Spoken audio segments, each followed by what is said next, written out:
They haven't started yet, I guess. No, they're not. They're not going yet. So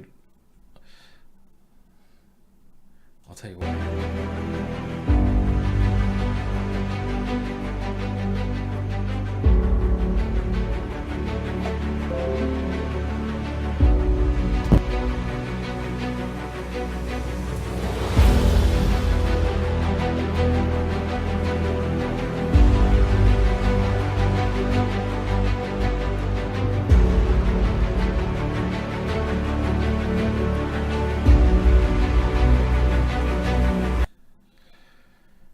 Well, hello everyone. Welcome to a very exciting semi-final that is going to be an honour to commentate on.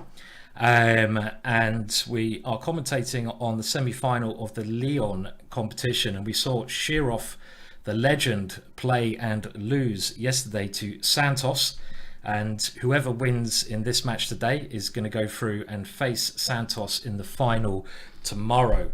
These two guys, you can see in the camera, are going to be fighting it off. So it should be very interesting. I mean, they're both amazing players. We got Dominguez, who is an incredibly strong player.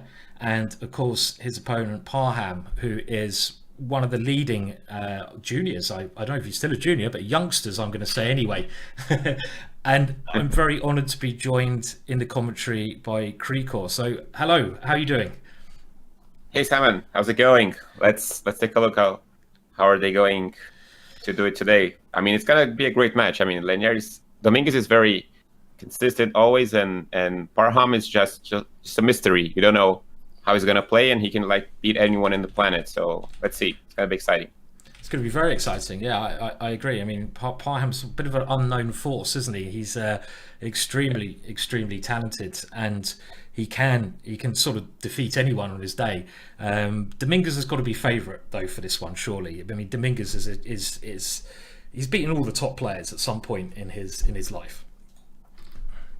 Yeah, I definitely agree. Yeah, I mean, Daniel is just so consistent. He's been playing like in top level for so many years, and he's done amazing. And I think he's a world blitz champion once, right? Like some 10 years ago, maybe. Yeah, I think you're right. He did become world blitz champion, which is pretty awesome. I mean, originally from Cuba. Have you ever been to Cuba, Krikor? It seems like the kind of place you'd enjoy.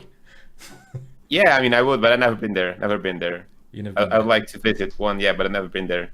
Never been there. So okay. Have you? No. I've never been to Cuba so far. It'll be on my list of places to go to. I mean, I know there's a really good competition over there in Cuba, but maybe one day I'll get an invite. So yeah. So basically the format, we can just have a very quick look before the game starts. They're going to start any second now. At the format of this competition, so I'll just bring up the card. And the format, of course, we can see the participants here is Dominguez and Parham, and it's the semi-final. There's 4 games of 20 minutes plus 10 seconds a move after every move. So, you know, if someone gets a decisive result after the first 4 games, it won't go into play, rapid, or well, it is rapid into blitz playoff. The blitz playoff happened yesterday, where Shirov actually failed in a very exciting game. Now, the schedule for this is very similar to what you've just seen there, but there's many other events going on. The final is going to be played tomorrow, so that's going to be really exciting. You can see, so this is two little semi-finals, 4 players invited to this Masters event, and we go back. The games are due to start very shortly, I believe, and I think we have Parham with the white pieces. Is that right? And I guess you've really got to use the white pieces in this, Krikor, in such a sort of short event.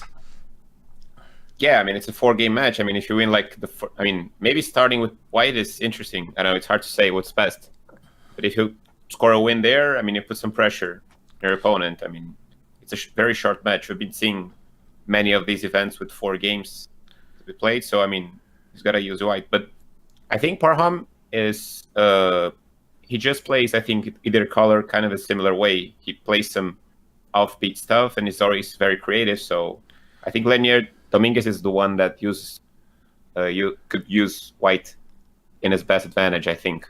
But let's see. I mean, let's see. Yeah, so they're both very highly rated. I mean, we've got the player card of Parham up there, 2667.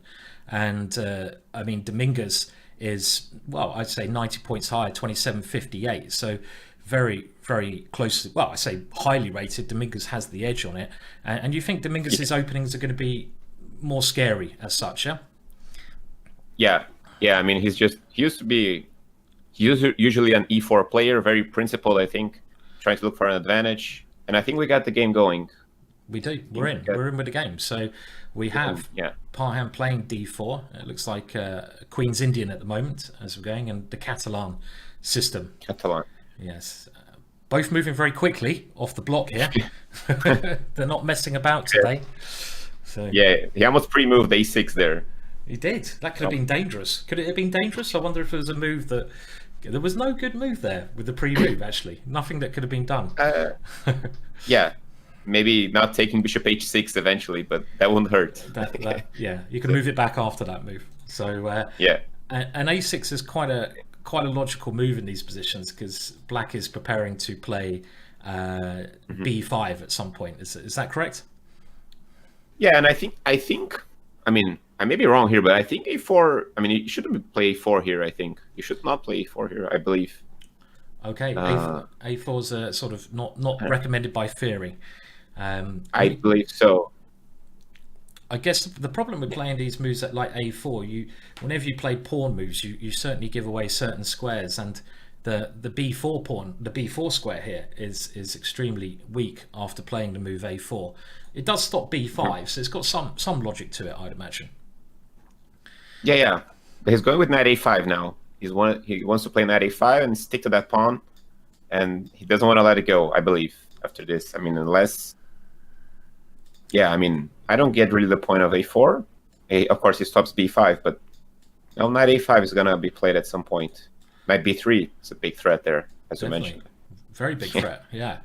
Yeah, this is and he played this really quickly there as well. I mean, like he's expecting it, maybe even. I mean, I guess these guys have done a bit of preparation, and yes, but I mean, you can't really prepare for a move like a4 really if you're not, as it's a non-theoretical move.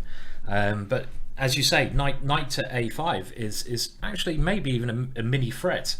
Let's say you played knight c3 in this position, which is kind of like a logical-ish developing move, then black might be able to come in with knight to a5 straight away, and it's a bit annoying. Knight b3 is frustrating, and black, there's no clear way that you're going to win the pawn back on c4 in such a position like this. So we're waiting. You got to find a reason. You got to find a reason to be a pawn down here, and I don't see one. Right? I mean, he's got a development maybe with castle, but after maybe knight, castle and. Probably bishop e7 or something. So he has castled. He's castled already. Oh, yeah, just being played. I mean, of course, you don't have to play knight a5 straight away with black here. You can develop, but rook b8 very logical as well there. I mean, just trying to go b5 and hold on to that extra pawn. It's quite a principled way of playing. You grab the pawn and you try to keep it. Why not? So what's wrong with that? You cannot go wrong by doing that. Yeah. It makes a lot of sense. So maybe a5 maybe, I don't know. a5 here, just trying to clamp down on black's advance on the queen side. Does make some sense there. I guess you can consider playing b5 anyway, even though that looks a little bit loose, but if I can ever get a pawn to b5, I'll be quite happy as black, just defending my queen side. I'll try it. If I can play it, I will give it a go. So let's have a look. B5 possibly is a variation there. And I guess I have to take now. After I played a5. And now I'll take back with a pawn on b6. Yeah. And now I question myself, why do I have a pawn down here? Maybe. This is always a problem when you do these gambits, and the Catalan. If we go back to the position after rook b8, it's a very positionally motivated opening because the bishop on g2 is a decent piece. It's very nice, and normally white will win back this pawn or get a lot of compensation. But if you don't manage to win back the pawn, you're just a pawn down. So it's principal play from Dominguez as well at the moment. The way he's going about this with rook b8, just trying to go b5, asking white the question, what are you doing?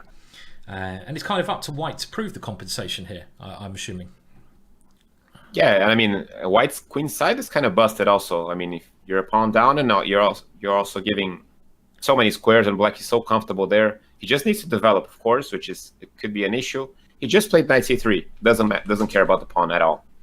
Right, knight c3. So just simple development, and maybe he's gonna, rather than try to win the pawn back, he's gonna try to get his compensation by playing in the center of the board with e4, which is another way you can play. So I don't know. I don't know if after b5 if he can play e4 in this kind of position. It seems maybe not because of b4 coming, but this is the general idea, to play e4. I expect Dominguez will go b5 in this position unless there's a reason not to. Yeah, I mean b5 you can take once and then consider playing. Yeah. Knight e5, maybe some ideas like that. You got some bishop c6 stuff there. Sure, knight e5. And this is a very common follow-up, in the Catalan. When you play this variation, the knight coming to e5 is one of white's main sort of ideas in the system. I mean, that does allow the exchange of queens. Are we worried about such thing? I mean, here black can take the knight and exchange queens off at the same time. I don't know if that's probably go with bishop c6 at the end. Sure. Take and queen d1. Rook d1, d1, and bishop c6 is coming. Yeah. I mean, knight d7, bishop c6 looks very sketchy for black there. Yeah, it does. Actually, white seems to be okay in this variation. Yeah, so pretty good, because you might even win your pawn back. The black king's still stuck in the middle of the board. So okay, so we're back to the position after knight c3. Maybe not so bad for white then. It's not the end of the world for white. Yeah, what's a pawn? What's a pawn between friends? What's a pawn? Nothing at all. Yeah. Nothing at all. Now, I think, Krikor, did we meet in Reykjavik? Was that right the first time? Was that where I maybe saw you? Did you play in Reykjavik? I think so. Once, 2011. Yeah. 2011. How did you find Reykjavik? Yeah, I loved it. I mean, it was great. I mean, it was the first time there. I mean, I feel bad for not visiting Fischer's grave there. I don't know if you did go there. I feel a little bad not going to visit Bobby Fischer's grave. Do you know what? I did actually go over to Bobby Fischer's grave, which is about an hour and a half outside of Reykjavik. And I was quite disappointed. I thought, you know what? I thought, why have I gone and seen Bobby Fischer's grave? It's a bit boring here. so I did. I mean, I suppose it's something you should do, because Bobby Fischer obviously spent his last years in Reykjavik, but his grave's, it's a gravestone. I mean, it's okay, yeah. It's not so exciting, So you didn't find anything else there, I guess. No, not much. There is a chess club just opposite the church where it is as well. I think it's even called the Bobby Fischer, but that was closed when I was there as well, so it wasn't even that exciting there. But good place. Do you have a favourite tournament in the world that you really enjoy going to? I mean, I used to like Capelle in France. I played like 3 times there. I used to love the atmosphere there, the tournament. I don't know if you've probably been there also. Yeah, I think Capelle Le Grand was the biggest. Yeah. It was the biggest open in at least in Europe, maybe in the world. I can actually remember the lunches and dinners at Capelle Le Grand. It was very funny because you had I think 2 games a day, and you played the game in the morning, and then you had a lunch break, and then you played in the afternoon. And at the lunch break, the organising committee put on free food and free wine. So you could you can remember that? I remember I was telling on my stream like some days ago about that. I mean, I remember that. I mean, some players I wouldn't care at all and would just go for the second bottle of wine and right before a game. So that was crazy.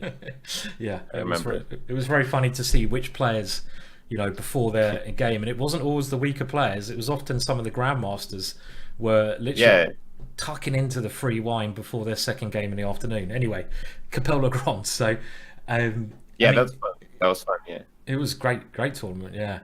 And with What, what Spain, about you? I mean, my favourite tournament. Well, I do like. I really do like Reykjavik. I've always enjoyed it over there, and I like some of the more friendly tournaments over in Ireland as well. Um, One place Ireland. I'd like to play more is in Spain. I mean, obviously this tournament is in Leon, over in Spain. And Yeah. it's been going on for a while. I haven't played in Spain that much. I don't trying to recall if I ever have. I don't think I ever have. So, as it's so near, Hmm. have you played in Spain at all or anywhere around Oh, there?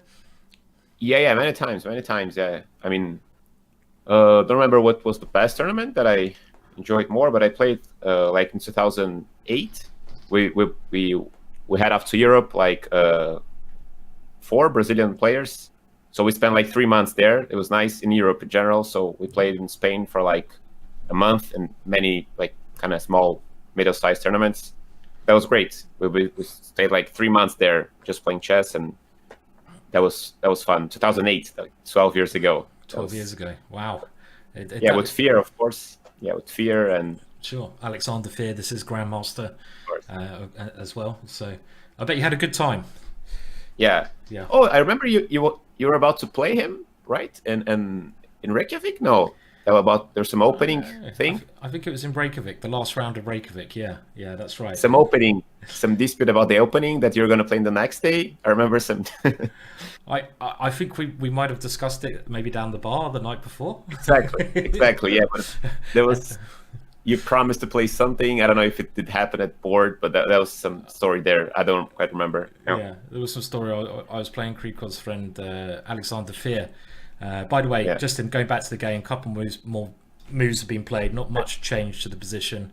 Dominguez getting his king castled before he tries to probably play b5. But yeah, I was playing your friend, and I think in the bar the night before we were I think we knew we were playing each other, and we are trying to discuss an interesting opening to play. And I ended up playing the Nyador for the first time in my life, and Alexander just banged out the moves, and he crushed me in about 45 minutes. It was quite embarrassing. So Yeah, pretty typical from him. pretty Just to typical. play instantly. Yeah. Yeah. He's a strong blitz player as well, Alexander. I think so. Yeah, Um, definitely. Yeah. Okay, well, I mean, Queen A4 now played, so that does ask the question: can Black capture the pawn on D4? Is that available? Do you think here? Yeah, I mean, he went for this A5 plan, so Black doesn't have like knight A5 anymore, doesn't have B5 anymore. But yeah, knight D4, right? Is I'm wondering if you can just take the pawn on D4. I mean, you've got you're one right. pawn, why not take another one? So you've got to ask yourself the question here. I suppose the thing I'm worried about, if you don't take the pawn as Black, and maybe White wins back his pawn on C4 and starts to guard everything, you could maybe claim White has an advantage because he's got the extra central pawn and some maybe pressure, but maybe not much of an advantage, but slight advantage possibly. Yeah, you can argue. I mean, about okay, knight D4 is critical, and also knight B4 defends the pawn, and you want to go with bishop D7, and after knight B4 you don't have knight E5 because D4 is hanging. So it's also a critical move, I think. I have both options here for Black. Yes, these both look very critical. Yeah, which way do you move the knight? Do you go to B4 or to D4? Yeah. So he's having a good think about this. It's really good that we've got them on the camera when they're playing. It adds a lot more drama, I think, to the event. I can actually see behind Parham. I think he's got, is that a cross trainer behind him? Machine? Exactly. I was wondering for a long time now. I noticed that also. Yeah. I was thinking is either a cross trainer, a running machine, or maybe some kind of weird arcade machine. I don't know. I mean, would it be allowed him to be walking there, running or whatever, and playing the tournament? Is that in the rules? Well, I think it'd be great. I mean, it's keep your exercise levels up while you play. Yeah. There's Timur Stay fit. Gareev, who does this. The blindfold king. He Sure. he gets on his exercise bike, doesn't he, when he's playing? So With the bike, yeah, and the shades, yeah. And the shades, that's right. Wouldn't it be great though if Parham suddenly decides to go for a run, on his bike? Yeah, we keep on playing. During time trouble, there just go just insane. goes There. just goes for a little run on the bike. I love to see that. I would donate Yeah, money yeah, to him if he starts to go for a run. You know, he plays a really good move, and he's like, yeah, and then he does the Rocky, yeah. puts the Rocky soundtrack on. Da-da-da. I can see him doing it now. Maybe in the following games. I don't know. Let's see. Maybe he's gonna jump there and yeah, Celebrate. yeah. And Dominguez has obviously a bit more, Thinking. thinking deeply here, more serious look on his face. Well, they're both very in depth in the calculation. I mean, I don't know about you, Krikor, but I find it a lot harder to I find it a lot harder to play seriously online than I do when I'm playing at a tournament. It requires a lot more focus to get into the right zone. Do you have that same problem, or are you able to adjust? Oh, I mean, definitely. I mean, for longer games, of course, because Blitz, I mean, of course, it's demands focus, but I mean, you can just play a 3-minute game and that's all. But I mean, a 20-minute game, it's really hard because you don't feel the tournament atmosphere there. You don't have the score sheet to write the moves. You don't see the other games. It's weird. You just at your place, so it's really hard to focus on these longer games. I mean, classical chess, it's almost impossible, I guess, Yeah. to adjust. But in the rapid, it's there in the middle. But I don't feel like you can play the same level. Definitely. It's strange. I mean, I think we've seen that in some of the tournaments so far. The level's a little bit different. I mean, I think it's funny these events, these strong events, have been going on. A lot of the top players seem to be playing better the more they get used to it, and they're adjusting a bit more. But it's of course what has to be done nowadays, and at least it gives us the option of watching loads more good chess online. So a long thing here. Yeah, Yeah. long thing. Yeah. I mean, I think some players adjust. Some of them have adjusted on these big events we're following. But I think on Blitz, at least, there's a big difference on the board vision that you have. So, I mean, some players will play Blitz much better, not going to say much better, but better online than over the board, because I think the visual, the vision that you have on the board compared to the real board, maybe some people are more used to online. But I would say that for Blitz only. For Rapid, I would hardly think you can play better online. I think that's my excuse. That's why I'm such a bad Blitz player online. It's all to do with the board. You know, it's just like when It's not about your moves. No, nothing to do with my moves at all. When I see the moves on the real board, I'm at least 3,000 strength. Yeah. So That's the point. well, he's gone for your move. He's gone for knight b4, which is one of the sort of problems of pushing, the pawn to a5, is that knight is kind of like hard to get rid of on that square. You can never play a3 to kick the knight away, and it looks like a good knight. I mean, it can always come back to d5 if it so wishes. It might even have ideas of coming to c2 if the queen loses control of that square, and bishop d7 attacking that queen is the natural follow-up. So what does white play? I mean, rook d1 is a nice way to blunder your queen almost. Okay, let's have a look. So rook d1, defending your pawn, getting ready to move the knight, and I'm guessing bishop d7 is a bit tasty here. And the person gets annoyed. I mean, come on, I read the books. They said develop your pieces, and you play rook d1 and you still lose. I mean, Exactly. That's an unfair game. I mean, but if he read the books properly, he'd know not to bring his queen out too early, So he missed some chapters there. He missed some of the chapters. He missed a couple of chapters, and the problem here, rook d1 is quite a natural move to blunder, because you want to line the queen up, and after queen you have to go queen a3, otherwise you lose your queen. And then, well, knight to a2 is game over. One simple way of unleashing the bishop and the knight on the queen and rook. So I don't think he'll play that, but you never know. I don't think so. But he's played a move. He's gone bishop g5, so he's developed his last piece towards the king side here. And I'm assuming now. You want us to take on f6 now. Let's take on f6, because now the e7 bishop is kind of overloaded there. with the knights, with guarding both knights, kind of. Yeah, and if you can force the pawn to capture on f6, you do some damage to the black king at least, yeah. So it's Something. yeah, it's a good move. And if we Yeah, play but- bishop but- d7, Exactly, that's my point. Yeah, so you just go with the most natural move, develop a piece, attack the queen, and remove that threat. So it's hard to beat yeah. that many things. So bishop d7 probably is the best way to go. Yeah.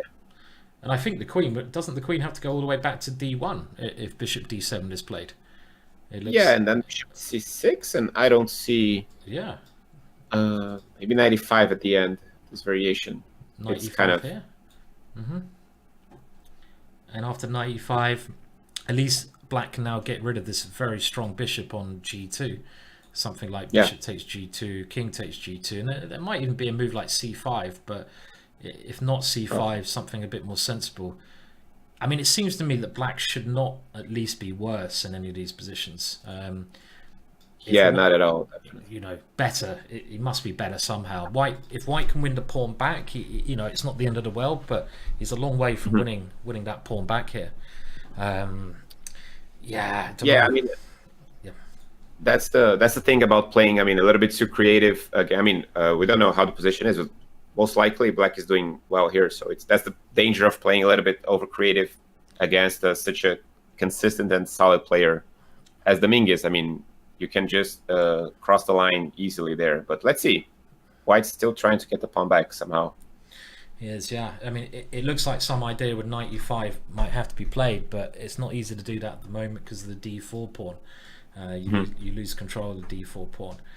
So, okay, so bishop g5, we're waiting for Dominguez to play, and obviously bishop d7 looks like the most natural move, but maybe, okay, he's played it. He's played bishop d7 as expected, and the queen And queen d1 is gone right back, and now the bishop has come to its best square on c6. They've spent about half their time getting to this position. Just to remind everyone of the time limit and what this is. This is the semi-final of the Lyon competition over in Spain. 4 invited players have played.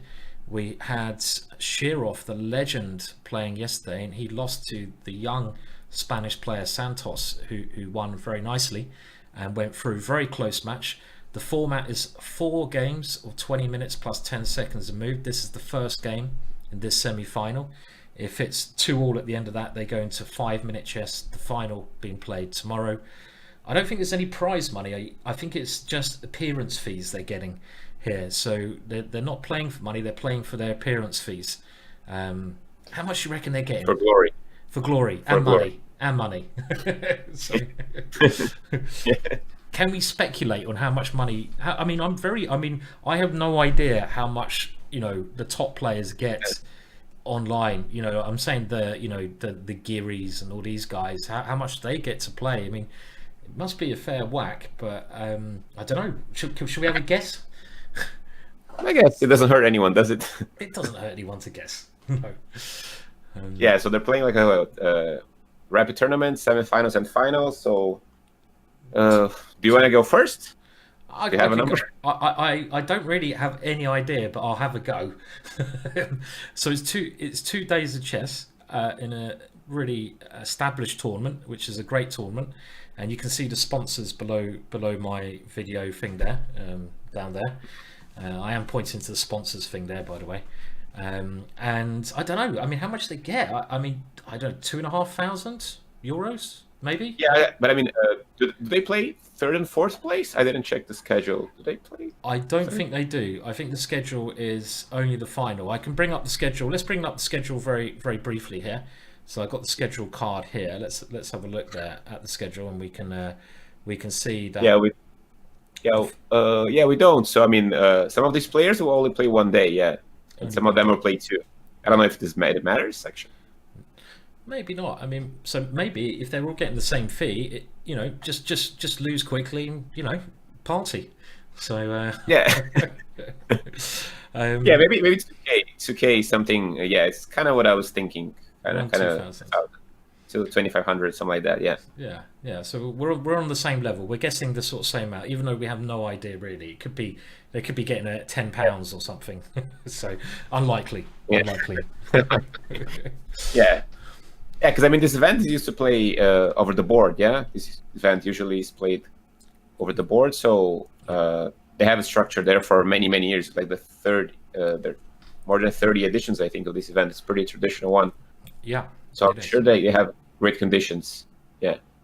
Yeah, a very, very good tournament. I've heard only good things about it. I haven't been there myself, but it's been going on for some time. So they probably do have a kitty, and they want to keep the tradition going, which is great. And nice to see them keeping it going and doing well. So yeah. Yeah.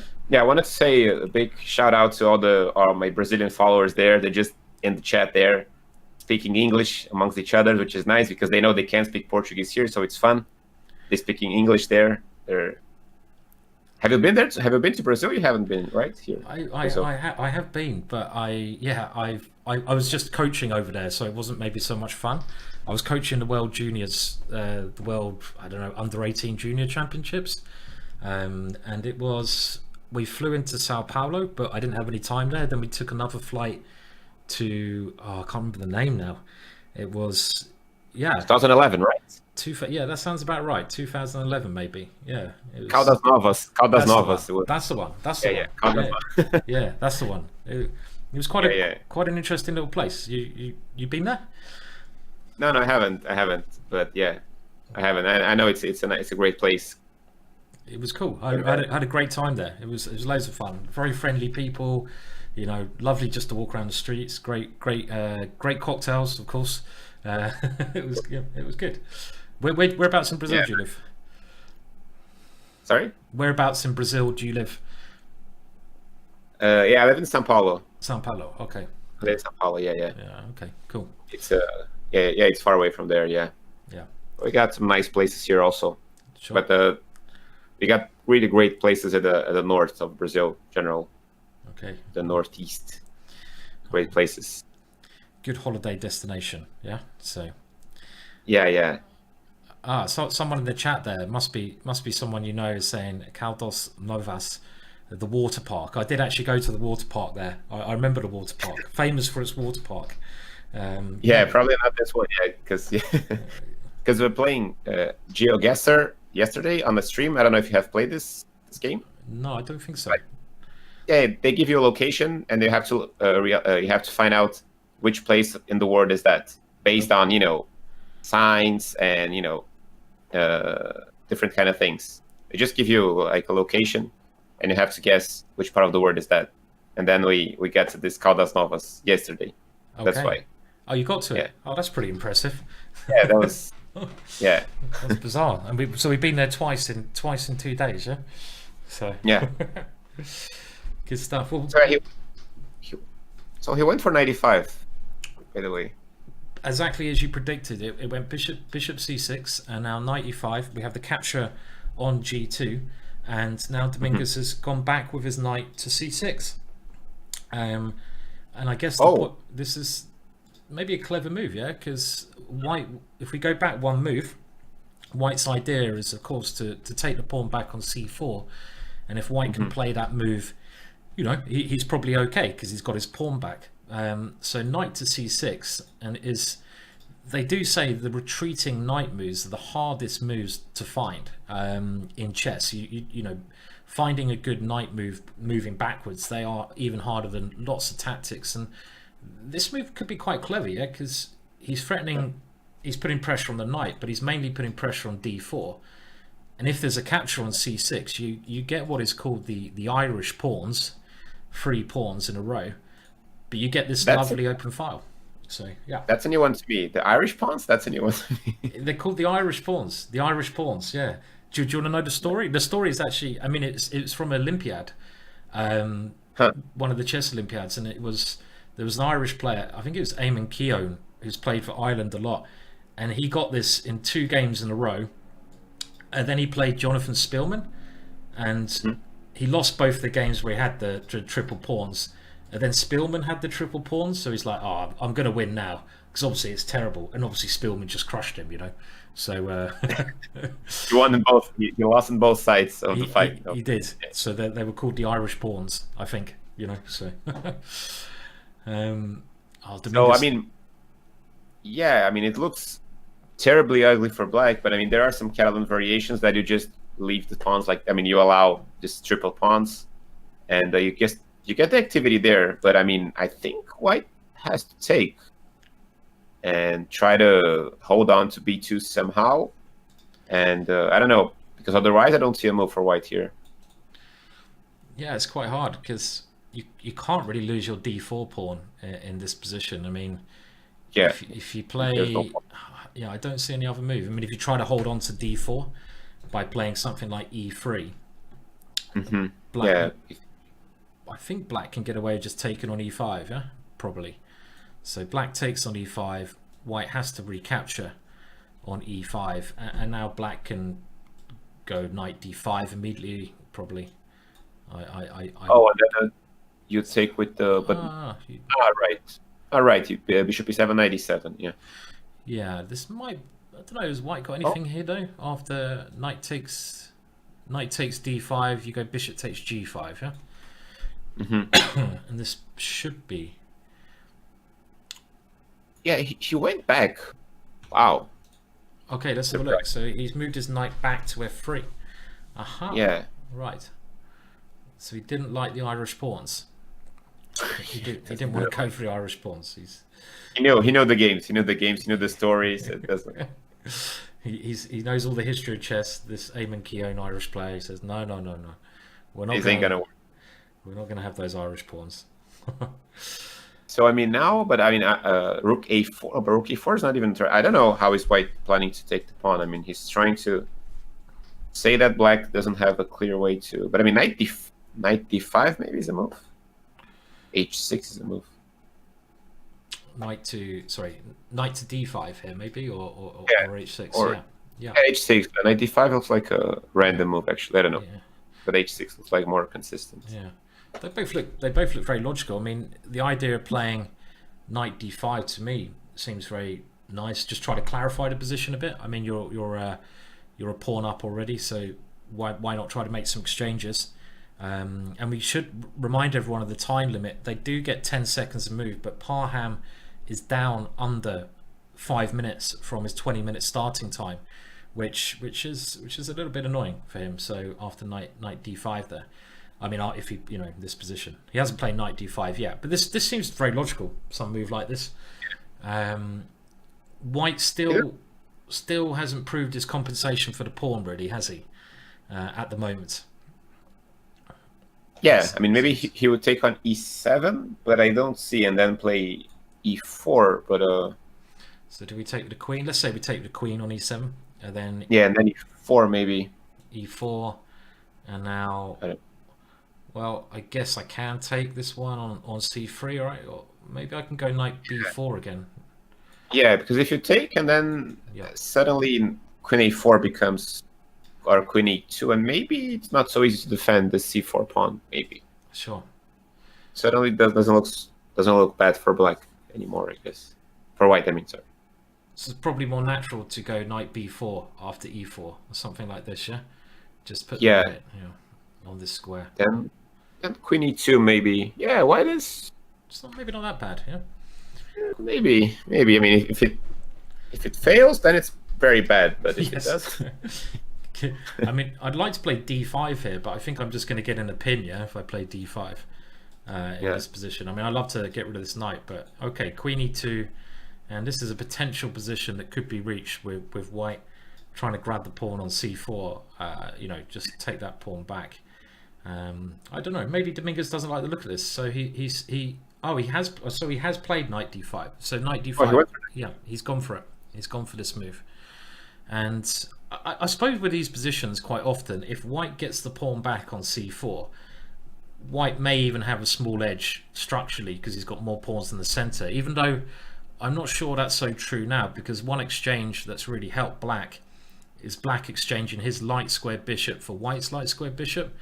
I mean, the bishop on g2 in these positions is so strong, and black has already managed to exchange off his bishop for that one. So even if you win the pawn back, it's probably not that bad for black. Black is, relatively solid here, but you still got to win that pawn. So taking and playing these lines looks like the most natural way to try and do that here, possibly. Yeah. I mean, the great thing, I mean, a5, the whole idea with a5 was very ambitious, but because he doesn't want to allow black to play a5 like 5 moves ago. So, I mean, if he gets the pawn back, yeah, that's, as you said, white is enjoying some advantage, maybe. But, I mean, it's not clear at all that he's still getting the pawn back, yeah.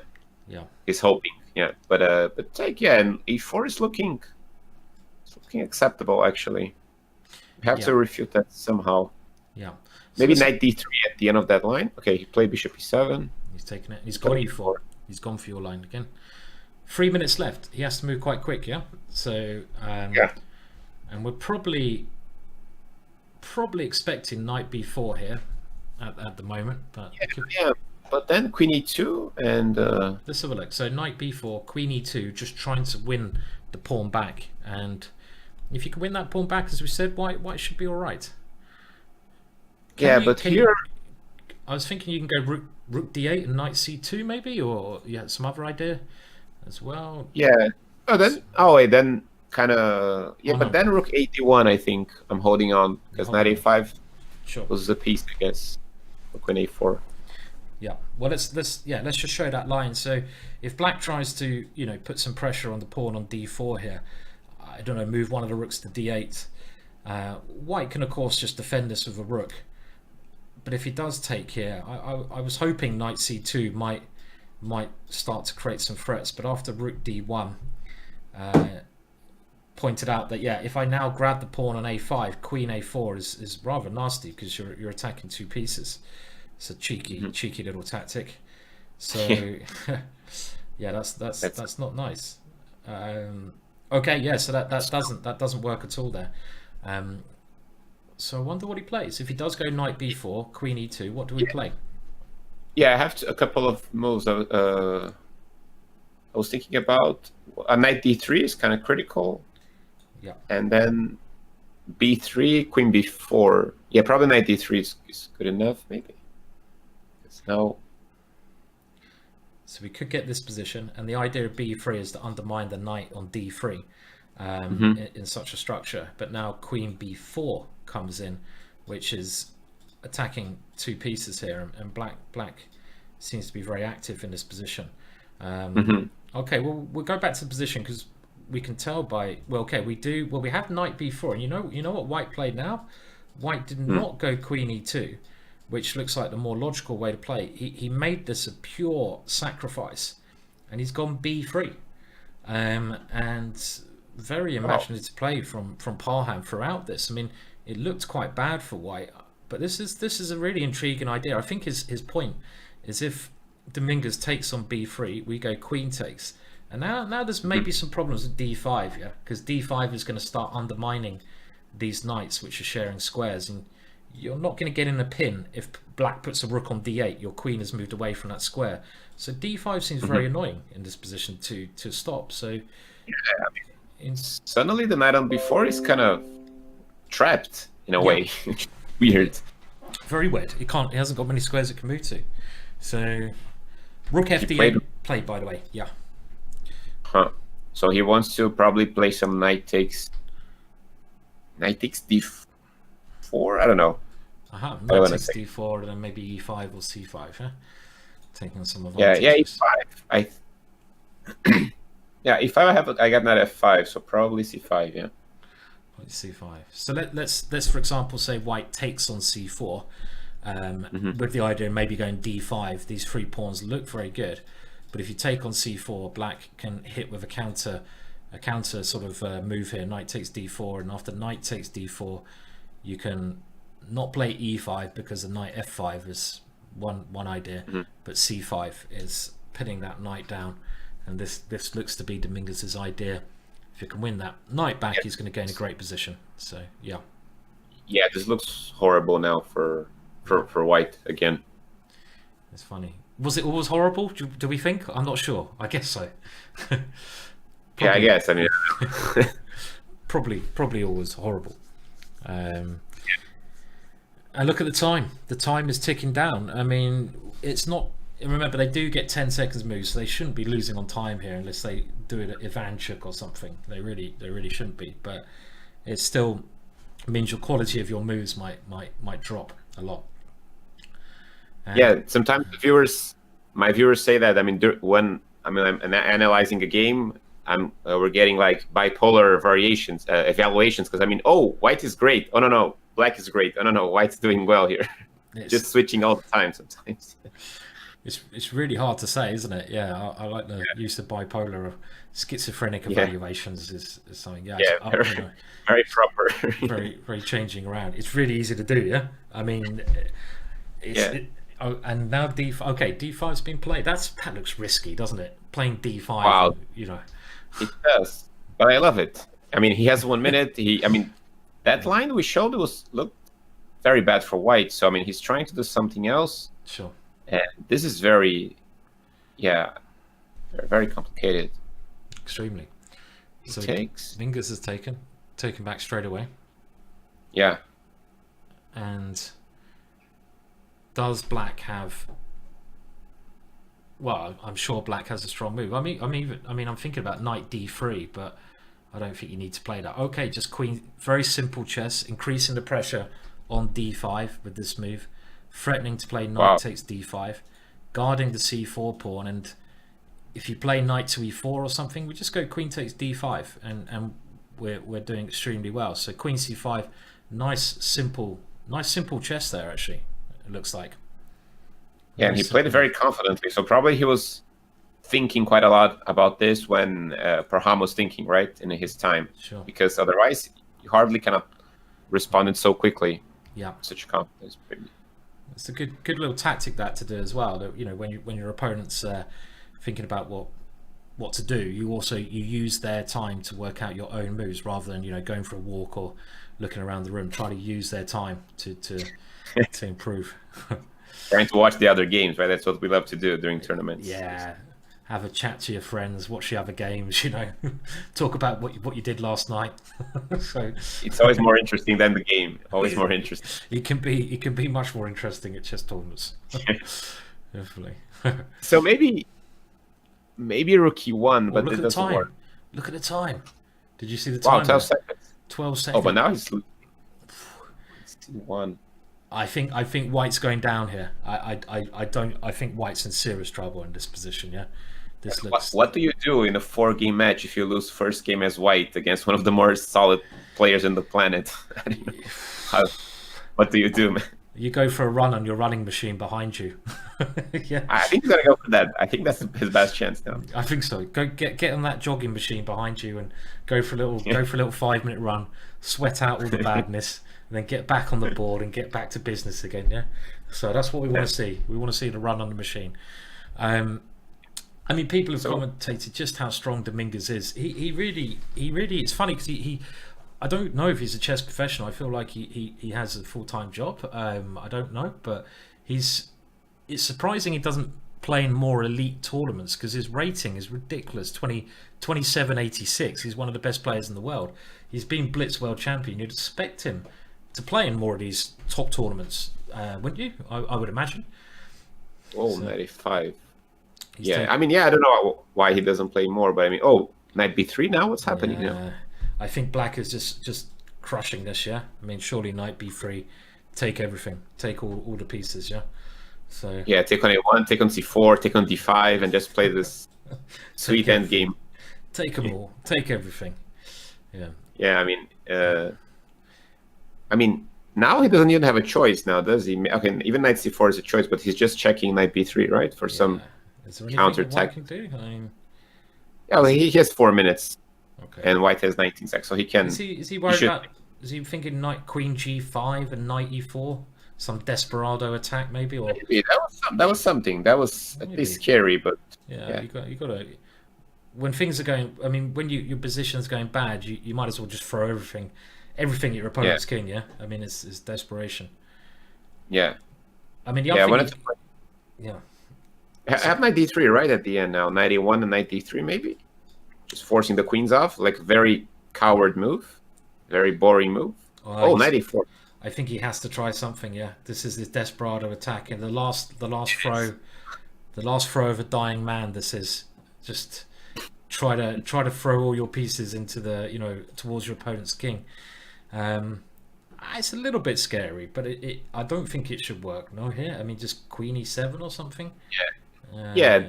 I think it's from his looks, he doesn't look much really concerned about that. But. No, he doesn't look like the kind of guy who gets scared. Dominguez, do we think? I don't think he's that kind of character. He seems to be very cool. Very okay. He's gone queen e7. And this b5 quickly, straight away. B5. Wow, like a boss. Yeah, like a boss. I mean, just instantly. He's basically saying your attack is rubbish. Just maybe you could. Can you try knight d4 here? Get the knight to f5. I mean, this is something. That's a knight. It's a knight, right? It's a piece there. It's a good piece, yeah. That's a good knight.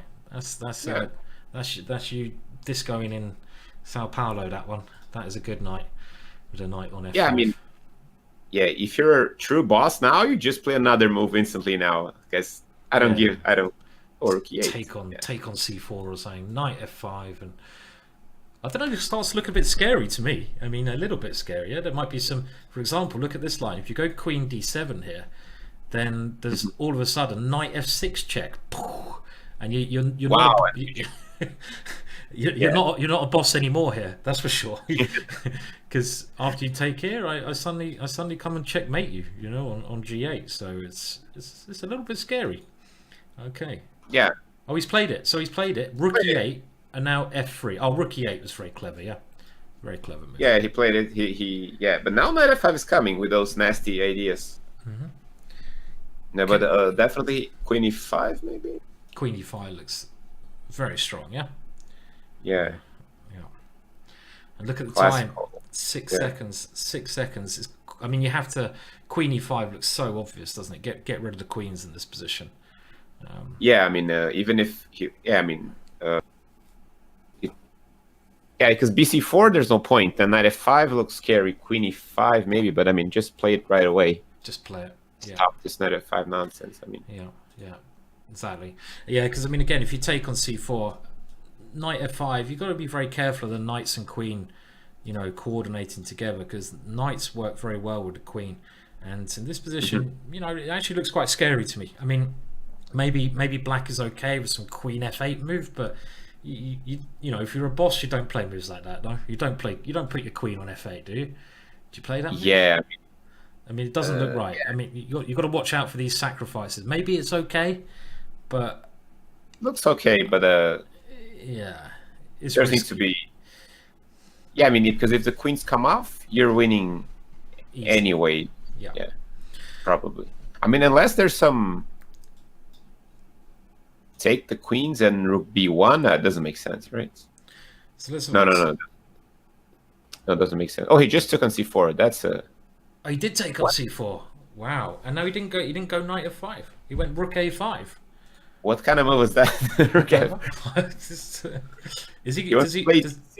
Yeah, and swing it over for getting up on in the attack. Yeah. Yeah. Now with this new attacker there, something may happen. Strange, yeah. Queen e5. Okay, knight d3. Yeah. I mean, knight f5 was called for, I guess. I think he had to try knight f5 first in that position. Get the knight to that square. And now black might be starting some kind of counter-attack, because, of course, his rook can come in, and he's going to have two pieces attacking this king, which is a little bit exposed. And look at the time. Yeah. Oof. He's getting flagged now, almost. He's getting flagged. Okay, queen f5, rook b2. Yeah. Oh, he's going for the march there. Yeah, why not? He's going for the. Why not go for glory? Yeah. Now I suppose knight f2 is a sensible move to swap some pieces off here. Get rid of one of white's attacking pieces. Let's remember, black is materially winning now, probably just winning, but he's got to be a little bit careful. You still got to be careful here. You don't want to throw the win away. Knight f2 might be the simplest. Yeah, it's interesting that Dominguez is okay. If he's got things under control here, I'd say, but I mean, he's got under a minute, so he could it's not the best situation to be under a minute here. It looks safe still. But time is ticking there for him as well. Is he thinking about queen takes e4 and knight f2? No, he's played knight f2. Keep it Yeah. safe. Yeah. No, then I was thinking about that, but then pawn takes. So, yeah, I think you can get away with it. Yeah. So. Yeah. So now white has a move here, but I mean has a tempo to use somehow, but I don't see a decent move. Just you're like 2 pawns down, an exchange down, and I think it's game over. Should be game over. Yeah. G4. The knight's coming. He's trying to queen f5, knight f5 idea. Yeah, he's got one last spin of the dice. Yeah. So, I mean, can Black now try to get the queen to f1 and start some counter attack here? This would be very tempting. Try to get the black queen to this square. Oh, it's hitting the rook also. Queen e1 knight. Yeah. Just to finish the game off as quickly as you can. Yeah. Something like queen e1, knight to f5. Oh, there's a brilliant line with knight f5 here. It doesn't work, of course, but knight f5. Yeah. Let's see if he plays. Then you want to take on h2 or something? Okay. Yeah, I want to play king h4, king g5, and then knight takes h6 check, king f6, and queen g7 mate. Wow! That's what have you been smoking? Yeah, it fails for like 25 reasons, but that's but it's a nice idea. Yeah. Well, Dominguez now, he's got 24 seconds. Very exciting end to this game. I mean, of course, Dominguez is winning, but this little move... But I mean, we said that like 5 minutes ago, right? He had 4 minutes. And he still hasn't won, yeah? So... He went back. Draw. He's going for a draw. Yeah, I mean, he can repeat moves and put the pressure. Why did he take there? I don't think that was wise. I don't think that was wise. He has some rook c6, but I mean, put the pressure. I mean, he didn't find anything clear there, so play queen g4 back. Especially when you've got no time. If you're worse, just let your opponent find the improvement. You don't have to find it. And yeah, I mean, he has some chances here, but no, he doesn't have chances. Seems like a very strange way to play this. Keep the queen. Yeah, he's such exactly, and he's such like a creative player. I mean, he's just aiming for this complicated position, so it's very bad practical decision by him. Definitely. I mean, he's done brilliantly to keep the game alive, Parham. Just keep finding resources. I mean, this idea of bringing the rook in, he's one of these strong... I mean, it's funny how a lot of nations are really shining recently. You had China coming through, now Iran are proving to be one of the strongest chess nations potentially for the future as well. And he's now... Well, I mean, of course, you're an exchange down here. You expect black to win. Rook d2, take here. But there's some little technical problems. If white can mop these 2 pawns off, then you have to work out how to win the ending there. We will probably see. Yeah, king g7 now to stop the fork there. Yeah. And now just take on c4, take on d5. Yeah, it's pretty straightforward here now. I think from now on. Yeah. Yeah, it's amazing how Parham was able to kind of put some pressure in what we consider as a hopeless position there after this knight b3, knight a1. Yeah, he kept the game going very well. But probably if we just go back to that point, okay, we're very briefly, they repeated position once and we had this position. And of course, when you're in a worse situation as black is in here, sorry, white is in this position, you don't have to repeat. You don't have to play the queen exchange, you repeat. God, I really twisted my words up there. Yeah. But, okay, maybe someone understood what I was saying. I don't think I did. But yeah, he had to go queen g4 there. I mean, it's just definitely Dominguez is not happy in that position because he went queen e1, he wanted to go queen f1, then he changed his mind. Yeah. So he's unsure. So he wants some he wants the position to be clearer there. He wants some simplification there somehow, and that's what happened. So now it's even with the time trouble there, he has 10 seconds. He should manage now. He should be okay. He looks very cool, doesn't he? Dominguez looks extremely cool. I mean, the way... Yeah, but I mean, rook e3, king f4? What now? King f4, yeah? And you want to play... You want to try to win these 2 guys, obviously. c7 and f7. Okay. I mean, rook e1 maybe? Rook e2 maybe? It's pretty straightforward still, but I mean... It's he has 18 seconds. Yeah. Well, I got rook c3 always. I think if Rook c3, right? Just put a rook on c3, which Yeah. he does immediately, and then you maybe at some point you can play this f6 move and try to win the pawn on f3, or Well, just be a bit careful in this position. Well, we've declared Parham's death here like 5 times. He keeps. I know. He keeps hanging in, and he's still hanging in. Very resilient. Yeah. And the funny thing is, he's got this time advantage. Yeah, I mean, he's actually it's now Dominguez who's the one a little bit shorter of time. Yeah, but now I think it's pretty. Okay, now c5 loses. Well, not loses, but c5 rook a7 is annoying, at least. Yeah. But of course, he's not gonna play c5 here. He's gonna play some solid move there. Knight g4 maybe. I mean, White's one. If White can get a knight to f6 and a rook to g8, this is a very common checkmate pattern. But you'd have to do something seriously wrong to allow that here. Yeah, he's gonna play rook d3 now. Yeah. Yes. Why is he thinking so much on rook d3? Wow, rook d8. Okay, he wanted to stop some. Wow, but that's overly cautious. Extremely cautious play. Maybe knight h6 there, sacrificing the pawn, and he's still hanging on somehow. Still hanging on, yeah. I mean, he's just trying to get the rook and the knight coordinating. Amazing. Yeah. No, it's so amazing, yeah. Very talented. They're both extremely talented players, these guys. I mean, I don't know how old Parham is. We can look that up when we get a chance, but he's got a lot of chess ahead of him as well. Can improve greatly. I mean, knight f6 there looks worth a try. I would say. Is he worried about Black giving up the rook for that? I don't think he should be. Going the boring rook f6, but then you take and it looks hopeless. But maybe you hang on to the pawn somehow.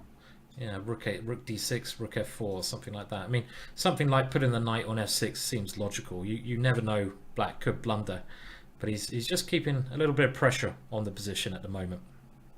No, it's not simple now. Okay, now knight f6, knight e4 now.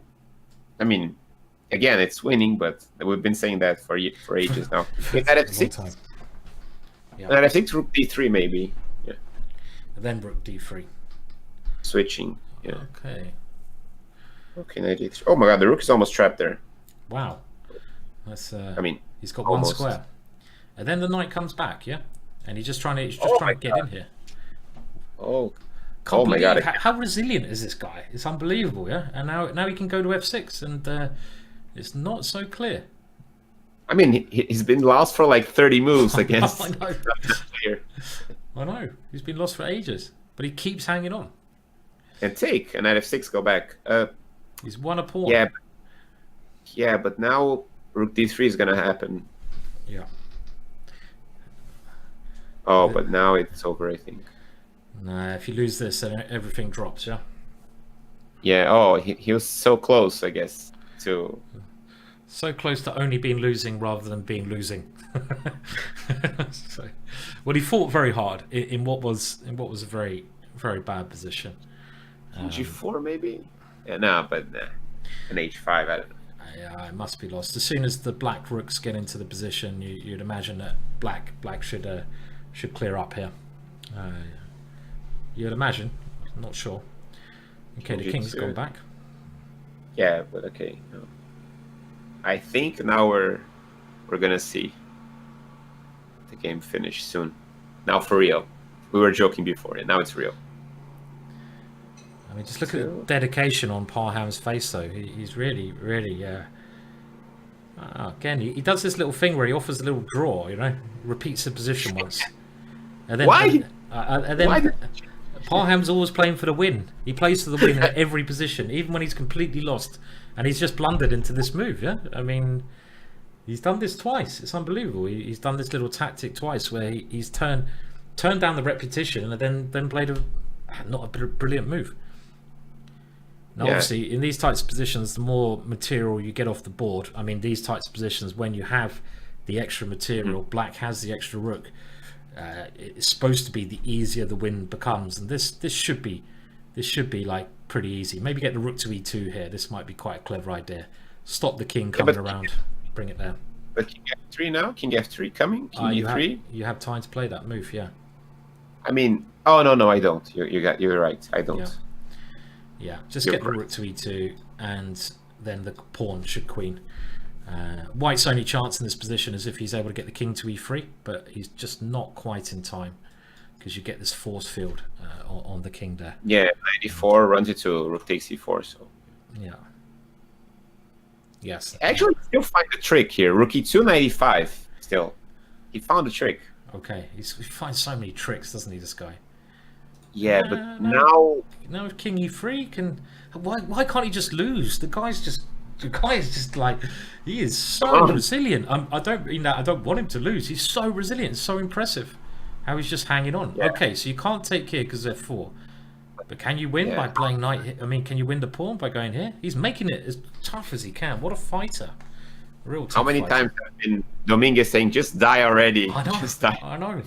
I mean, they say when you you play a strong player, you've got to beat them multiple times. You've got to get an advantage in the opening, outplay them in the middle game, and then convert in the ending. Yeah. But here, you've got to, with Parham, you've got to get an advantage out the opening, outplay him multiple times in the middle game, get a winning position, and then get another winning position. He's just so resilient. But knight f3 now, no. Oh, you can't take the pawn now. Sorry. No. Yeah, no, I mean, you're totally right. Yeah, you're totally right. It's just... Is Black's plan just to try and bring the king somehow? Yeah. Yeah, but now it should be over. Now it's for real. He doesn't want to admit to it. He doesn't want to.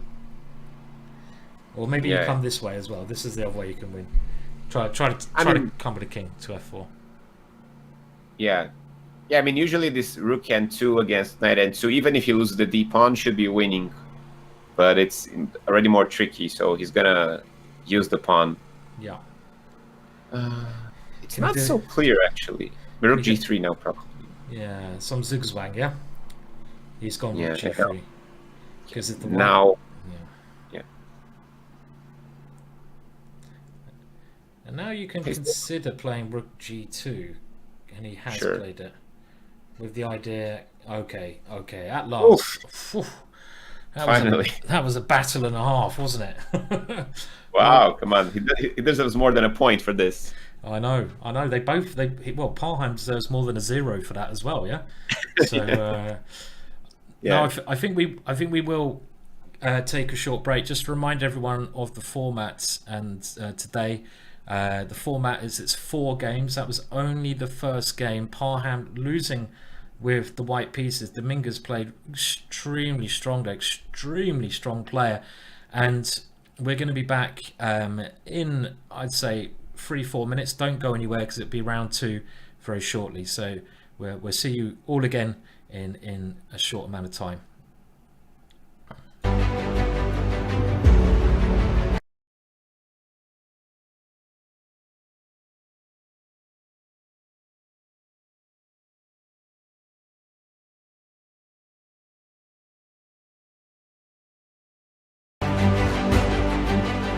Okay.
Sure. You can hear me, right?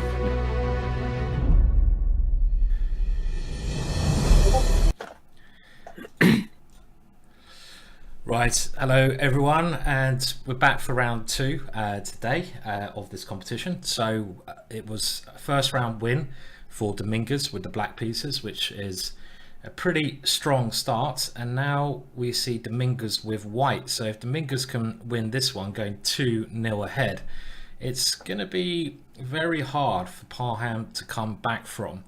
And Dominguez normally plays e4, right? But he's gone d4 in this one. And I wonder how this will develop. Creekle, what do you reckon? Yeah, nowadays they play everything, but it's interesting that how does he face the Grunfeld, because he's one of the biggest specialists in Grunfeld, and let's see, should be 5 he plays. Okay, and yeah, it's always interesting to see how people play against their own openings, what they specialize in. You might be able to get some sort of secret information as such to know the best ways of meeting these ones. And are you e4 or d4 yourself, player? Yeah, I used to play more e4 always, but I've been playing more different stuff now. d4, some knight f3, some c4, some I don't know. Yeah, but usually I've been switching around lately. Yeah, but I used to play more e4. So everything. You play everything. Man of every trade. Yeah. Well, you play everything, then it means you play nothing if you play everything. Nice bit of chess philosophy there, yeah. So you play everything but nothing. I like it. So what? You used to play more e4. You play some. No, I've never really played e4. I mean, English d4. I play a bit of everything as well, but mainly d4. Mainly d4 stuff now.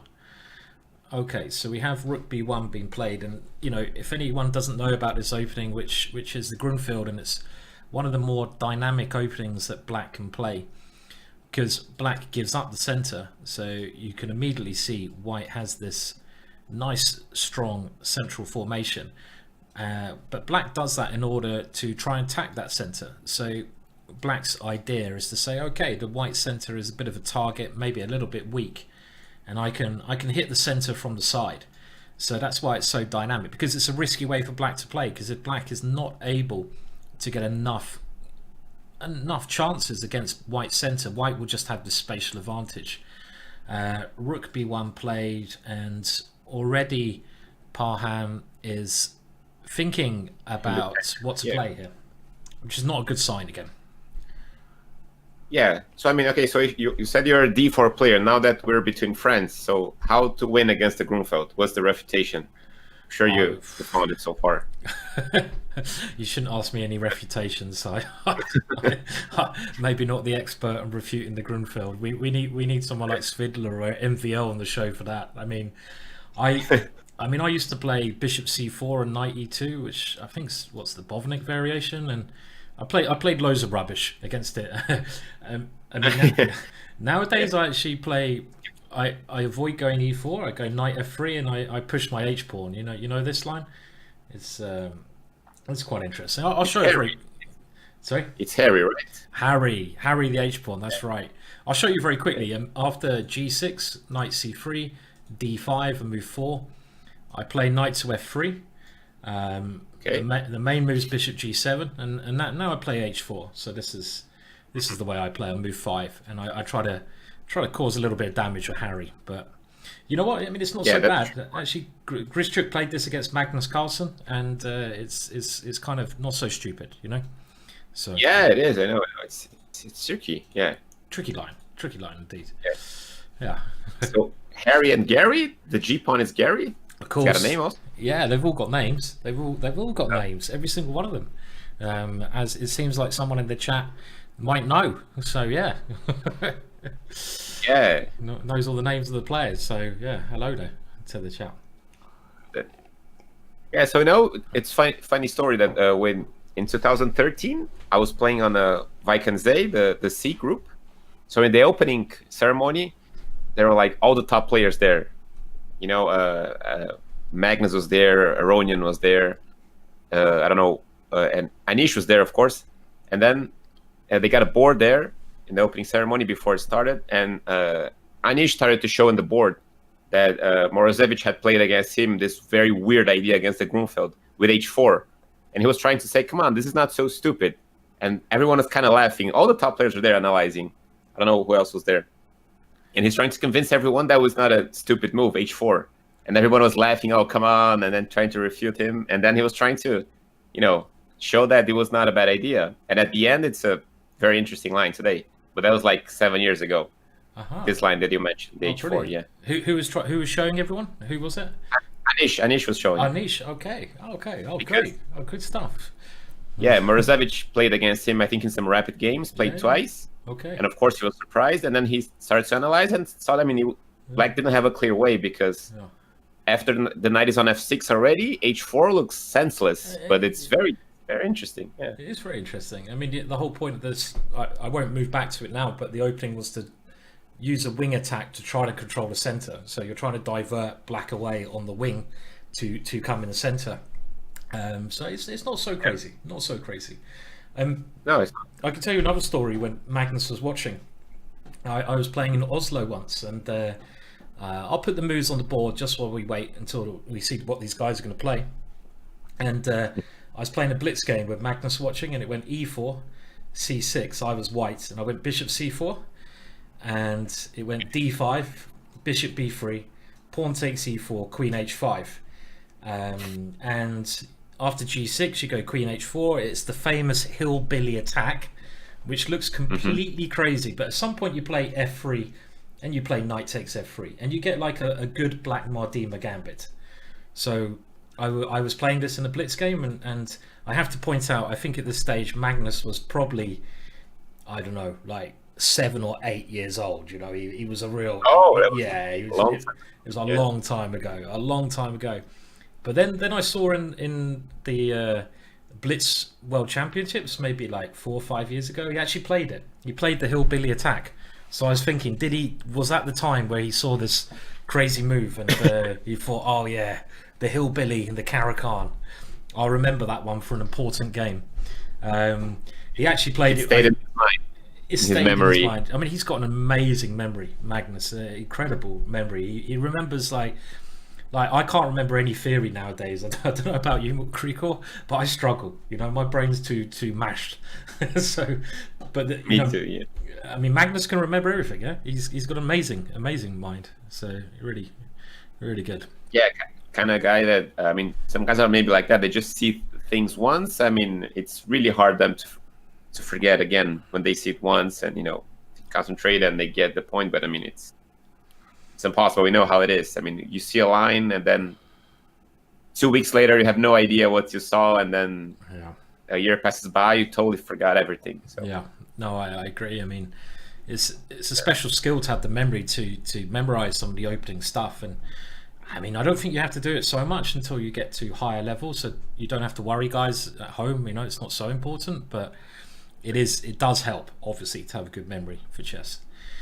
Sure. Now, the position's closed down here, so if we just go over the moves, it's gone pretty normal like position, and around here, Black tempts White to play d5. White does play d5. White also plays c4, and after e5, you kind of have this kind of locked position in the center of the board where the pawns are all locked. Now, White has this d pawn, which looks very strong. It's a protected passed pawn, but if Black is able to maneuver his knight to d6 in this position, then I'm assuming Black should be absolutely fine here. The other problem, though, I mean, White always has ideas of some f4 move. This would be the normal pawn break that White uses, and you can even try the Harry idea h4 h5 in some positions, but I think I prefer White here. I mean, White must have some small edge, I guess. Yeah, I mean, I think White has. Yeah, I mean, I play a lot of Grunfeld, so I mean, I always feel good with the knight coming to d6, but sometimes it's a little bit superficial. I think White can get there first, as you said. So maybe bishop, maybe put the bishop on c3, I don't know, and then try to play f4. But it's not so easy. Bishop e2, maybe. Something like this, yeah. I I mean, this is the kind of thing that every Russian schoolboy has to know, right? The knight going to d6. It's kind of blockade, One of those important things, yeah. Yeah. This phrase, every Russian schoolboy, is quite a common phrase, yeah. Yeah. It's like every Russian schoolboy knows how to do a bishop and knight checkmate blindfolded. Yeah. It's like exactly. okay. Yeah. Okay, bishop b2 looks natural because you kind of want to put pressure here, and I think the lever that white will use will be f4. It feels like f4 is a move that maybe white can try. I mean, if I was white, I'd maybe try to put my knight on d3, knight e1, knight d3, and then open up the way to play f4 and try to, put some pressure on black's king side here, something like that. So, Monkey Chess. Hello to Roland in the chat, Grandmaster from Holland, and he's recommended the same idea. So I'm glad I think alike to you, Monkey Chess. Must be a good sign. So I've got to be doing something right. You're in the right path, Simon. Yeah. I'm on the right path. I'm on the right path back to Grandmaster strength again. So it's a good sign. Sorry. Yeah, and I mean, you gotta defend the pawn somehow. Yeah. Yes, you do. I mean, you don't really want to play f6, do you? But I mean, it's kind of like a bit ugly playing this move f6 because then you can really think about playing h4, h5. Then, I mean, I don't know if I would. I'd probably. Yeah, and also f4 is much stronger now. f4 with all these weak squares on e6, and I mean the bishop on g7 being blocked. So 91 again is, as you mentioned, it's something serious. Move. Strong move, definitely. Okay, so probably you want to play maybe, I don't know, queen e7 is provocative to d6, but it probably looks bad. d6, so probably queen e7. Yeah, so if you go d6, this pawn could be more of a weakness than a strength, I guess. Yeah, just I mean, yeah, it doesn't look good. I mean, I don't know. No, maybe just knight e1 again. Stick to the simple plan at some stage. Yeah, okay. Then knight b7, probably. Yeah, knight e1, and then the black knight does start to find some better squares here. Okay. And knight d3 have to analyze, but but knight d6 is coming with a tempo in the against the e4 pawn, so it looks like black is in time there. Yeah. Because I mean, usually in these structures is a fight between like who's getting first with f4 or f5, and if black gets there first with f5, white has no reason to be better here at all. I think you have this a4 a5 plan, but okay, now even c4 is hanging. Actually, both pawns are hanging. So. Yeah. So I mean, I guess if black can ever get the structure you're mentioning with a knight on d6 and white hasn't, or not threatening to play f4, then black could suddenly say, well, I've got the advantage because, in this case, he might be winning a pawn even, but if black might have the opportunity to play, as you mentioned, f5 himself and gain some initiative like that. So it does have to be played quite accurately. Queen e7 has been done in this position. I mean, you could try to put the bishop on c3 and maybe the queen on b2, but I don't know. That's quite easy to stop that idea. I mean, I'm just thinking to increase some ideas against e5. Black will certainly want to play knight b7 and knight d6 in the next two moves. Mm-hmm. It's quite you mentioned every Russian schoolboy knows this. When we're talking about chess, and obviously the thing is, chess in Russia is massive. They play it in all the schools. They have great, it's part of the curriculum, you could say, and they learn their rook openings when they're 3 years old. Maybe when they just popped out the womb, get on your rook endings. But they had your Lucena position here. Yeah.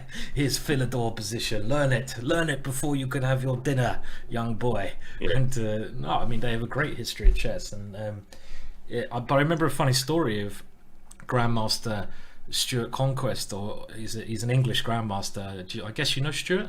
Do you know Stuart? Yeah, sure. Yeah. And he's organizing the Gibraltar, right? That's right. He organizes the Gibraltar competition, and he went over to Russia to play in the tournament. This is when you had the Germans. The Germans were if you played in a segment of time and you run out of time, you seal your move. You put your move that you're going to play into an envelope. Then you go back to your room. You analyze the game. You come back the next day in the morning and you play the game on. Now, Germans were okay before computers came along, because computers totally ruined us, because you just put the position on a computer, it tells you what to do. But the famous story goes, he was analysing in his room, he got to a rook ending, and he was looking at this rook ending. He had to play like midday the next day, and he had the position set up in his room, and he wasn't sure what to do. He went out to get some coffee. He came back, and the cleaner had come into his room, this old female cleaner. And oh my God. And she was looking at the boards, and she was looking at the board, and she just, I mean, I don't know how true this is, but she was looking at the board, and she just played this move, this rook move, and just went on cleaning like and Stuart looks at the position, and he looks at this move the cleaner's played, and he's like, I didn't think of that. And it's like, bloody hell, that's a good move. And this woman's gone not back a bad to idea. yeah, good idea. And she just goes back to hoovering the room, probably thinking, who is this idiot? He can't even find this simple move, So I think there's quite a lot of stories like that. Yeah, strange. Okay, yeah. So looks real to me. Yeah, it could be. Funny little story. Anyway, maybe true or not, but yeah. Okay, well, a different setup's been tried here. So it looks like Dominguez, rather than trying to go for any f4 stuff, he's put the rook on e1 to more than trying to force the play. He's trying to stop black from playing f5, because obviously if black plays f5 now, you're opening up the rook, so white can capture on e5 with a winning position. So in this position after bishop d3, he's stopping black's play, but you got to ask, what's white's idea? Is it a4, a5? Is that what he's maybe going to punt for? Yeah, he's being prophylactic there, just controlling f5. But yeah, I think black should be happy. I mean, he got a fighting position. He just lost the first game with white, so he's pretty happy to get a fighting position. I mean, at some point he can dream about getting f5 in. It's really hard actually to imagine how, but since white doesn't have an active plan, yeah, I mean, I can even play a5 after a4 is not the end of the world, and because a4 is also kind of a weakness that you have to be. You keep an eye, and then you just put a rook on b8. Okay, he just goes to the center, so he really wants to force matters maybe with f5, but I don't see how. Does he want to? Can he play queen d8 and then play f5? I mean, I want to get my queen. I want to get my queen out of the way of the rook if I can. So let's say you go a4. I'll try this. I mean, even then it doesn't work here, because you're still attacking here. It's very hard. I don't see the plan. Yeah, because if you have to kind of rearrange the knight from d6, I don't know where to move. Okay, you can think about. I don't want to say it, but I know what you're going to say. I don't want to say. Are you going to say go e4? F5 takes e4, or are you going to try something else? No, you can try to play g5 at some point, but it looks so horrendous here. Oh.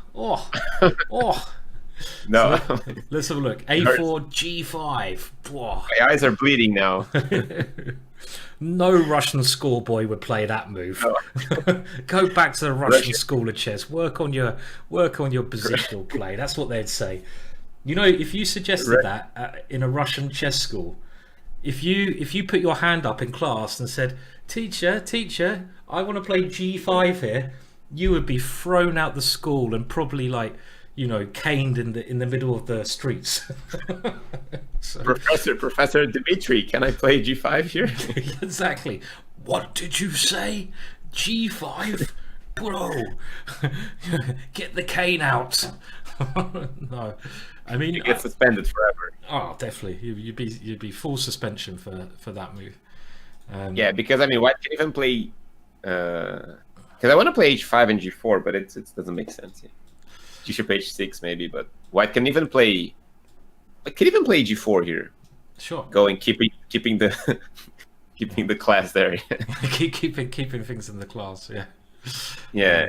h5, knight h2, and then no, this is nonsense. And then the knight can try to come to f5. But I mean, yeah. I see what you're trying to do. I mean, the problem that black has I don't know if there's any more moves played, but if black doesn't come up with a plan, then it's very hard to play without a plan, yeah? And often you just want to get some activity. So the idea of going g5, g4 is not stupid at all. It's just maybe positionally undesirable because, you know, obviously you give up the f5 square and give up maybe ideas of playing it. But I can see what you're trying to do, and it looks like a sensible-ish idea to me. Doesn't look crazy, you know? What about... Thank you for backing me up there on that one. Look, I'll get thrown out of school with you. It doesn't matter. We're going to start our own school of misbehaving chess youths. It wasn't. Yeah, the un-Russian school of chess. It wasn't easy to come up with an explanation, but you did. So I appreciate it. Yeah. Got your back there. Got your back.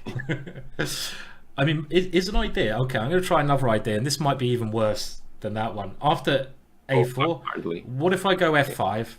You take on f5, and I go e4. Is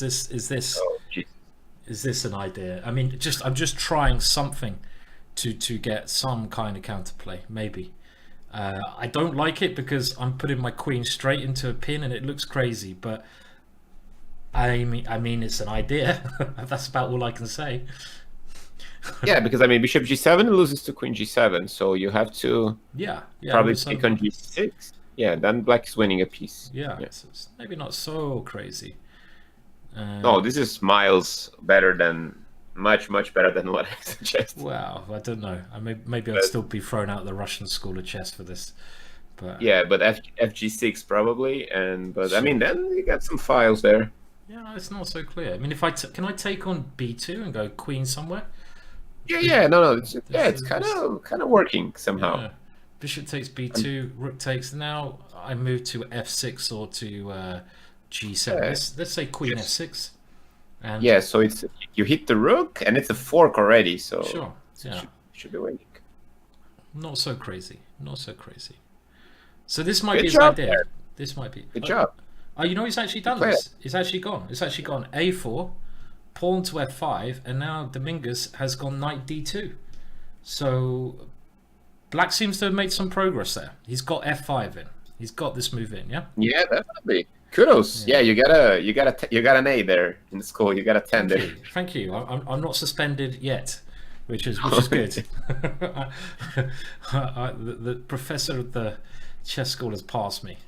So yeah, because now you're able to play. I mean, that was the main issue, that we couldn't play f5, but now we're there. Yeah.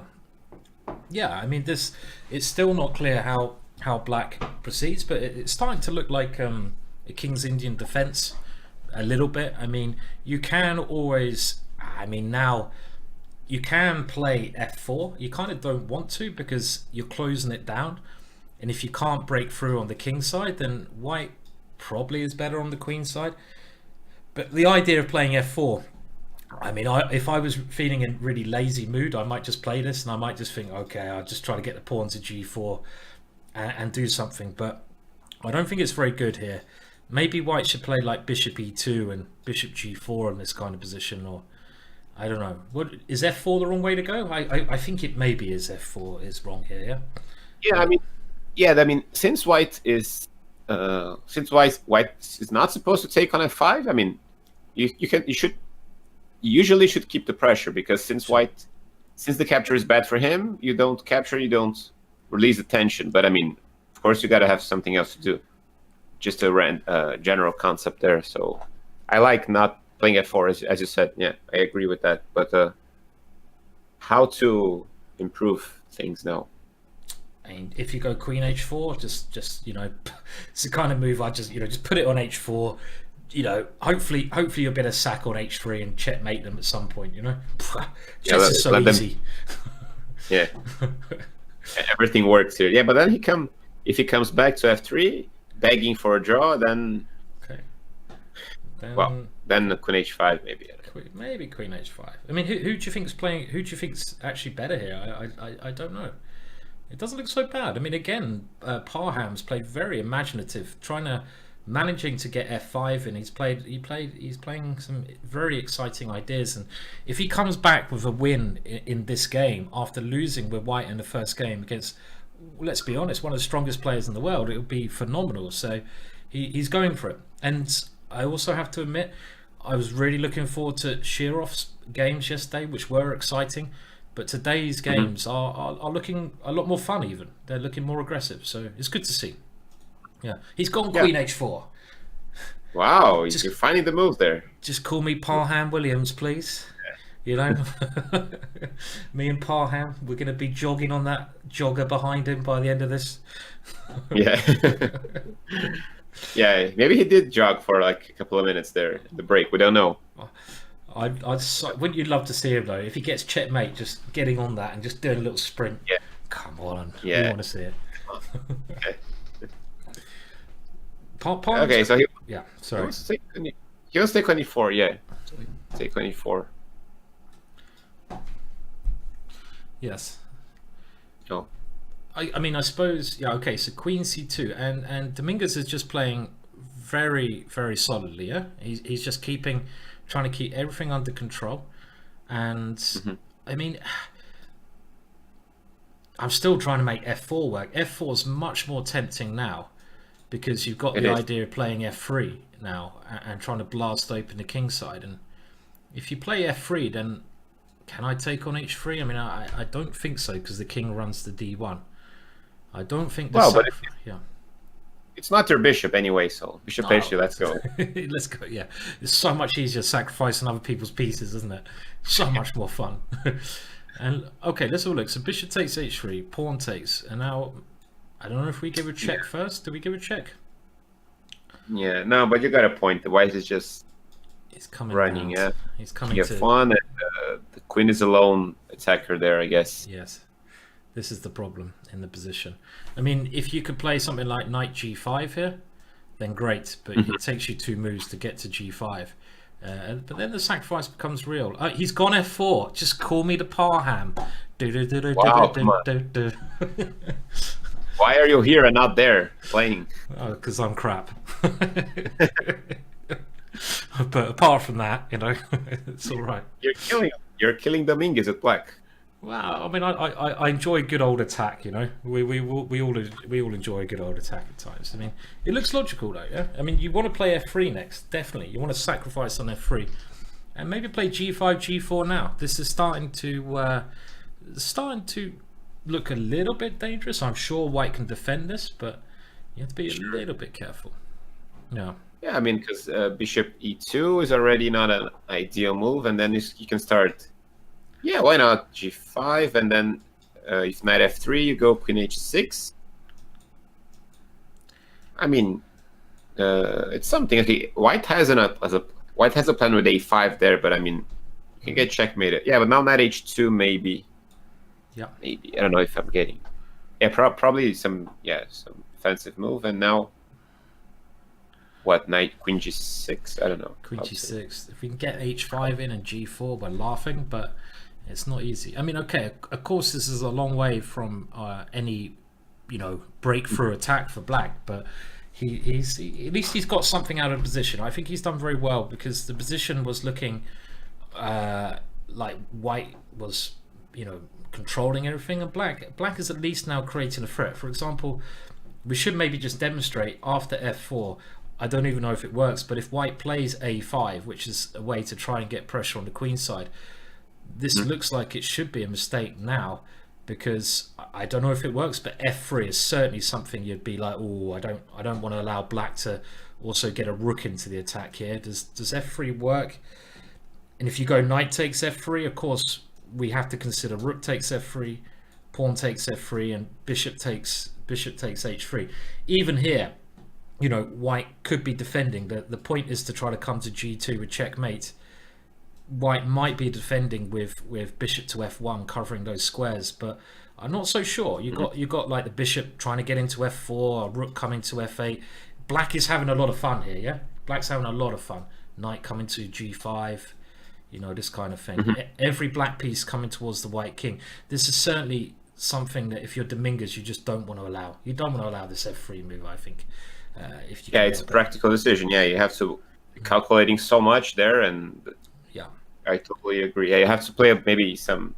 Yeah, F3 is a serious decision. I would probably keep controlling that with a piece. So probably some Bishop e2 played.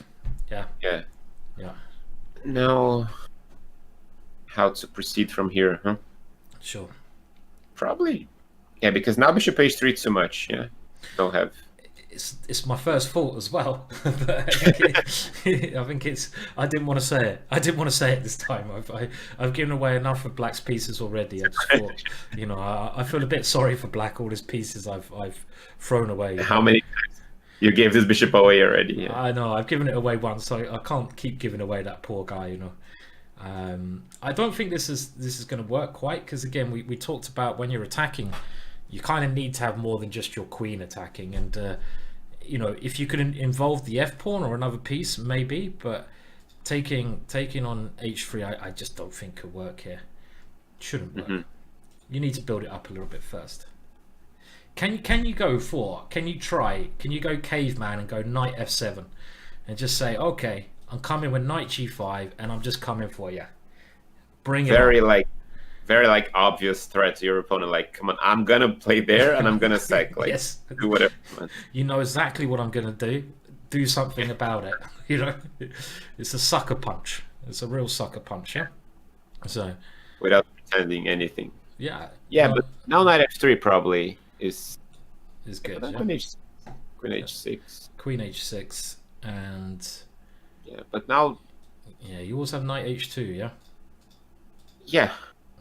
Probably I'm gonna keep on. Yeah, but knight g5 is an idea, because then you wanna. I mean, if knight g5 comes, I supposedly cannot take. No, I didn't want to play knight h2 right away, but. Sure, yeah. Wait for g5, I guess, yeah, or something. Yeah, like a5. I was thinking finally to, but then knight g5. Yeah, I was thinking about knight g5 now. Knight g5 for black, yeah. Yeah, because if I take, I have some issues there with f3 and bishop h3 at the same time. So definitely. Yeah. Yeah, it's not so silly, maybe even, yeah.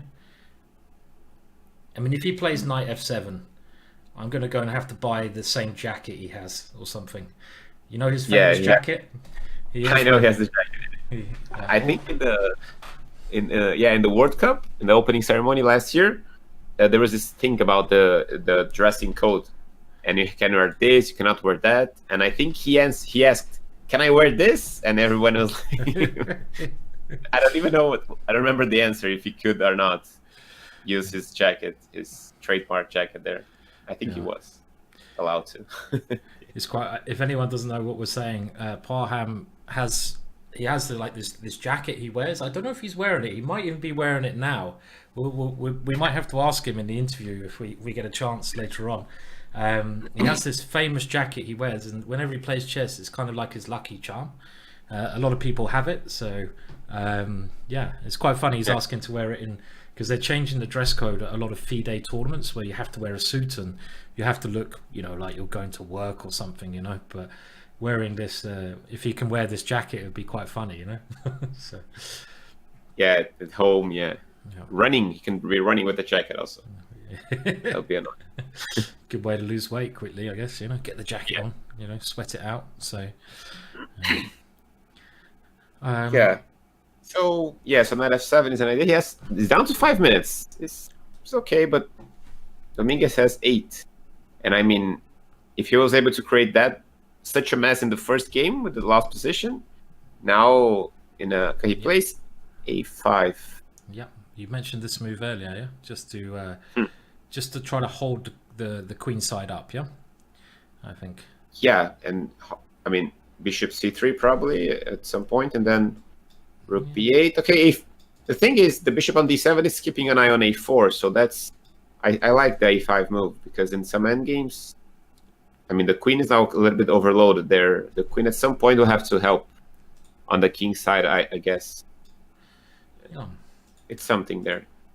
I mean, I expect the computer says white's better here, because I don't know why computers always like these kind of positions, but I think I prefer to play black here. I mean, just looks more fun. Yeah. So. Yeah, white has a space here, but I mean, white doesn't have any pawn breaks at all, so you have to be kind of waiting and see if black is able to checkmate you or not, and that's not a pleasant feeling on the king side. No, that's right. It just looks a little bit scary, doesn't it? A little bit scary. I mean, it's not clear Yeah. how black will break through on the king side. I still think this knight f7, knight g5 is certainly worth considering about, just getting a knight towards white's king. Okay, so bishop c3, quite a predicted move there. And Probably he's gonna go b8, I guess. I guess so. No. It's kind of a move you don't really want to play, though. I mean, I feel you don't want to play this move, but Yeah, but I think there's it's okay. have to do it. Yeah. Yeah. The thing is that the rook on f8 now, you cannot leave the rook on. I mean, you cannot leave f8 anymore, kind of, because bishop a5 is in the air. If you play like, I don't know. I mean, actually, the rook doesn't have anywhere to go. Yeah, rook f6, but that doesn't make. Yeah, I mean, if you could, it's just an. Yeah. It'd kind of be nice to put it on h6 in some lines, because then when you sacrifice on h3, it's you've got another piece in the attack, but you have to play like g5 and somehow get the rook to h6. So it's a nice idea, but not so easy to do here in the position. Yeah, because now g5 is not working because of knight f3 always, because now e5 is hanging. So. Yeah, this is the problem with this way. Can you play knight f3 now? Because does the queen have to go back to e7? I mean, if I was white, I'd quite happily push that queen back as far as I could. I think it probably has to come back here, because you can't keep it on the king side anymore. Because if you play queen h6, now that you're not defending e5, I just take on e5. And if you play queen h5, I take with a knight on h5. So this is the only problem with black's strategy, that the queen has to go back, and maybe he wants to move the queen back here so it gets out of the way of the pawns coming forwards. Maybe this is his plan. In this kind of structure, he can just try to slowly steamroll his pawns down the board in such a thing. And like you mentioned, the big thing is that white doesn't actually have any pawn breaks. Yeah, white doesn't have these moves. Yeah, exactly. And it's annoying. Yeah. Okay, now he's down. Oh, he's also down to 5 minutes. Is that right? It is. Oh, they're both down. They're both down. It can be a very exciting end to the game here. They're both 5 minutes left. Okay, rook b2, just trying to do this, and immediately rook here. Wow, so everything shifted to the queen side now suddenly. That's interesting. Ooh. We much prefer it when there's stuff on the king side going on. Well, but okay. Yeah, maybe he wants to go queen e7 and slowly try to push these g5, but it's without the rooks. Okay, maybe queen e8 is an idea. Queen e7, queen e8. I mean, it's nothing brilliant, but sure. I both help h5. The bishop on e2 is guarding, and also keep an eye on a4. So since you cannot block on b5, yeah, I like try to put the black try to put the black queen on this square here, because then you get this double power against what white has. This isolated pawn, which is a weakness. Yeah. I mean, I was also thinking, the ideal setup of pieces, if black could maybe get the bishop to d6 where the knight is. I know the knight is beautiful here, but if I can move my bishop to where the knight is and maybe get my knight to b4, it's probably not a good idea. It takes too long to do. But some idea like knight e8, knight c7, knight a6, knight b4. But it's far too slow. Yeah, it's an idea. Yeah, you have to be watching bishop a5 as well. But if it's an idea. I mean, if white is, white is kind of trapped there without a clear plan, you can even start thinking about such things. But the chat is asking. So I'm trying to keep a bit of an eye on the chat in Twitch here, and occasionally having a look. And I know you've got many fans in Twitch there. Krikor, you got your posse over there. Yeah. My crew, the Brazilian crew there. Yeah. The Brazilian crew, all the guys there. And someone's asking what are White's plans, which is quite a good question, because Black has many plans here. But what is White trying to do here? Yeah, I mean, White is he played h5. Yeah, White's trying to create some play on b6. Of course, Black control that, and White does not have a clear plan actually, and then just needs to kind of wait to make Black's life really hard there to play G5 and G4. So basically, that's that. You certainly don't want to play G5 now, do you? Yeah, don't. This would be maybe one of the worst moves on the board. This one, which looks quite tempting, but it's up there with one of the worst moves. Yeah, definitely. Of course, knight f3. There's knight e4. Take everything, but then white can just play bishop e1 or something, and then you just lose the queen anyway. Inspired sacrifice, yeah. Yes, super inspired. Inspired sacrifice. Typical. You pretend it's a sacrifice after you blunder. Yes. That's it. Grandmasters never blunder; they only sacrifice. Never. That's not true, is it? They never blunder. Yeah. Yeah. Trying to get the pawn on rook a2. Too deep for me. I think you're right though. It's not clear what white's doing. I mean, if black kind of doesn't do anything, then how does white win? Because in a position that's so closed, if you can't break through, you need to use a pawn break. So it's very important. This position is so locked. You can see the pawns are all locked together in the center. So if there's nothing you can do, and clearly a move like rook a2 is basically saying I can't do anything, you have to do a pawn break to try and do something. The only pawn break white can play is g3. It's the only pawn break. It's the only way to do something. But I don't see this ever being a move that you can play as white because h3 is dropping. On the other hand, black does have the move g4 if he prepares it very well. So I do prefer black for that reason. He's got the way to break, white doesn't. So I think what Dominguez is doing is maybe just sort of waiting and just saying, okay, well, look, if you're playing g4, you're also going to maybe make some weaknesses. And when you do that, I can try to take advantage of those weaknesses. So I think he's just sitting and waiting. And he's saying to Parham, over to you. And the time is getting now much shorter as well. So he's speeded up his play, which also makes a lot of sense, I think. Yeah. I mean, there's always a practical strategy in this position to play here and there, spend some random moves, trying to pretend you're threatening something, and then when you're down to 1 minute, and then you try to open the position. So it's try to complicate matters when your opponent is, or maybe also yourself, are down on time, so it gets more tricky to everyone. It's a very practical way to play, yeah. Just wait until the timing and treat it like a blitz game, which could be very exciting as well for us to watch here. Yeah. The thing is that it's really, really hard to play g5 now with the queen on d1. Really hard. Yeah. Maybe you can put the queen on e8, but then what? Doesn't make sense. King on h6. Yeah, maybe that's nice if it works actually. And then g5, and then it's all. Yeah. And then queen g6 and g4. You slowly come forwards, yeah. Very difficult. Yeah, very difficult.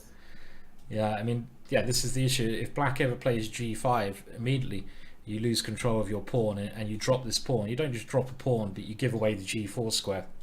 And now white has the break. White will eventually certainly now play h4 or g3 later on. The extra pawn should win. So you need to defend this pawn. So you could, as we say, try queen e8, which gives one defender to it. And now white has to also defend this pawn. So let's say, I don't know, rook a3. And now the only other way I can see to defend this one is to put your king on h6. So you go king h7, you go king h6, and then g5. This is the only, sort of one of the only ways I can see to try and do something here for black. You can play queen f7, bishop e8 also, but then you lose control over g4. So, right. I mean... Yeah, probably you might as well just bring the king to h6. Come on. Yeah, it's not that bad, I think. It looks kind of safe there, but I suppose you might have to watch out for g3 in some positions, but it looks kind of safe. I think on h6 you're quite well defended. And then you're defending h5, so you can play this one. I mean, we could just show that plan in action. Let's say white doesn't do anything and just waits. You play here. And now we play g5, and all of a sudden we're getting ready to think about ideas of g4, queen g6, g4. Yeah, and I can also play queen g6, bishop f6, rook g8, because I mean I don't need to double my rooks on b anymore if you're not attacking the b6 pawn. So I mean then it starts to get really scary for white. Yeah, definitely. Really, really scary. Do you think white should even, if I was white here, look what Parham's done, king h7. He could be coming with the king. Nice. I'll have to get the Parham jacket, I think. Yeah. It's got to be done. If I was white here, I'd be trying to get my king to A1, I think, yeah? I mean, this because the king, the danger is, if you can see these plans developing, you might not be able to stop black from playing G4 at some point. And when black does play G4, your king does not want to be in front of those pawns.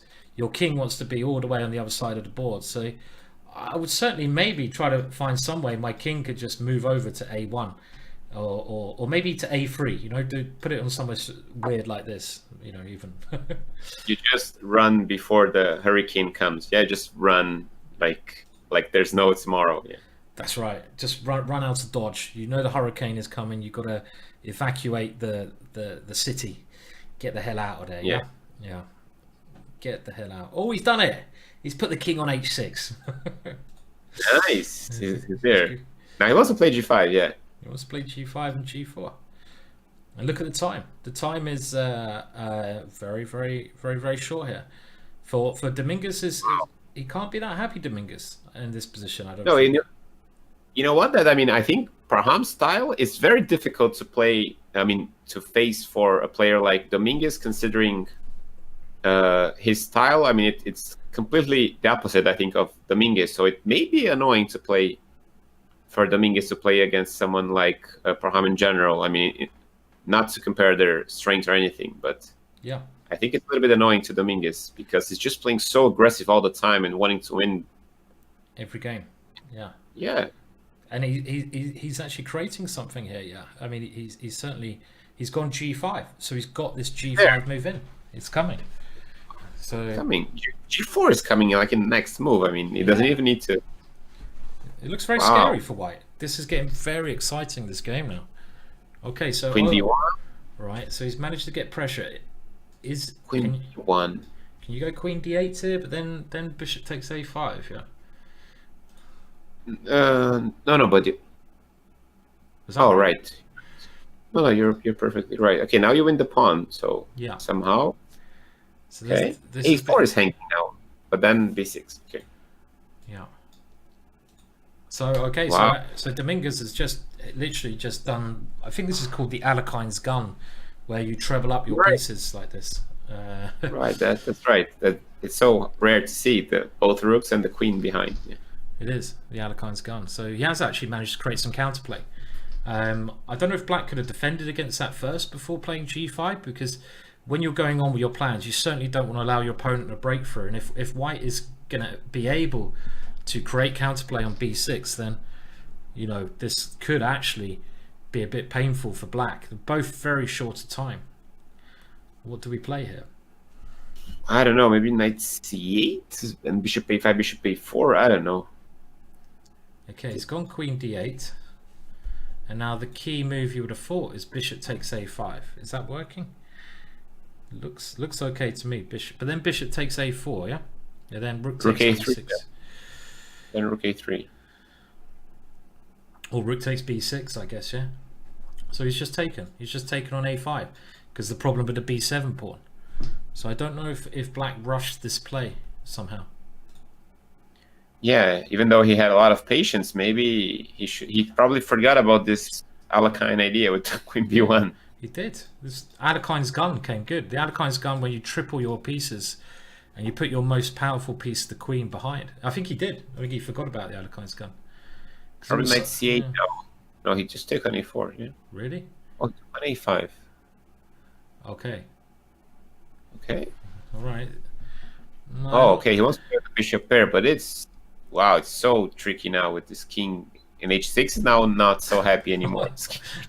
What idiot suggested putting the king on H6? Who said that? What kind of... They wouldn't do that in the Russian school of chess.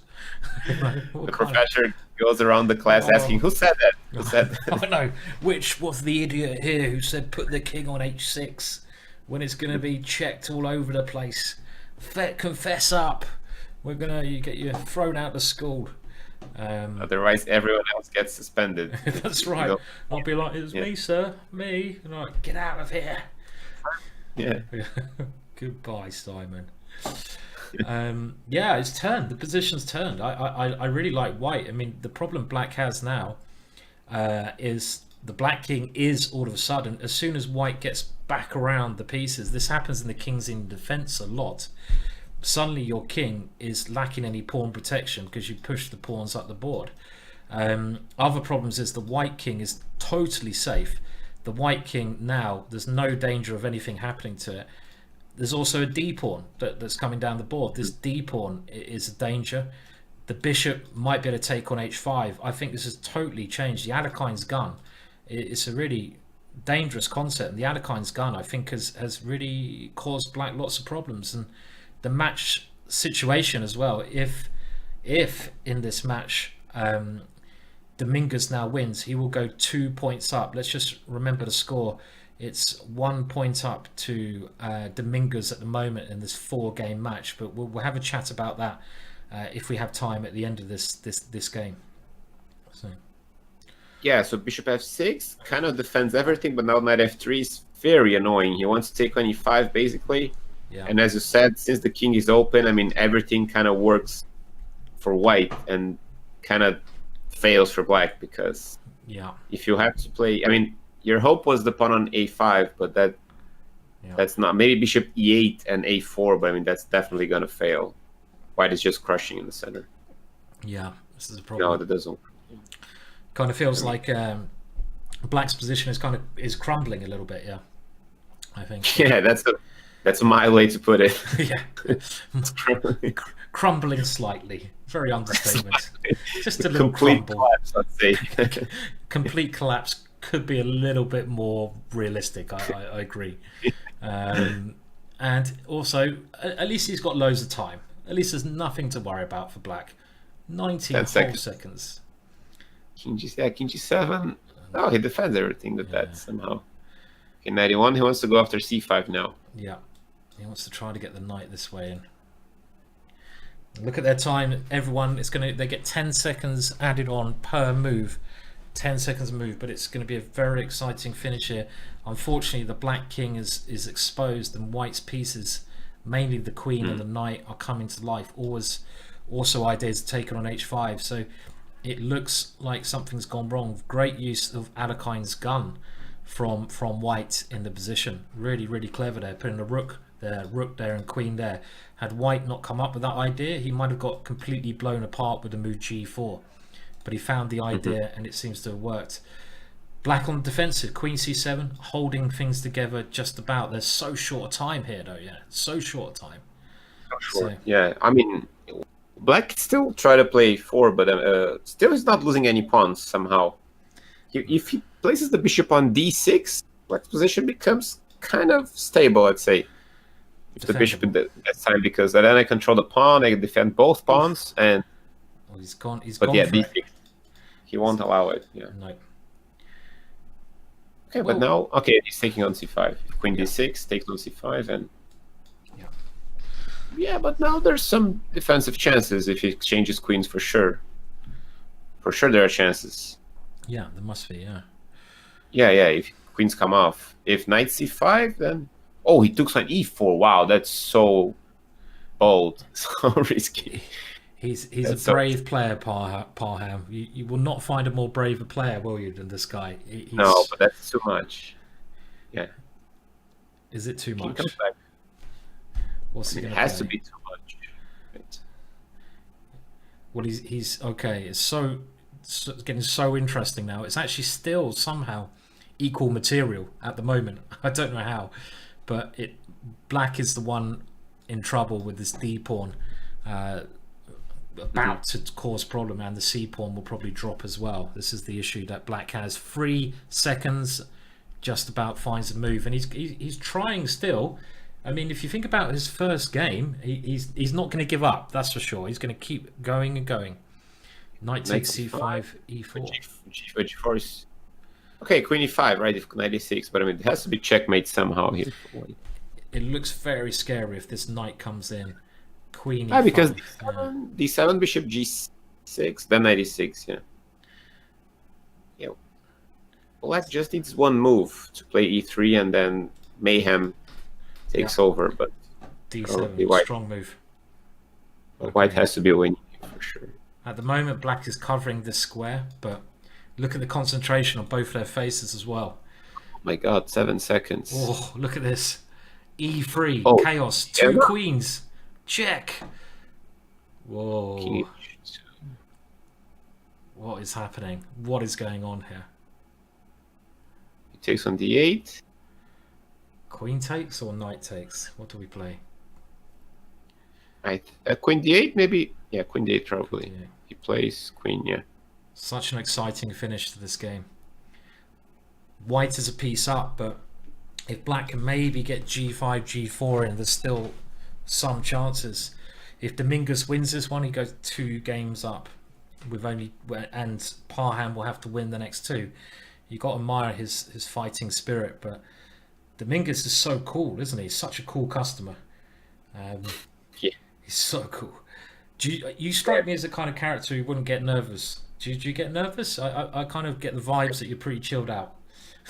No, not so much. No, Okay. I get tense in this blitz or with time trouble. I get tense. You get tense. Yeah, and blitz especially. Yeah. I think everyone must get tense. You know, I don't know one person. Yeah. Will he lose on time? 1 second. 1 second. Yeah, He game over, yeah. He did that with under a second to go. Under a second. Bishop G6. But black has no threats because No. Queen G3 is not really something. It's just a I can check. probably play Knight D6 probably. Try to bring the knight around to F5 or to E7, F7. That's checkmate. Checkmate idea. Yes. It repeats once. Get some more time. Very professional. Very professional. It is professional way to do it. And now, yeah, this you're right. This is checkmate. And then Queen G7 is the idea. Get the knight coming to here. Oh, he's gone this way. Okay, so he's also trying to just go knight E6 and Queen somewhere checkmate. That's better. Because Yeah. King H7, Knight E6, and it's game over. Yes, knight F7 is crushing Queen. Yeah, this is. I think he's going to go 2 games up. Yeah, 2 games up. Yes. Yes. Unlucky Parham though. That was such an exciting game. I mean, Yeah. it's very unfortunate. Mm-hmm. He Yeah, needs Knight E6, and he can resign there. There's almost Knight E6, Queen G3, King H1, Queen takes H3, GH3, Bishop E4, but then King H2. Ah, boo. Okay, well there we go. Another very exciting game. Unlucky Parham. You can see a bit of stress. You know, obviously he played with such guts in those 2 games, so it's unfortunate. I think we're going to take a short break, just for a couple of minutes. But there are 2 games left. Can a miracle happen? I'll just show you the format.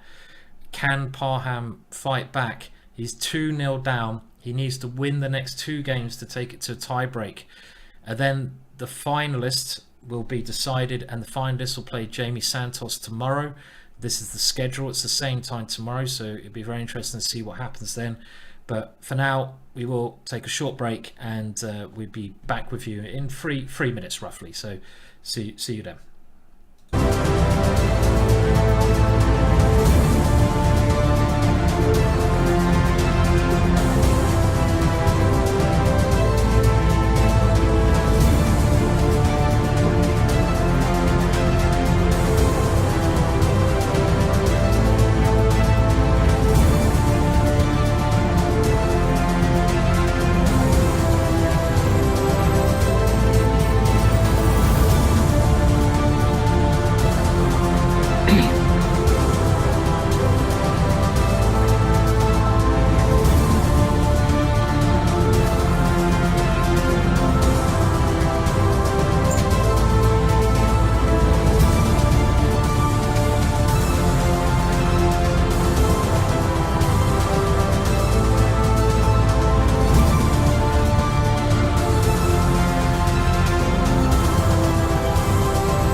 Well, we're back already, and the next round, it means now that Parham is 2-0 down, so it's 2-0 to Dominguez at the moment, and the games are going to start. So Parham is an all-win situation coming up. He's going to have the white pieces, so is there any chance he can come back from this, do you think? Any chance at all?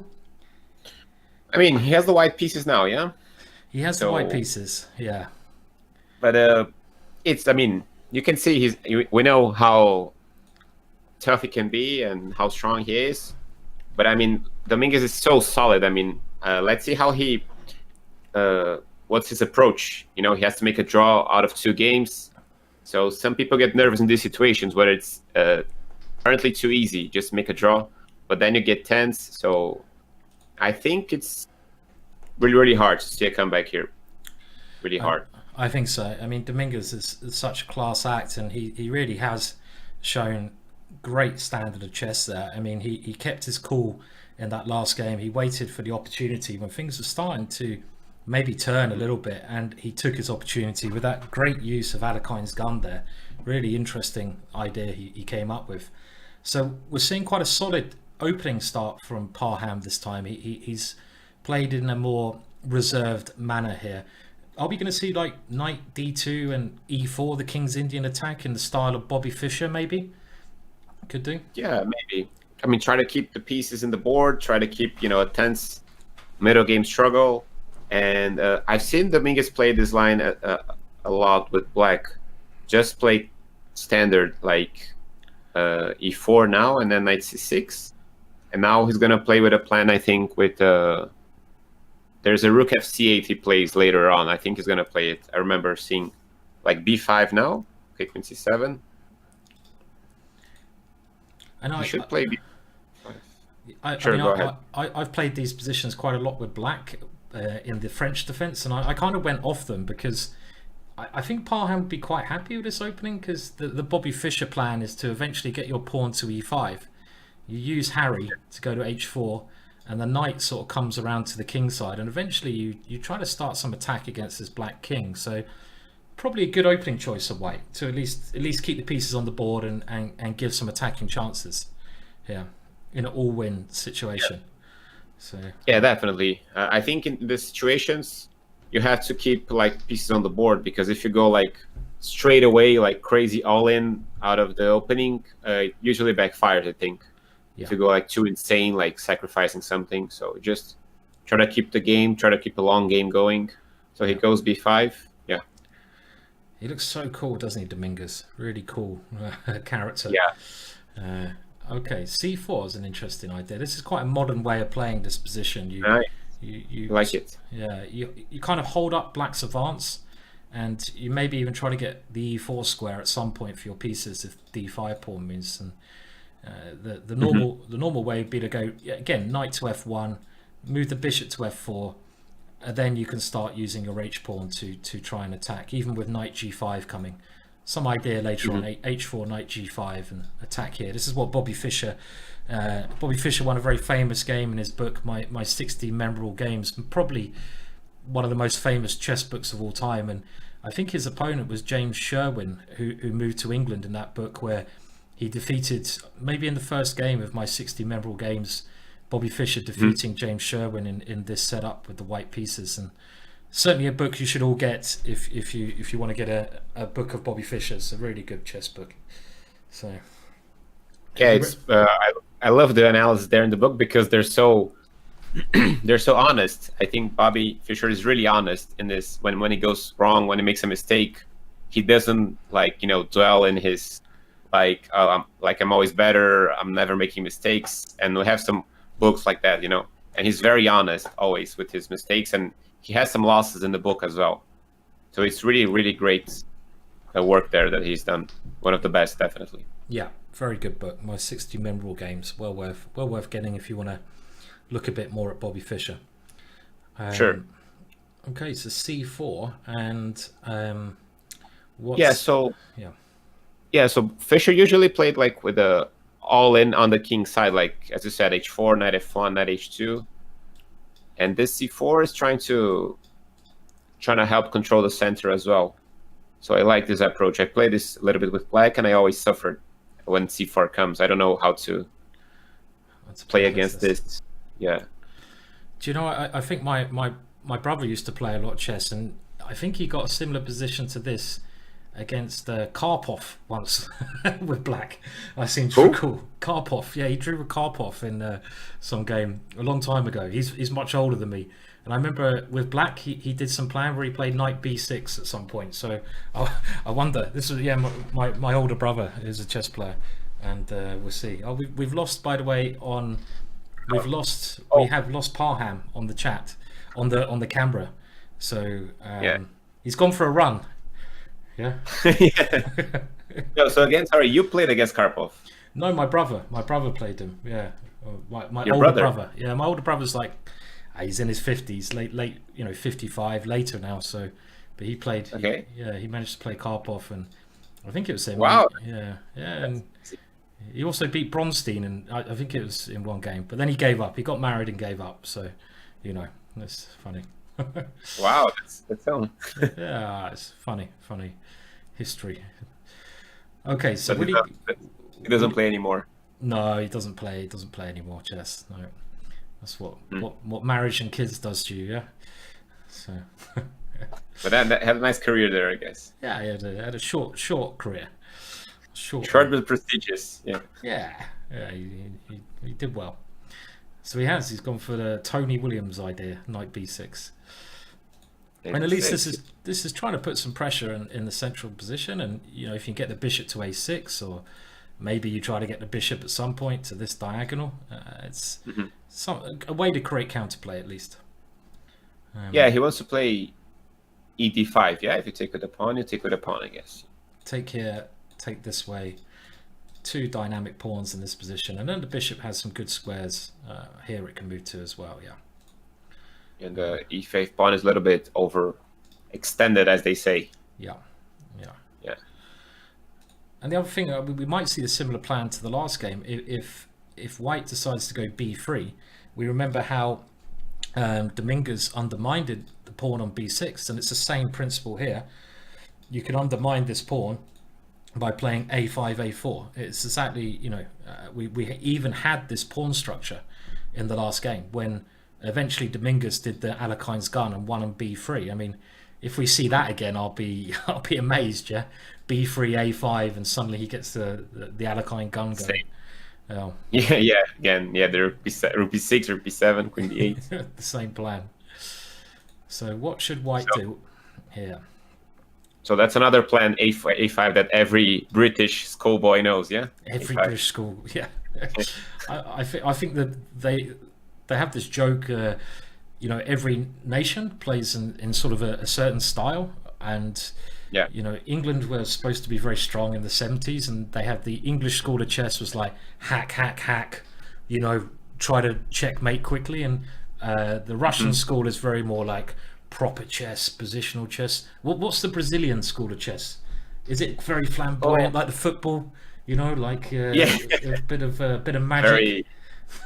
Yeah, we don't have a style. You just play every game as we don't have it. Just maybe Brazil is so cool. You just don't have a style. You're starless. Yeah. Too good for a style. Let's say it's a cool thing. Yeah, let's say it's a good thing. Yeah. I think it's a good thing. Yeah. Let's pretend it's a good thing. Yeah. But I mean, we had of course Meking, which is one of the best players in the world in the 70s. But I mean, he was like it was only him that had such a big influence. I mean, had great results. I mean, in the world. Yeah. And then then we had so many grandmasters to come in the 90s, and then in the 2000s, of course. Yeah. But yeah, we don't have like a school or something like that. Yeah. We just different players with different styles, I guess. Do you think you should start the Brazilian school of chess? Yeah, maybe. Yeah, you could. Yeah, but I mean, if they follow my streams, Brazilian school of chess will be like flagging basically. So that's not really cool. So there is a Brazilian school of chess. It's flag. Flag. I mean, flag 'em. Yeah. So at least on internet. Yeah. Yeah, get them on the clock. So Exactly. Yeah.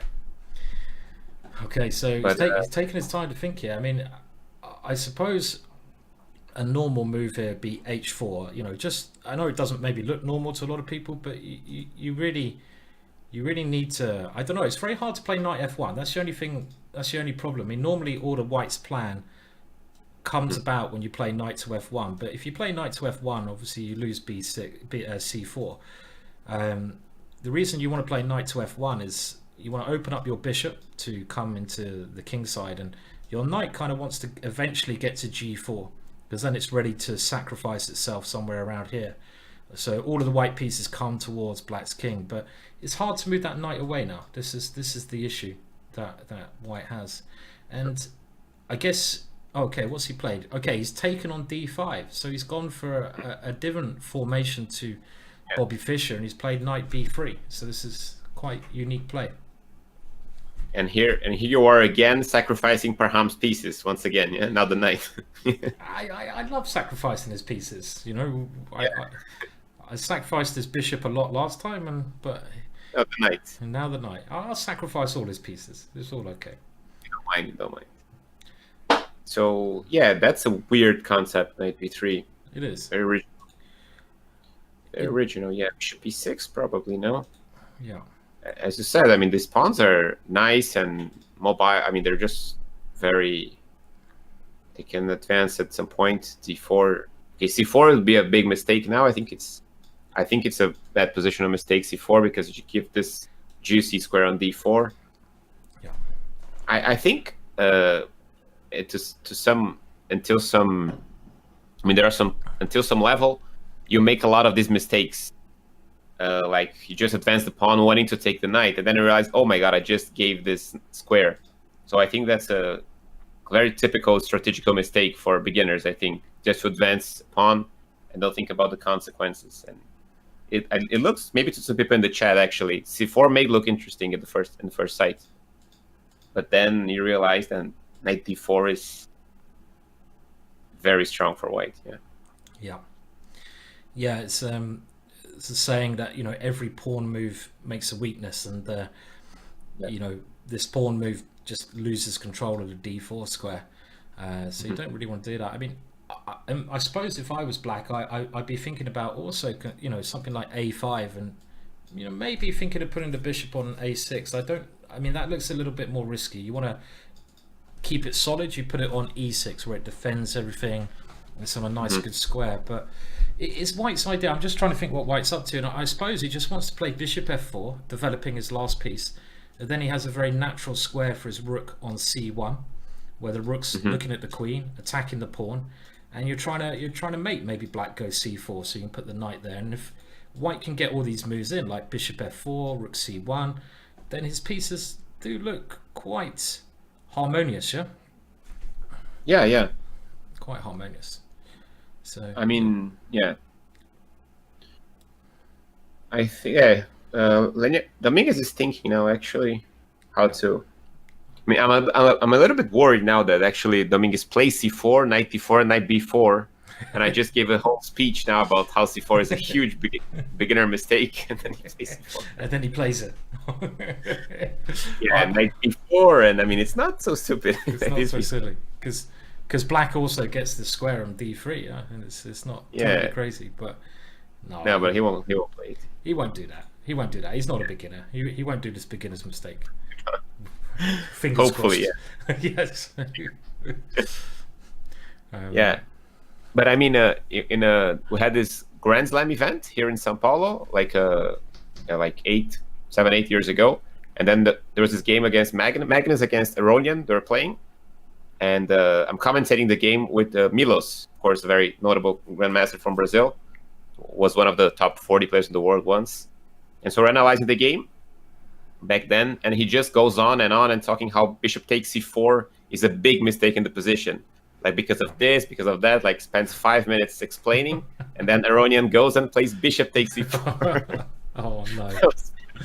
Poor and guy. Then, what can you say then? Did Aronian win, or did he? You know, it was a draw. It was a draw. Okay. If It was a good move. Aronian lost, then it's okay. You'd be like, yeah, he played bishop takes, yeah, this horrible move. I told you all. So Young player, yeah. oh. Well, he's having a Yeah, long think now, isn't he? A long think in this position. Yeah, is old sure. is Dominguez. I mean, he does want to use these pawns, but it's quite hard to mobilize them because again, c4 not possible. I mean, if you could try to play something with d4, maybe. I'm saying maybe because I don't like the way I'm opening up the bishop on g2, but I'm trying to maybe play d3 next move, a little tactical idea. So let's say you play, I don't know, h4, which is not a good move, but maybe now you play like d3. And the point is, if you go queen takes d3, I have c4, which might be winning material. And if you have to move your queen somewhere, well, it's still probably okay for white, but I'm sort of trying to play maybe c4 and get these pawns going, bishop b7. I want to use those pawns ideally, if I can, for black. But it's working out the correct time to start moving them down the board as well. I'm still. Yeah, I mean, there are issues there, but I just think bishop e6 is so natural, but maybe he's really, he's focused on something else, I think. I don't know. Yeah. Oh, he's played it. Yeah. Oof, no c4. No c4. You're okay. You survived. Yeah. Yeah, chat is going to kill me otherwise. Yeah. No, you called it completely correctly. Bishop e6. Good move. Yeah. Good way to do it. Sure. Sorry. That's all right. I'm just going to remind everyone the score and a quick look at the format of the competition. This is a key game. The format is this is a semi-final. The final is tomorrow, and the final will play against Santos. Santos, a young Spanish player, defeated Shirov, and the schedule. We can have a quick look at that. It's tomorrow, I think at the same time. I can't actually see that at the moment. No, yes, it's the same time. Good, got that right. And at the moment, the score with these two players is, well, Dominguez is 2-0 up in this 4-game match. So Parham must win this game. So a draw is no good. If it's a draw, he gets knocked out. So he's got to at some point go a bit banzai and go, okay, come on then. Let's just gamble, roll those dice. So, but not yet. He doesn't need to do that yet.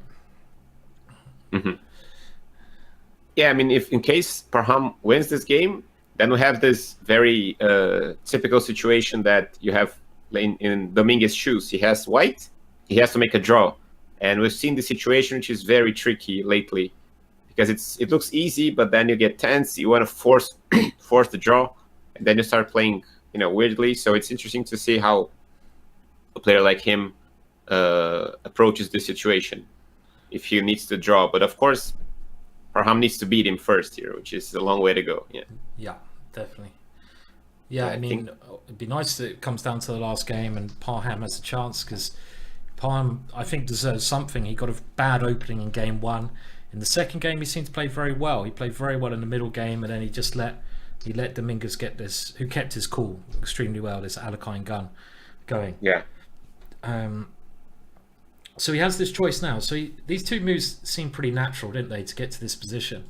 And White, both sides completed their development. White has this simple idea, rook c1, pressure against c4, rook against the queen. Are these pawns strong or weak? This is like, they call them the hanging pawns.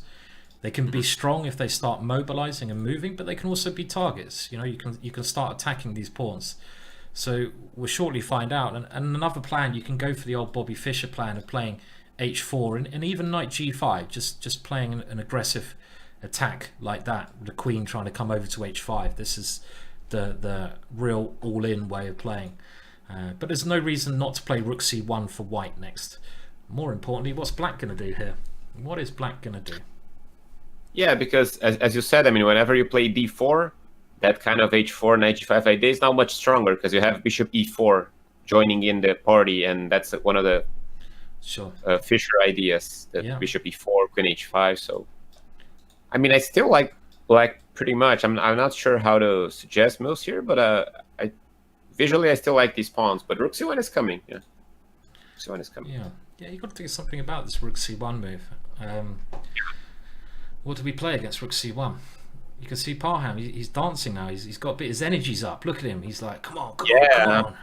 Like, come on. He's excited. He's excited. He likes it. He likes what he sees. He's getting himself worked up.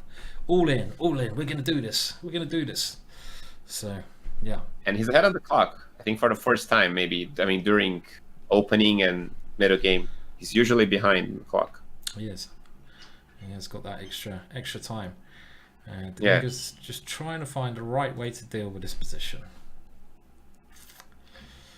So let's see. So the d4 ideas look possible, but maybe at the end.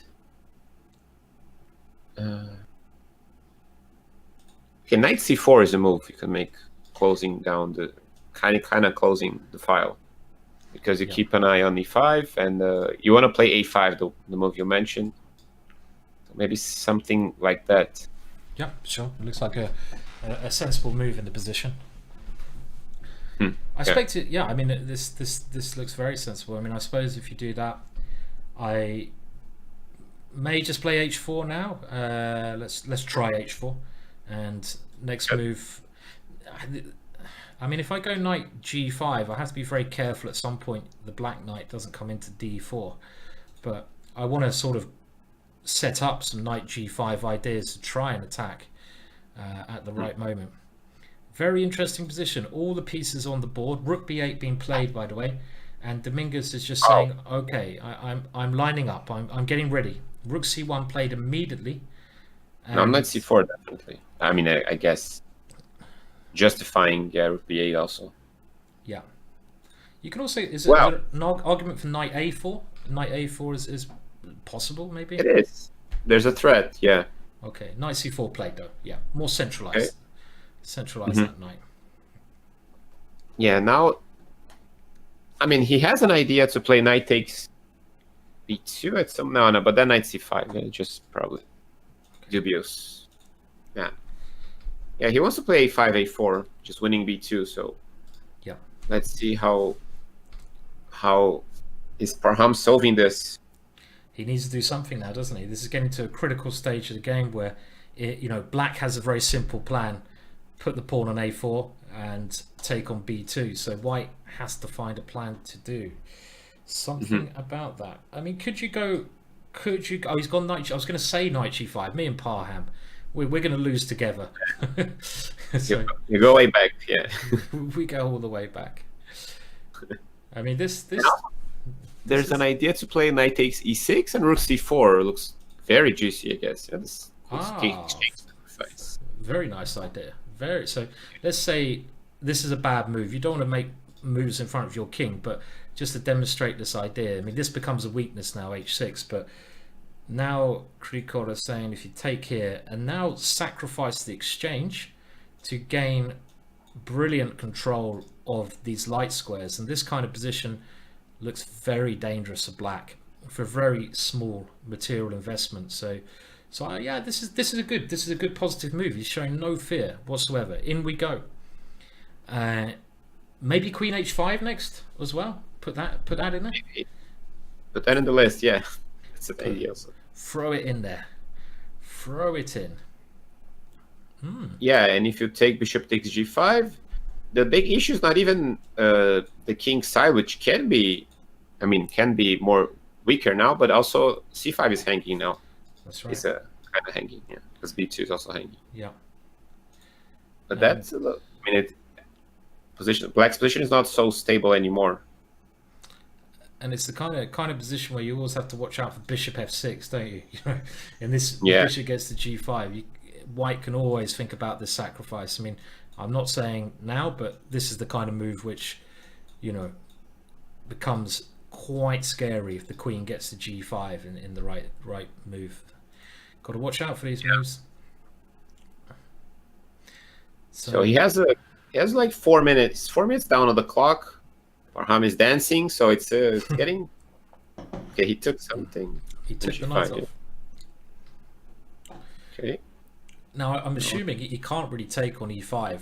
I mean, that looks quite risky, but it's possible he can go knight on 6 takes Um, e5. Possible. yeah, I'm trusting Farham on this. I didn't even analyze. I'm trusting on this. I was agreeing with you. It just looks very risky because you take here. I mean, first of all, you have to decide what to do against bishop f4. You have to play f6 or something. All the pieces look a little bit weaker than, but there might even be something else there as well. I mean, it looks so dodgy, but it might be okay. Yeah, actually, I think he's gonna consider this seriously because otherwise, then the c5 pawn is a little bit annoying. But how does he do now? What does he do against the knight e5? Knight 6 e5. Yeah, the way you said. Yeah. So take here. Black's pieces are kind of like just about holding themselves together. The point is bishop f4 looks very strong, but black can play f6, and now there's no obvious way to break through here. I mean, even here, maybe some danger with queen h5 at the right moment, but it doesn't look so obvious. So, oh, he played h6. Ooh, huh. Wow.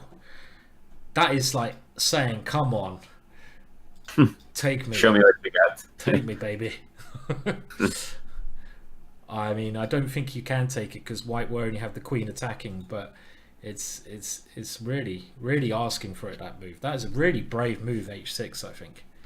I mean, whew. But I mean, I just don't truly get the point because bishop f4, isn't it just helping white? Is he going to play g5? No. I was... He can't be that cool. He can't be that cool. No. That would just be... Again, that's the move you get thrown out the Russian school of chess, even for suggestion. Again, it's that one, you're sitting in the Russian school of chess, sir, g5, get out of my classroom. Do you not have any understanding of the Russian way of playing? You're weakening your king. Horrible move. He'll probably play it. I guess. You go to jail more. You would be thrown out of school. Yeah. Okay, queen e7 played. Queen e7. Okay, defense c5. It's logical. I really want to play queen h5 now. I mean, queen h5 just seems so normal now. Can I do that? And then, yeah, but how to continue then? Well, I really want to take on h6 because remember, I love giving up Parham's bishops. I mean, rook takes c4 is not working, is it? Because the pawn is attacking b3. But I mean, queen h4 looks. You might be starting to arrange some ideas of bishop h6, maybe. But then the rook still not. I mean, you can like try to make history with queen h5 and take and rook c4, rook e4, but that looks way too much. Way too much. It looks a bit too much. All the pieces. Yeah, it reminds me of a number of my games. You're going for a brilliancy prize, then you just resign. Yeah. I did it once in Capel. The first time I played, I was playing this this girl from Romania. She was like maybe 2200, I don't know. So she's playing. We're playing this kind of opening middle game, and then I sacrificed the queen. I played like queen takes f2 check. Just give the queen, and I thought I was checkmating her, and so she brings her king to the middle of the board, and then I missed one square, and everybody's just watching the game. And she just was like king e4 in the middle of the board, and I have no pieces left. Everybody's watching, and I just have to resign. I know that feeling all too well. By the way, queen h5 played, but yeah. I know that feeling because whenever you're losing to someone who's much lower rated than you, somehow the walls, they can smell that they can smell that this upset's there. So to make you feel so much worse, out of nowhere you'll get like 20 spectators. They're never there when you're winning. They're only there when you're losing. Yeah, only when you're losing. There. They're never there when you're about to do a nice checkmate. There's no one watching. But when you're about to lose, they're all there. Exactly. They're just watching. Yeah, you look. I mean, you're gonna win a brilliant positional game. You look. There's no one here. No one around. But you lose to someone 20, much lower rated than you, and everyone's watching, just about to laugh at your defeat. I had your reaction. Yeah, Okay, this is now getting very exciting because, okay, Dominguez is bringing the knight to b4, trying to come into d3, trying to take on a2, and this is the position where white needs to do something. I mean, come on, take on h6. Take on h6. Be a hero. Be a hero. I mean, he's just listening to all your moves. So, I mean, I feel like whatever you say is going to happen on the board now at this point. Well, that's why he's lost both of his games, yeah? Yeah. Unfortunately for him, he's listening to my moves and he's lost both of his games. Yeah, something. Too much. Yeah. Don't cheat by listening to my moves, that's for sure. But I mean, you could consider this one. Bishop takes h6, definitely. Yeah. Maybe but I what's say the definitely. I mean, you take. Let's try. Takes, queen takes h6, and my idea is rook takes c4, and then something to e4, and I pray. I keep my fingers crossed, and I'm just like, yeah, I'm praying. What about, okay, I've got some magic for you. I've got some magic. What about we go knight takes c5 first? Wow. Just to get the queen out the way. What are pieces? We don't need that piece. Just have it. Have the piece. Who cares? Who cares?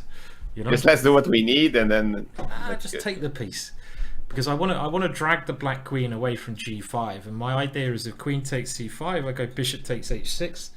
And now, if you take on h6, at least this way, I've gained an extra tempo because I have queen g5. Even though a draw is no good, you know. So I have to try to win this position, even though I've given up nearly all my pieces. But I don't know. Is that okay? Is it so stupid? Is knight takes c5 completely stupid, or just stupid? Trying to drag the queen away from its defense of the g5 square.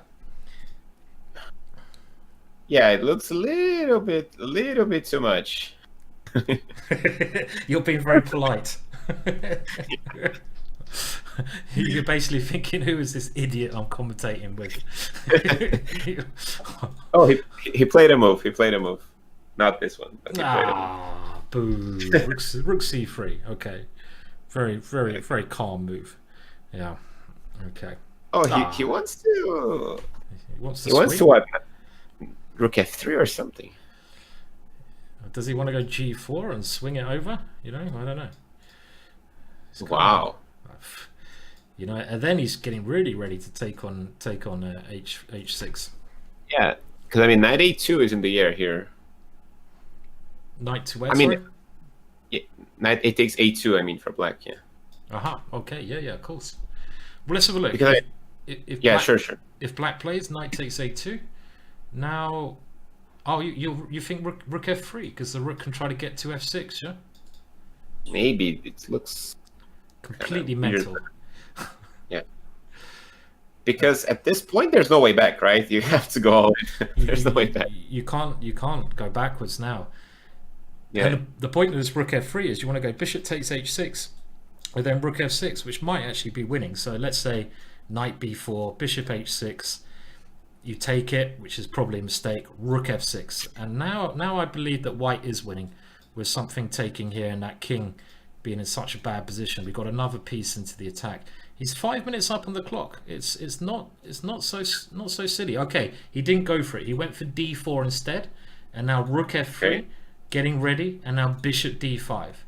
If Dominguez defends this, he's one of the coolest customers around. He's cool. He's a cool customer anywhere, but. I mean, because now the bishop on e6 is leaving also, because the bishop was helping to defend somehow. So I think now the time has come. The time has come.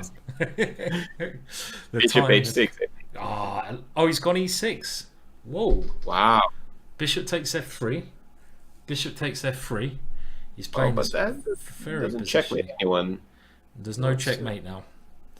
No, but now he wants to take on b8, take on c5, and suddenly it's a messy endgame. It's a very messy endgame if he takes like f takes e6 or something, because he can maybe play rook, because the ef7 is a no, actually it's not a big threat. Sorry. I mean, I was thinking about moving the rook. Moving the rook here. So where should we try? Like rook. Let's just say rook. Somewhere. Yeah, c8 maybe. C8, perhaps. And now, Oh, come on, just take that pawn on h6. He's not going to do. Okay. Quite a greedy approach if you go there, but if it works, it works, yeah? Yeah, because I was thinking he takes f7, but then queen takes, there's nothing. Yeah. Surely, d5 is not a move. Yeah. Surely I'd take on h6 now. Surely.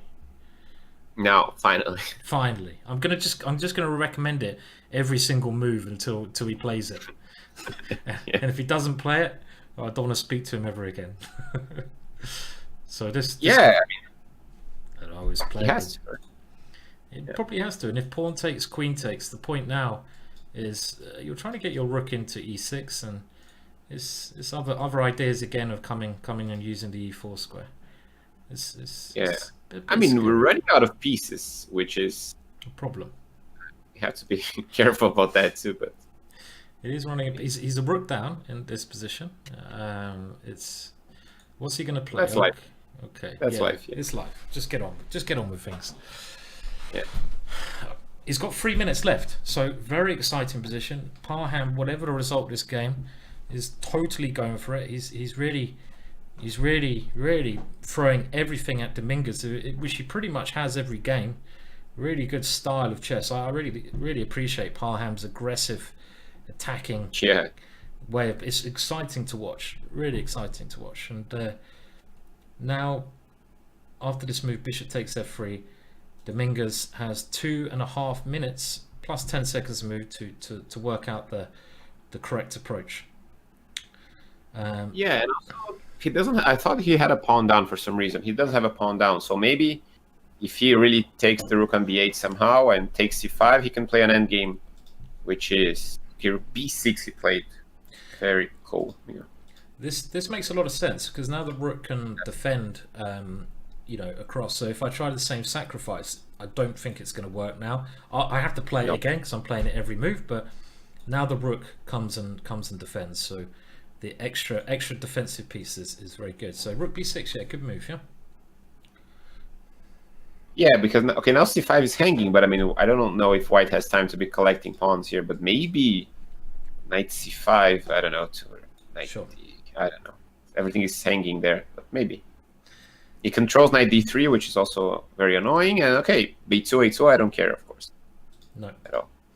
I like your knight to c5 because you'll bring another piece the right way.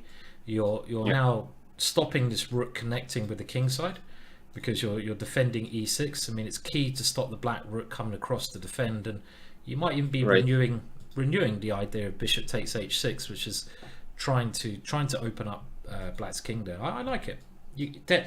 Worst case scenario, you can even play maybe not knight d7, but knight d7 is a way to try to get some material back in a position at some point. I like knight c5. Simple move, yeah. Yeah, I mean, there is rook b5 to be worried about, but I mean, I guess life is too short, right, to worry about rook b5 at this point. Well, it's a good move, yeah. Probably. Yeah, he takes f7, then queen takes. And now the end games are supposed to be bad. Yeah. End games must be bad here. Yeah. There's no tricks there, are there? Can't see any tricks at all. Yeah, now it's the moment for Parham to find something to. Oh, did he take on f7 yet? No. Rook b6 is still, as far as I see, the position on the board at the moment. So. Yeah, no, sorry. So he hasn't taken. Okay, he's gone a3. Wow. Now, he wants to get his bishop to d5. Yeah, it makes a lot of sense. Now he wants to take on f7. If your knight moves, I mean, someone suggested in chat in a different variation, but I think the idea is the same. If the knight moves, he takes f7, is winning the queen basically.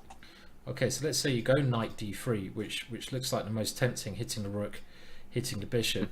White plays pawn takes f7 check, hitting the queen with the rook, and if you don't want to lose your queen immediately, you play queen takes f7. But now the knight is no longer defending this key square, and bishop to d5 is just coming in. I reckon Parham's playing a brilliant game here. I mean, he's refraining himself quite well, and he might bring it into another game. He might come back. What a This looks like it should. This line looks like it should be winning.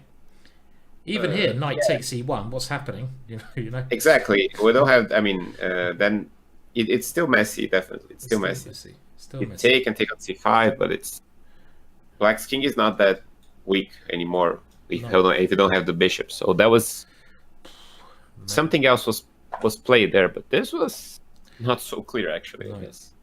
Well, rook takes e6 was played, and he's decided to give back the material and just get rid of this annoying pawn. And white now took on e6, queen takes e6, and he has grabbed that bit of material. He's got a big time advantage. He's still, you can see he's really hyped up in the... I mean, that's crazy. I mean, how he was able to build this attack with rook c3, rook f3, and e6, and put the pressure. Again, we're talking about one of the best players in the world here defending, and this is definitely complicated now, right? It's definitely at least complicated. Yeah. Not to say losing maybe already. I mean, he's playing brilliantly. I mean, g5 has been played. Maybe he had to stop bishop d5. Maybe this was the only way to stop the bishop coming to the square. He breaks the queen's view of that pawn. Yeah, and actually the bishop doesn't have good squares. The bishop was perfectly placed on f4, and now the bishop feels a little weird because bishop c1 is awkward. Knight takes c5, queen e1 check, which could be a move because you have some checks at the end. But g5 was probably a necessity, probably needed.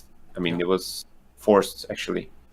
I agree. I mean, the good thing about white now about Parham is he has a bit of time to work this out. He can try to. He has the time advantage. Knight takes c5 here must be the critical move. Okay, he's just moved it back. Bishop to c1, very calm. Very calm. Yeah, because queen e1, king g2, and I mean, the thing about the time advantage is that you have to use it somewhere. So I mean, he has to use the time at some point. Sure. It's nice to have 7 minutes, but it's worthless if you don't use it. At some point. So I mean, surely knight takes c5 was interesting. We just showed that. I mean, it wasn't played, but the idea in this position is okay. White sacrifices this piece, but is there now some way to get through to the king? You've got ideas of knight e4, knight f6, which looks very tempting. E4 is nice. I like knight e4 a lot because you cut the queen off from coming back. Okay, we'll stick with the game because we can see Dominguez's time is now down to 12 seconds. Whoa! Oh my God! He's under a lot of pressure here. A lot of pressure. I think he's going to do it. I think Parham's going to get back into the game. 95 maybe, no? Oh, he went d3. Pawn to d3 played. My money is on Parham for this one. He's playing out of his skin. Okay, now knight c5 is running into problems. So I mean, this pawn is alive on d3. That's he already g2 played just to avoid any checks. So now knight c5 is an idea. What about knight e5 now? Knight c5. Pawn takes b4 played. Dominguez 15 seconds left. 15 seconds. In 7 minutes. That's a huge time difference. It's a major one. He's doing the Brazilian school of chess. He's flagging. Yeah. That's how Alexander Fear plays in this classical game. He just has like 1 hour. His opponent has 25 seconds. He's really hard to play, old Alexander Fear. I mean, I assume white is doing very well because now the knight, he's just got to decide if the knight can join in the attack. It could be curtains for black because black's played this g5 move, which will weaken the king. I mean, one line worth pointing out is if you go knight d4, black would love to play queen g6 because black wants to get the queens off the board. If black can get the queens off the board, his king is safe. But the issue with queen g6 is you always have to watch out for bishop d5 check.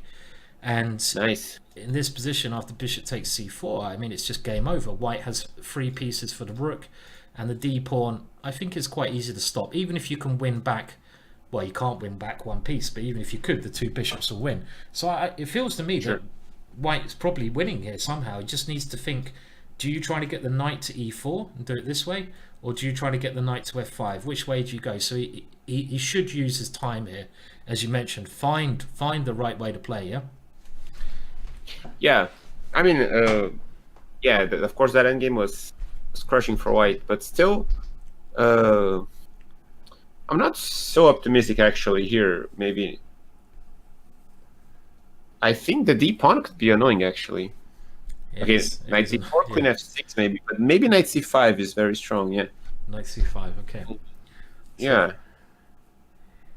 So knight c5 and yeah, if I grab the pawn, then I think is very, very difficult for black. Even though the bishop on c1 is a little bit uncoordinated now, but okay, should be very good for white. But I still can hold on to that pawn, maybe. I don't know how. It's quite hard for black to find a square for the queen after this move because, again, queen g6 fails, the queen takes. And then if you put your queen on either of these two squares, you have to consider knight d7, which is, for example, a fork. Back to the game. The lesbian move played. Wow. Bishop takes g5. Wow. Pawn takes, queen takes g5. He's given up a piece. At last, he's sacrificed the bishop. Whoa. And does he want to just queen g6, take the queen, and then come round here with the bishop? This must be his idea. Yeah, because then the king side is white's king side is killing. 4 seconds now. Wow. Is it flagging or what? 1 second.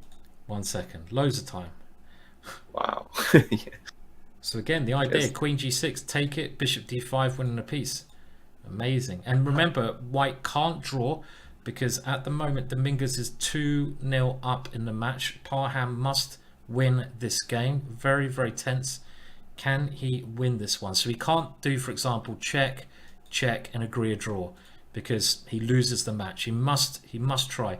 Bishop d5 must be our first thought, yeah? I mean, this move is so natural. Get the bishop into the game. He's still thinking, but I'm not sure how Dominguez would meet this move when the knight looks like it's going to drop because you have queen h4. You're attacking the knight. He must have played it. Oh no, he's gone knight c5. He's gone knight c5 instead. 2 seconds. Whoa. Dominguez desperately trying to get the queen off, but there's attack. Oh, 97. 97. Boom. Wow. He's done it. Wow, that's a brilliant game. Knight f6 coming. He's done it. He's won. And queen f8. Brilliant game. Wow, what a fighter. What a fighter, Parham. Amazing. Amazing stuff from Parham. That was at the end, bishop h6 happened. Kind of happened. Look at his face. He's so relieved there. Brilliant game, yeah. Wow. And now he's going to go for a run. Get on the treadmill. Come on, let's go. Let's go. Okay. Well, that was an amazing comeback, and there's only look at Dominguez there. Wow. Brilliant stuff. So I mean, really good win there. I mean, Dominguez just didn't have enough time at the end there anyway, and I think should we take another short break, Grigor, and we'll be back in a couple of minutes for the last game. Well, the last game of this segment. Let's just remind everyone the format. We're coming up to the fourth game. It's 2-1 to Dominguez, but Parham has come back with an all-important win. If Parham can win the next game, it will go to a Blitz playoff. So we're going to now take a short break, but stay with us. We're not going to be gone for long. We'll be back in 2 minutes or so. So see you all a bit later.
So we are back, and we are back with the last game of this segment. Just to remind everyone, this is game 4, and an amazing game by Parham there.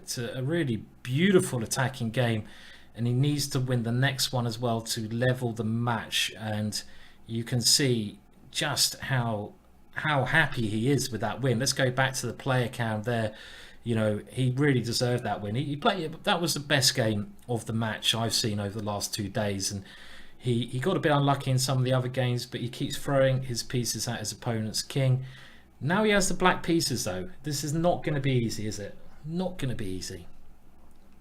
Yeah, but definitely he's in the best possible situation after that second game. So he's and he's scattered the Dutch. Good move. Good move.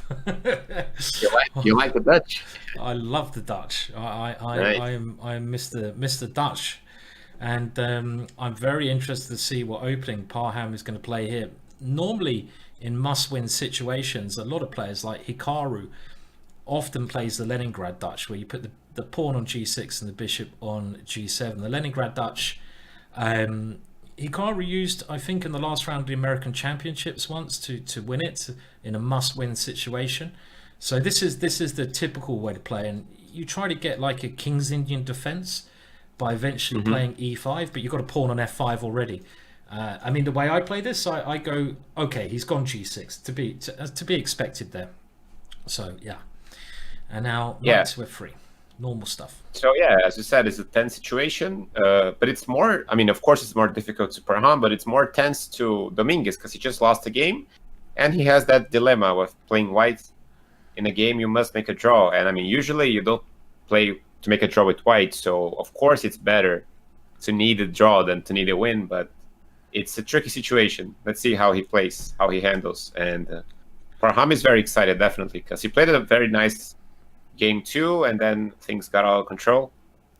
He's been improving quite a lot. First game he fought on, but it was the worst, I think, from him. Second game he was great, but then lost control, and then third game was like amazing how to make that attack happen in like an open center and so complicated, and put the time pressure in such a world-class opponent like the one he's facing. So let's see. Yes, and they're playing a line of the Dutch. I mean, I generally don't like your structures of black. It's me where you play e5 and you have your pawn on c6. I prefer this Leningrad structure with the pawn back on c7. But this is one of the main lines now in the Leningrad Dutch, where white tries to prove some positional advantage with the bishops, but black gets developed. He gets developed okay, and later on he might be able to try to play the f4 move or something like that to get a break in. The other idea is to plonk a knight on this square and play along around that. Okay, rook d8 played, and this is all theory at the moment. Dominguez playing knight g5. There's some bishop c8, right? Or just let the bishop be exchanged? I don't know. Okay, by the way, I've made a bit of a mistake here. I need to flip the board so white's at the bottom. Let's keep it like that. So I'm sorry to do this to everyone because it's probably going to confuse people. But let's look at it where Dominguez has the white pieces. So my mistake there. Right. I think I got carried away with the Dutch, and I thought I'm going to be black. Give me the Dutch. Give me the Dutch. We want to have it, but we should always have whites at the bottom, really. So I'm sorry for confusing you. It's the same position. It's just the other way around. You know, we did this on purpose to test your visualization skills, because sometimes in chess you need to look at the position from different angles. So you know, it's just it was a planned trick.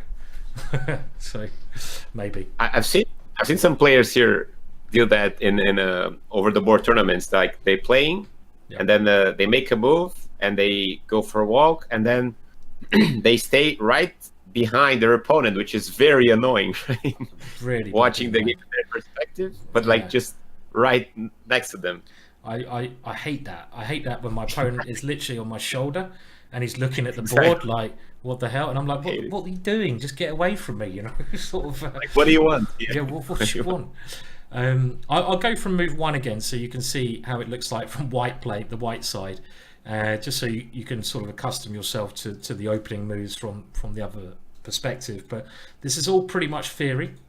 A move I like playing here, actually, which is a suggestion of Ruland, who's in the chat, and a lot of the Dutch guys, is to go Queen E8. This is a very interesting move where you just try to go E5. That's my theoretical sort of way of doing it.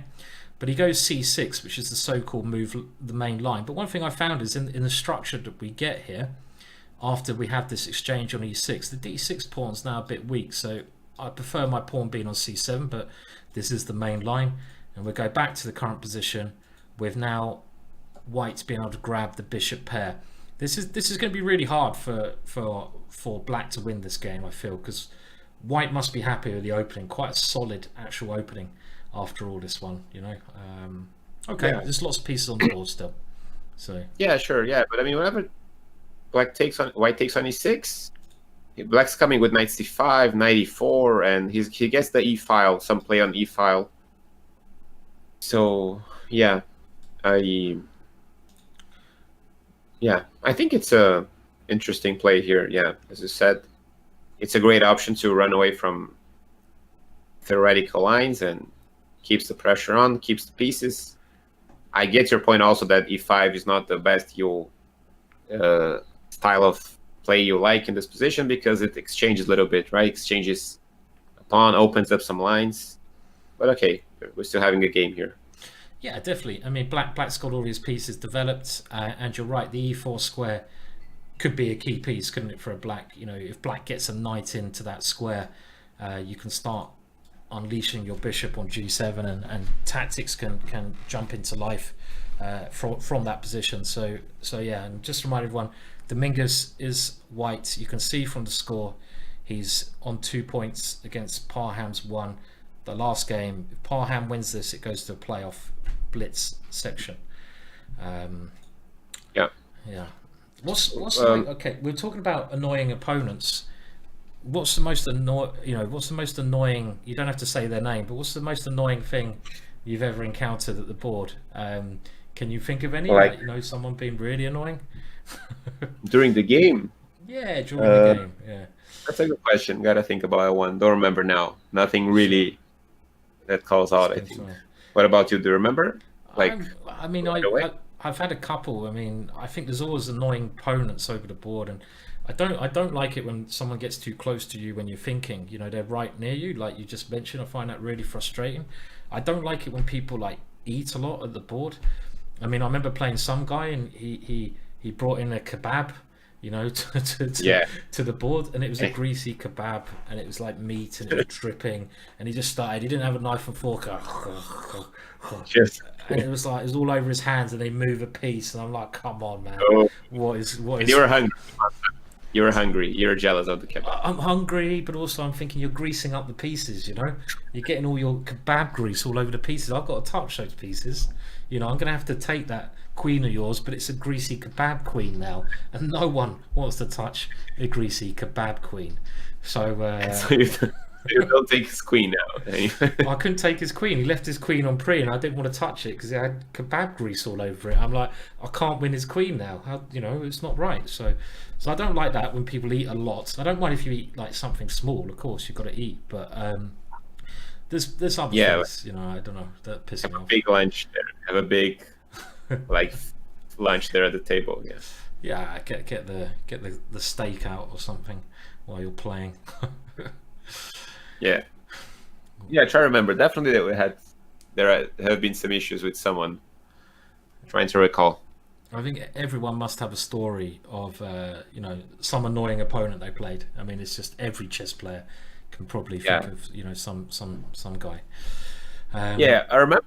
I mean, I was just starting to play like over the board tournament. I mean, classical tournaments. It was like, I don't know, 12 or something, and then there was this guy. He was to put marks on the moves. So he like put a great exclamation mark to his moves, and I remember I played some move blundering my queen. So he rolled my move, I don't know, rook c2 and double, question mark on.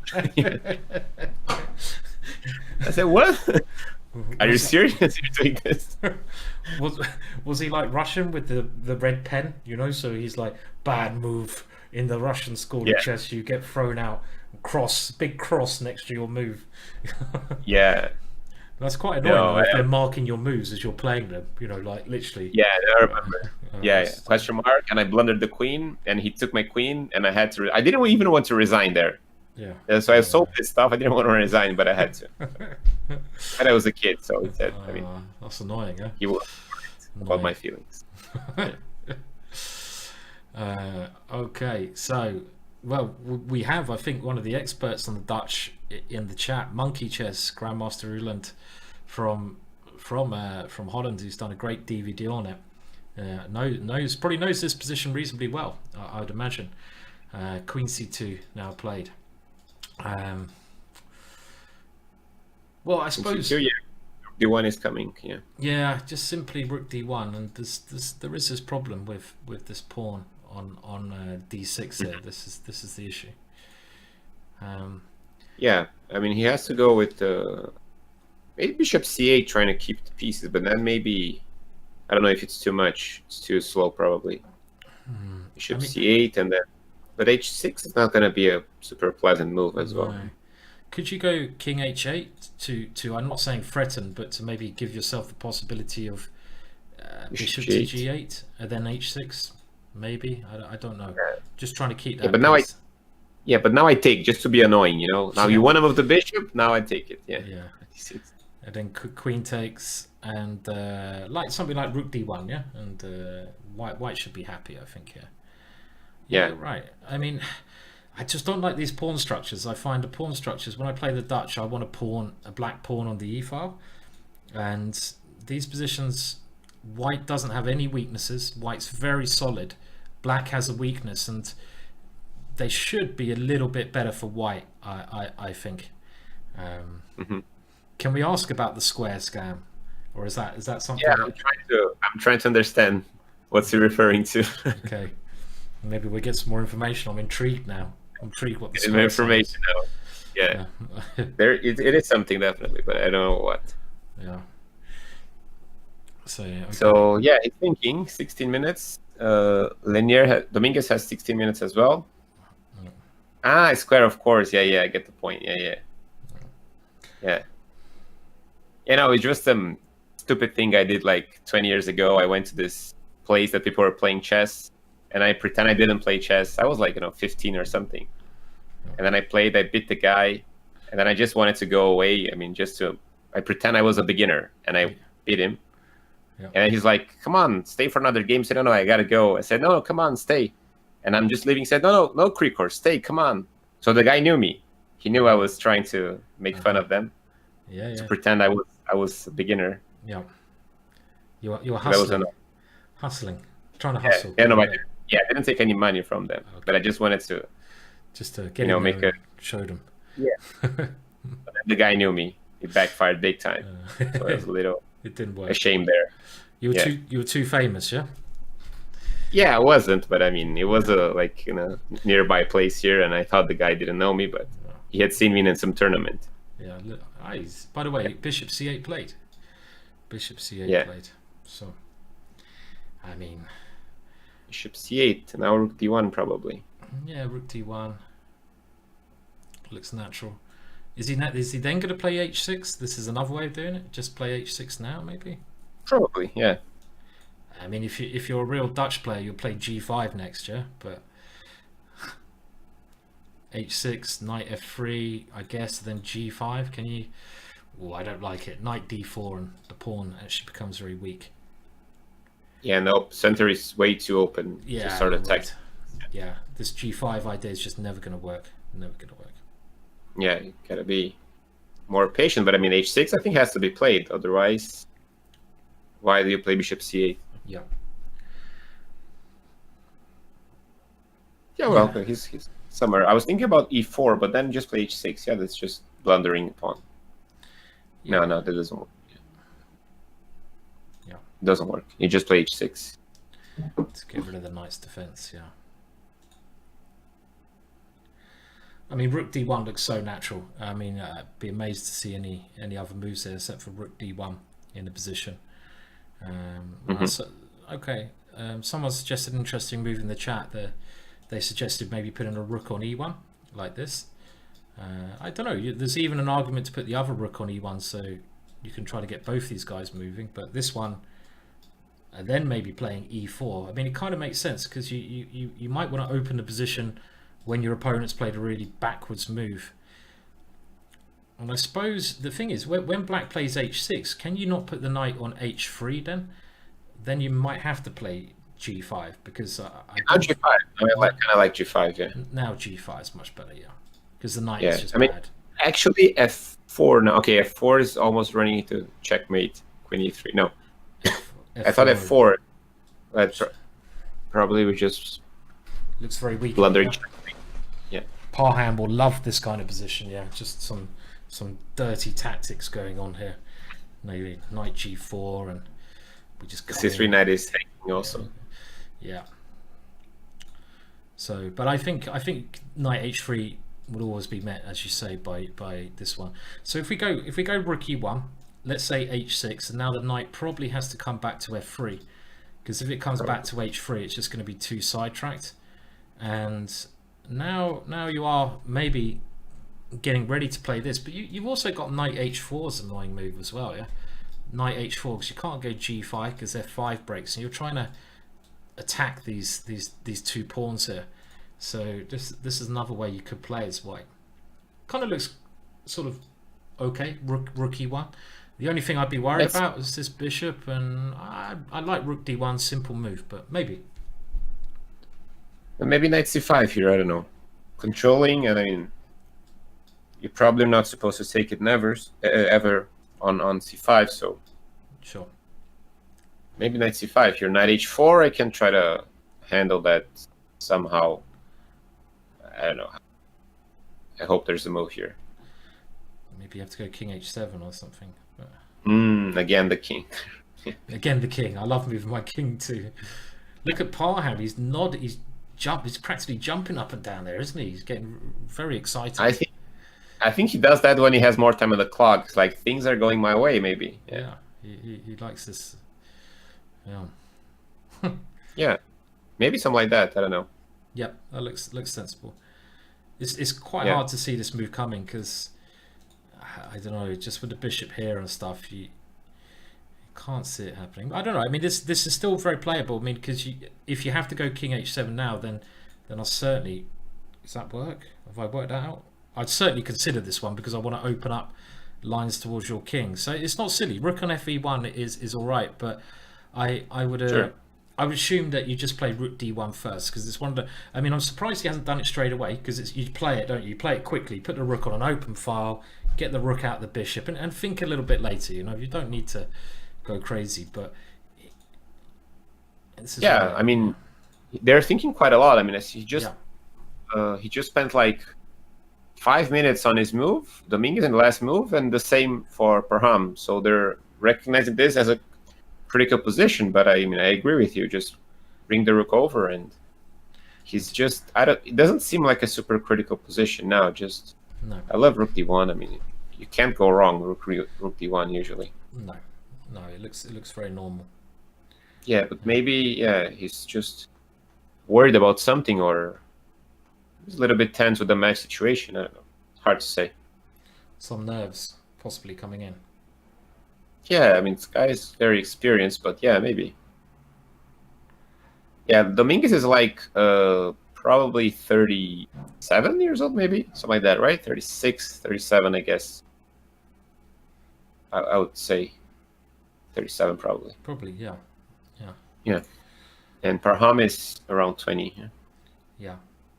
I mean, Dominguez now. I mean, I'm sure most people know this, but he was originally from Cuba, and he now lives in America. I don't get the opinion he's a professional chess player, but I'm not sure. Do you know if he's what is the? I think he is. He could be still, but right. Yeah, I would say he still is. Yeah, I mean, I don't know if he does something else professionally. I don't think so. Yeah. Okay. Well, he should be with that rating, I'd imagine. 2786. If he's not professional, he's pretty strong. Yeah. You know, pretty strong amateur there. Pretty strong amateur. Yeah. Still thinking. He's really tanking the time here, isn't he? Really tanking this one. Yeah, I mean, it's delicate to play around with time well, of course he has a reason, but he's a very strong, as we say, blitz rapid player, so he understands the importance of time, but he really is diving here on something. But e4 does not making sense. Now e4 just h6. Yeah. Unless you want to sacrifice it somehow, but I don't see the point. I don't see it working either. I mean, I was thinking of some idea where you take here, but just bishop takes f5 always. You know, it's just not going to work, is it? I mean, yeah, no, maybe bring the knight back after h6, but it's not working. No. Some sort of no, yeah, I don't see the point still. No, it doesn't work. I don't see it either. I mean, okay, maybe. No, I mean maybe e4. No, it just looks bad. Everything is just hanging. Yeah, no. Yeah, h6, knight f3. I was thinking, but now it's. Is he thinking of e5 or something like that? Yeah, but I mean even hg5 is e5. Oh. Well, yeah, but hg5 is fine. hg5. hg5 is fine. Yeah, you're right. Yeah. Just queen f6. Takes and this. Yeah, it's not working. Any of this rubbish. Yeah, maybe knight f3 maybe before after h6 maybe. Looks very dubious. And no, before I mean after h6 then f3 and now maybe this trying to open the position, but no, black has so many counter moves here. Fe4, rook e1. I was thinking rook a e1. Yeah. Oh, rook a. Sorry. Yeah, of course. Yeah. I think rook a, to stop these issues on a1, but yeah, makes sense. And if you ever go bishop f5, we always have this knight h4 move to exactly for black to think about. You can't play d5 because of the pin, and white kind of just wants to open up here. I mean, the ideal situation for white, if white can ever take this one, and the pieces get exchanged, then white is kind of like positionally winning. Let's say knight here, and things get exchanged on e4. This is an absolute nightmare for black. I mean, because it is. Your king side is just too weak here, and it's probably just losing for black positionally. This g6. So bishop. Okay, still no moves. Still no moves. It's an interesting line. It's an interesting variation. Yeah. Yeah, I mean he's putting. I mean the big challenge is to make your opponent think and create an unbalanced position, because if you do that, usually if you make the position too unbalanced, you're going wrong. Probably you're getting a bad position. Okay, well, so if he is able to keep things, wow, he played instantly knight c5. Yeah, wow. Rook d1 played knight c5, but he spent 6 minutes. I mean, he spent a third of his time playing such a natural move, which is a real sign of nerves. And Parham must be very happy. I mean, it gives you some energy. You can sometimes kind of draw energy from your opponent. I feel when you're playing chess, because your opponent's spending so long, you're like, okay, right, and you can see he's taking that energy now, and with 6 minutes left, that's a big advantage. No, he spent 9 minutes on that move. 9 minutes. So 9, crazy, 9 minutes, unbelievable. Okay, and he's gone back to e6 now, because knight e4 not quite working, and now knight to f3 played very quickly. He wants to keep the pieces on the board here. And is he now getting ready to play? Well, if you play e4 in these positions, you now have to worry about f4. And I mean, maybe not here because of e5, but it's this e4 is white's break now that he's going for in the position. So what if you play f4 now? Is that totally crazy? Just not crazy, but I think it doesn't fit. Maybe I want to play g5 and probably just keep on with b5, maybe try to expand there. Sure. And these 5 is a little bit. Just these problems in the center, yeah. F4 is a little bit too soon. Maybe, yeah. So what else can we play here? And white has ideas b5, as you mentioned. Maybe e4. Got to watch out for f4 in those positions. And so e4 is asking for f4. Yeah, so it is. I mean. Yeah, it is definitely. So I guess unless you can go e5 on the next move, if you can quickly go e4, e5. So I don't know. I'm just trying to work out what black plays as well here. I mean, what should black do? Black needs to activate. Knight Yeah. g4, possibly.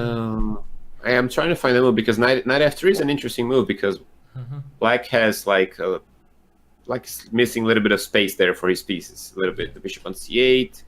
Everything's a little bit, you know, A little bit cramped. Yeah, a little bit cramped, exactly. Yeah, I think the rule is when you have a cramped position, you want to try to exchange your minor pieces off, or generally your pieces, and when you have the space advantage, you want to keep pieces on the board. So this idea of not allowing exchanges makes a lot of sense for Dominguez by just keeping that tension with this move. So what can black play here? This is the thing. What? Yeah, I'm trying to come up with a plan. Bishop d7 maybe, but then... Okay, he played something. A6 makes a lot of sense. It's trying to stop b5 because of... Yeah, b5 was a move there. It was kind of... He's just telling, okay, I have some time here. Your clear plan is eventually b5, so he's asking Dominguez what he's going to do now. Yeah. b3 is a move. Because b5 is clearly on the cards, but if you play it now, then a takes b5 is the idea of stopping that one. So yeah. Dominguez doesn't. He can't. Oh, he can't think much longer here. He needs to move. He's got 6 minutes. Someone remembers some of my lessons as well. I keep saying in some Dutches, I'm not sure about this Dutch, but in a lot of Dutches, this bishop can become a secret assassin. That's normally when you have a pawn on f4 and a queen over here. If you can get these two moves in, then the bishop can come in. But in this position, the bishop is not going very far. I like e3, just stopping f4, yeah, forever, not allowing him. I mean, exactly. I don't know what's his plan exactly, but okay, he just plays a move, useful move. Knight, yeah, maybe rook d2, rook d1, just play standard moves, and of course the pawn on d6 is always a little bit nightmare. Of course, with so many pieces on the board, it's really hard to truly attack the pawn on d6 because there are other things happening. But yeah, it's something. Maybe knight g4. No, knight e5. No, that's... I don't know, trying to come up with an idea for black. Sure. I mean, one of the main things in chess is like when you get to middle game position, as we're in here, it's not always necessarily who's better in the position that counts. It's actually who's got the easier plan.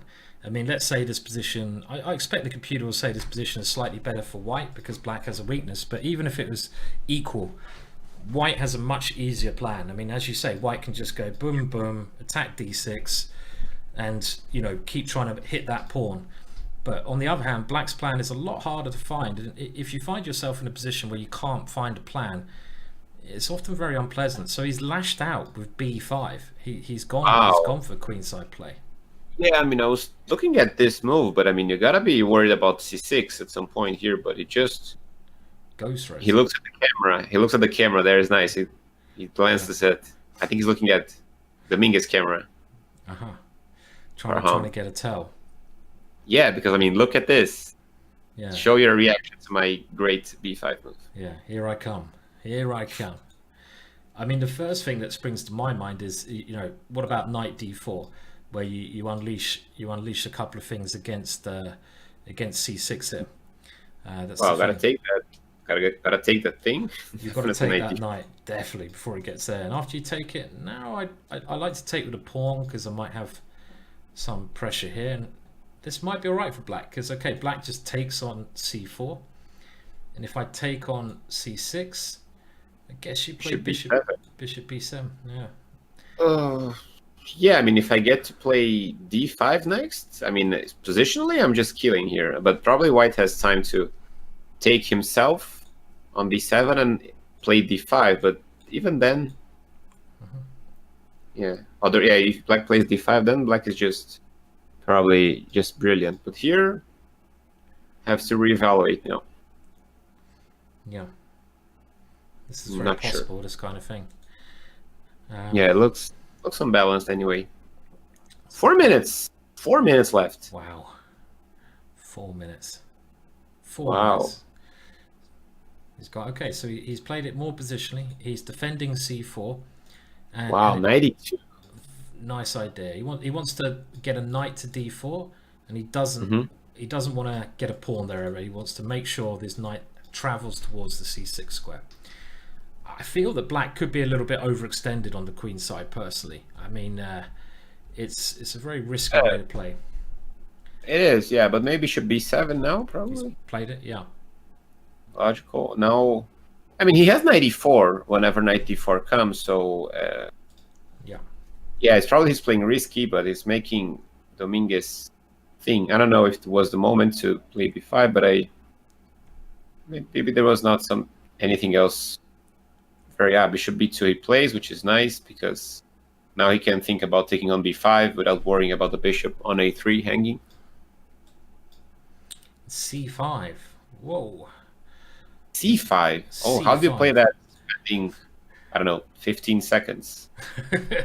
You can see his energy in the last 2 games. His energy levels are just, he's really, really hyped up for this game. And I mean, we say that he's taking risks, but we have to, let everyone know he has to take risks because it's 2-1 in the score to Dominguez. If anyone's worried, this is a must-win game with the black pieces for Parham. He needs to win this one. If he doesn't win this one, he gets knocked out. He wins, it goes to playoff, and he's probably favourite then, in the way that Dominguez will know he's thrown away the thing. So. Yeah, definitely. Yeah, man. I like c5 actually because you control knight d4. Of course, white has a million different moves here. He's to try to c5. Yeah, takes. Yeah, it sounds very risky, but okay, he stopped knight d4 once and for all. Controlling this square. Yeah. I mean, of course, white has different ideas here. Maybe knight e5. It doesn't look very appealing actually, because I take on g2 and queen b7, knight e4. That doesn't look very good for white actually. I get the diagonal for my queen. Yeah, so no problem. Normally you want to kind of keep your fianchetto bishops in these positions, don't they? You do a nice job of defending your king, but knight e5 is trying to come into some of black's weak squares over here. The thing I like about white's position is it's very compact. He's got a very nice solid structure, meaning his king should be pretty safe always here. And this pawn can always give a bit of weaknesses. So Dominguez just going for the exchange. He just swapped off on d8. 2.5 minutes left. 2.5 minutes, and his time is still ticking down as we speak. So yeah, well, I mean, he has to, because black has an idea to play b4. Yeah, exactly. He stopped it. Black had an idea to play b4 at some point to create a pawn majority there on the queen side, but now he stopped it. Black has a passed pawn now, but of course, b5 is hanging. So, yeah, is bishop e4 a move? Probably just bishop e4. Superficial, yeah. And if I try grabbing on, bishop b3 is my trick. I fall straight into your trick. Yeah. Nasty. Nasty Appreciate trick. Appreciate your help. That's the kind of thing I do in a real game. So bishop e4, very interesting move. I mean, positionally. Yeah, but I was thinking, positionally speaking, we're talking about the pawns earlier on in a sort of similar position where the last game where it was Dominguez who had these pawns, and were they strong, were they weak? But I mean, positionally speaking, on the queen side, these pawns can be very good for black if they can start going. Pawn on a2 is very weak. So positionally speaking, I like the pawn structure for black. I mean, it's very nice. So. Yeah, and there's another trick there. If you play knight g5, then c4 wins a piece also. So I like it. I like it. Feeling move. Yeah, c4. I like it. I like your bishop e4. Your bishop e4 is nice. It's a nice solid square. You're stopping this move, and you're now also some ideas with d3, and if you can even play queen b7 at some point. The knight here is dropping on the e6, unfortunately, so you can't do it straight away. But yeah, no, I mean, I was worried about knight c3, but then bishop d3, you're right, and it's going to c4. Yeah, I don't know. very nice. Yeah, I mean, knight g5 again runs into c4, rook d1. yeah. I can't think about bishop c4 again, and of course this. I mean, he's got 2 minutes. 2 minutes. I'm starting to like Parham's chances. This could go to a playoff. Unbelievable. I mean, it could. There's a very good chance. If he wins the last 2 games in this, it's such a comeback against someone as strong as Dominguez. And I mean, will he play bishop b4? Is there anything else he can do? Bishop b4, I really like. It's a very clever move you found there. Well done. Nice move. I mean, I don't know if it's good, but it looks nice, you know? Yeah. Like a good move. Okay, knight f4 maybe ruins the whole idea, huh? Knight f4. Okay. Now that you're complimenting the move, maybe I just really. You just as soon as I say good, you destroy. Unfortunately, destroy it with the problem here. And I don't have time to play c4 probably because you just take on b5, and I'm assuming I've lost the pawn for nothing. But knight takes f4. You probably can't take. Oh, you can take on c4 even here because the queen takes f4. Oh right, yeah. Queen takes c4 check, bishop d5, queen takes f4, and now the tactics still go. Knight to h5, yeah, and maybe I can win on b2 or something. Oh right. Oh wow, that would be like that's a long tactical sequence there. Yeah. Maybe. Yeah, you're not forced to take on c4, but then that's a nice one. So if you go e takes f4, black's the pawn down. Yeah, I mean you have the c pawn, but I don't see it going anywhere. No. Yeah, and bishop d3 is probably not enough compensation at all. Rook e1. No. Yeah, probably not. But it's yeah. I mean, no, there's some. Yeah, okay. There was no, that doesn't work yet. But okay, black has different moves here, I believe. So the main problems black has is I think this position comes down to if black can stabilize the problems with his knight on e6, which is problem number 1. This is a very weak diagonal. It was Russian Grandmaster Yusupov who said, well, the problem with the Dutch going f5 and move 1 is that often the best move in the Dutch is playing f5, f7. You know, going back. This is often the best move in the Dutch defense, and if you can imagine this pawn being on f7 here, black would just simply be better. Yeah, it would. Because your knight's defended, there's no tactical problems, and you have these great pawns. But because you blooming well gone f5, you're quite weak. So this is the issue. But if black can somehow stabilize the threats to his knight and his pawn on b5, then black is doing well because these pawns will then come into power. But can he do that? Can he do that with these knights both coming in to increase the pressure and the pawn dropping? I'm not sure how he stabilizes the position at this moment in time. I mean, what if you play like bishop c6, like very stubborn move here, bishop c6? Because you always have c4, yeah? This is the point. Always. Yeah, you got many knight jumps there, but okay, knight g5 is kind of failing, so yeah, because knight f4, yeah. So knight e5 I think is critical, yeah. Knight e5. Yeah. And now I probably have to take on g2. Yeah, take. You got knight takes c4, haven't you? Cheeky. I was thinking if I go check and c4, that would be kind of what I want to play. I'd love to be able to stabilize again with a check and now play c4 and be like, okay, finally I've stopped the threats. But of course you have knight takes c4, yeah. I say. Yeah, almost knight c5 is working, almost, but it's oof. Because if you play a queen b4, I take on c4 and I win a piece. But kind of.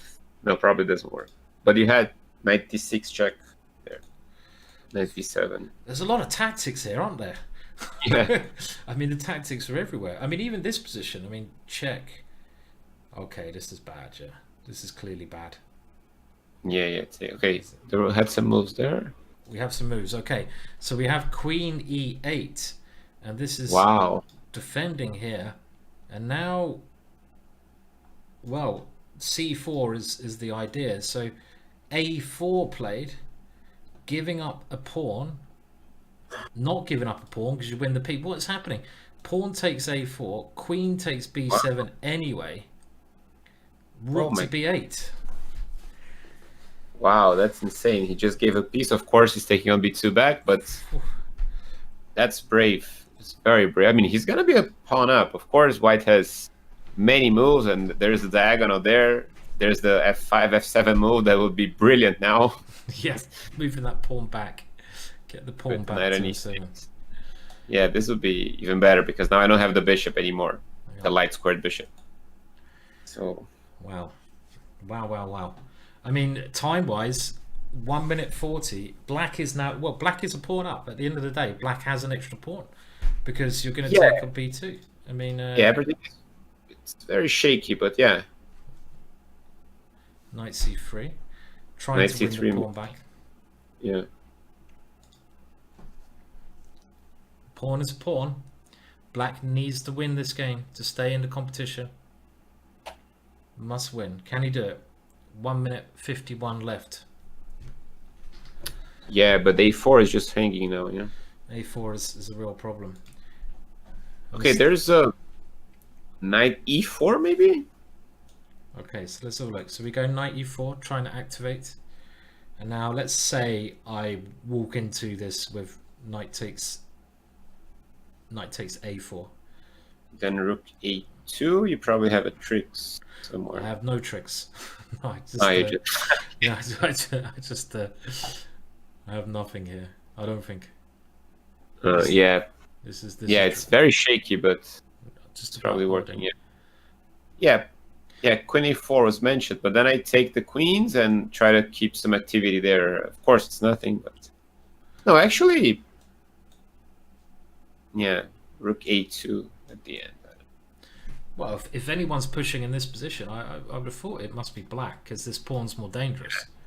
Exactly. Yeah, knight b6 kind of holds it up. Force. Yeah. Maybe I shouldn't be putting the rook on a. What if I put it on this square just to try to get my pawn to c3? Yeah, that's a serious pawn. You cannot move the rook on f1 because f2 is hanging, kind of. So you have to, Well, black's certainly better, yeah. Black is certainly better. Exactly. I have to be careful at least.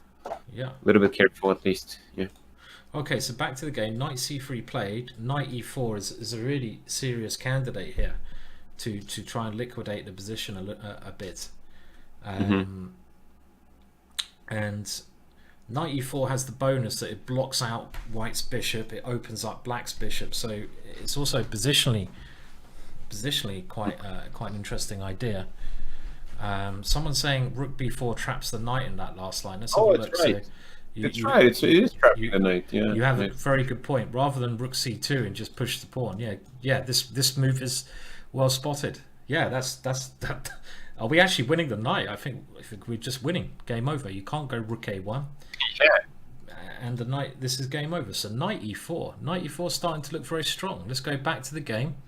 If he finds knight e4, let's put it on the board again. Maybe white can't win the a pawn, and if white can't win the a pawn, knight e4 must be the right way to play. Yeah, you can take on e4, fe, and then you can argue that black's position is completely destroyed there. But I mean, the a pawn lives there. The a pawn lives, and at least the white knight doesn't have any good squares to go to. At least for black, this knight now has to. I don't know, where does it go? I mean, it doesn't. I mean, if it could go somewhere like c4, great, but it can't. It has to go to a horrible square. Bishop h3 looks very funny here. I mean, is there any? Well, bishop h3 is possible, but I expect again it's white trying to fight for the draw. And they're getting now to the critical moment of the game. Dominguez under 2 minutes, but Parham is now under 4 minutes at the same time. Yeah, so they have had this. They've had this. Okay, so it's gone. Knight e4, and Dominguez has taken it and gone bishop h3. So maybe the only way you can try to liquidate. Remember, a draw is a good result for white. And he's trying to, I guess he's just trying to get bishop opposite coloured and just keep it nice and sensible, yeah? Yeah, and also he's looking to find he's prepared. Wow, knight c7. Knight c7, attacking the queen, but allowing a check on c4. Yeah, but yeah, and knight g5 is coming. I mean, what is he planning to do against knight c4 and knight g5? So we go. So we go check, and if you play okay, and how is this ending? Because my a pawn is so strong, because the bishop controls the queening square. So if I go queen c7 now, yeah, but then queen e4. Yeah, queen e4. oh, you're going to play queen takes e4. I think it's a nightmare, probably. Yeah. Because the knight g5 coming, and black's king is in too much danger. Probably. Yeah. And if I just play h6, my knight is a fantastic defender, isn't it? Oh, you just take on a4, worst case, yeah. Okay, yeah, that's good. So queen c4 has been played, and he's thinking now, but I mean, maybe king h8, knight g5, h6, but it looks very, very dodgy there. Very dodgy, yeah. It does, doesn't it? Is this holding? It is that, I don't know, but I mean, knight takes e4, then a3, and pray that the pawn becomes a...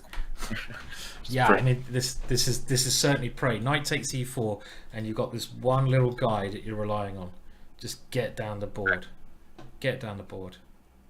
That's him. Yeah, that's him or no one. Yeah. Yeah. Well, let's keep up with the game now. So we Oh, actually. Queen oh, sorry. There's rook b4. No, there's not. No, there was. By the way, we did have queen f7, queen takes e4 on the board. Just to let you know. So this is the position so far. I mean, if you play a3 now, let's go a3. Let's just do it this way. I know you might mate me, but it's a desperate scenario.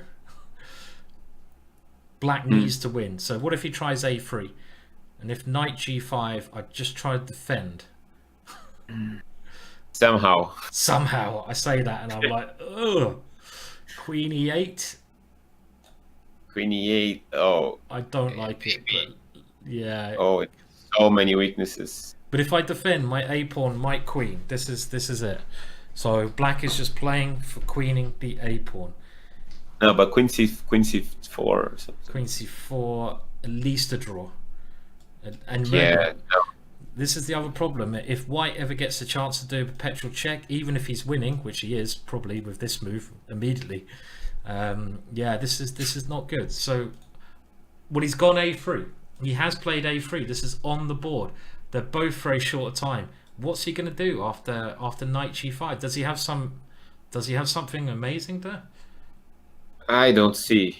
I mean, not because if queen d5, he's running into. Okay, he just. Bishop e6 is winning the queen right away. Yeah. Not to mention other things. Bishop e6 wins the queen. Because the knight has to take it, and you do here. So wow. Okay, so knight g5, rook b4. Oh. Oh, that is insane. Insane combination. I mean, bang. It has to be failing in a number of ways, but. But the thing is, if black does not, fall for these tricks on the light squares, a2, a1, he's maybe got just the kind of position he wants, unless it's losing. This is an insane idea. The a pawn is so strong in combination with this bishop, so it really, and now the time as well. I mean, Dominguez is dropping, so he has to keep the queens on. And the queen comes to e7 immediately. Defending c5, showing checks. I mean, h6 is an idea. Knight e6 straight away. They have to move quick. And you've got to now think, can you play a2? Probably not, because white can give up the exchange.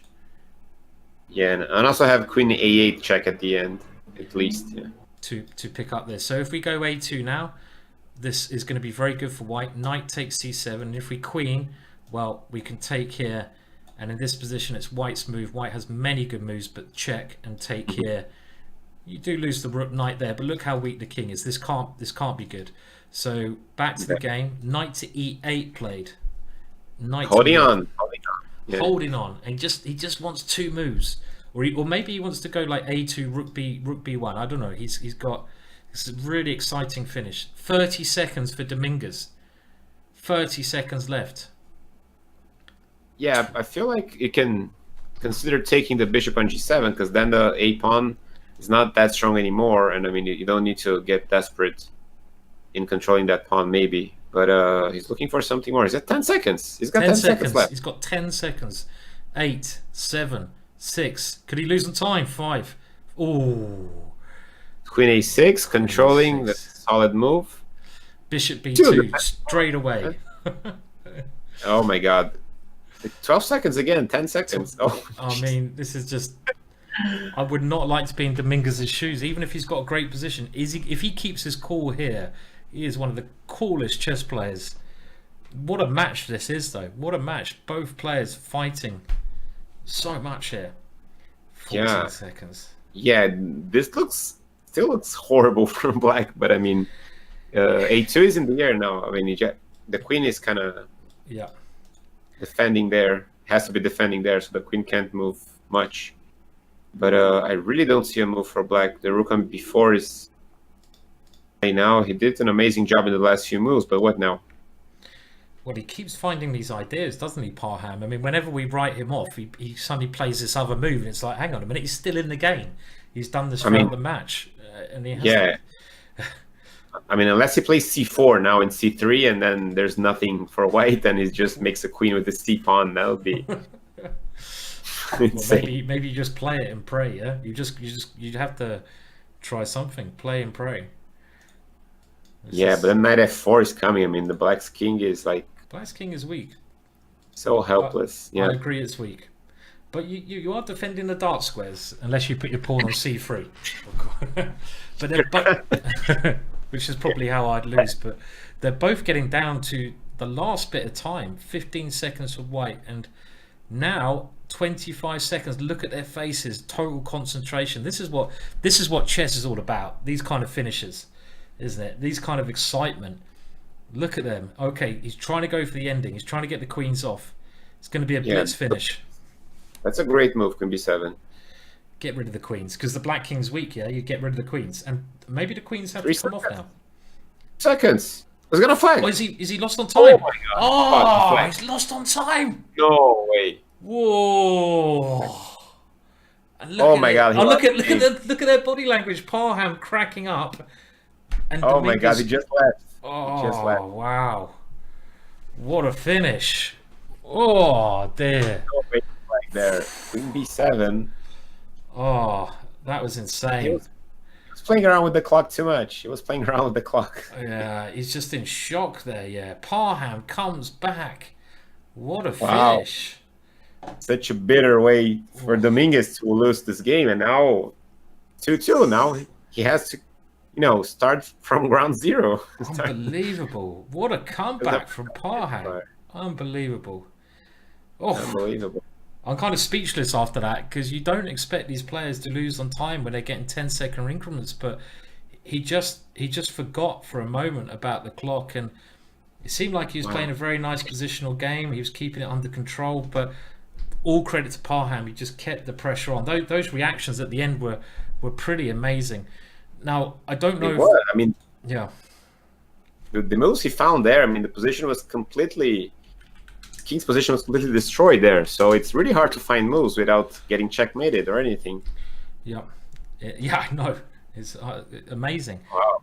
But it looked impossible, that he was going to come back. It absolutely looked totally impossible when he's 2-0 down against an ex-Blitz world champion, one of the strongest players in the world, and he wins a brilliant game.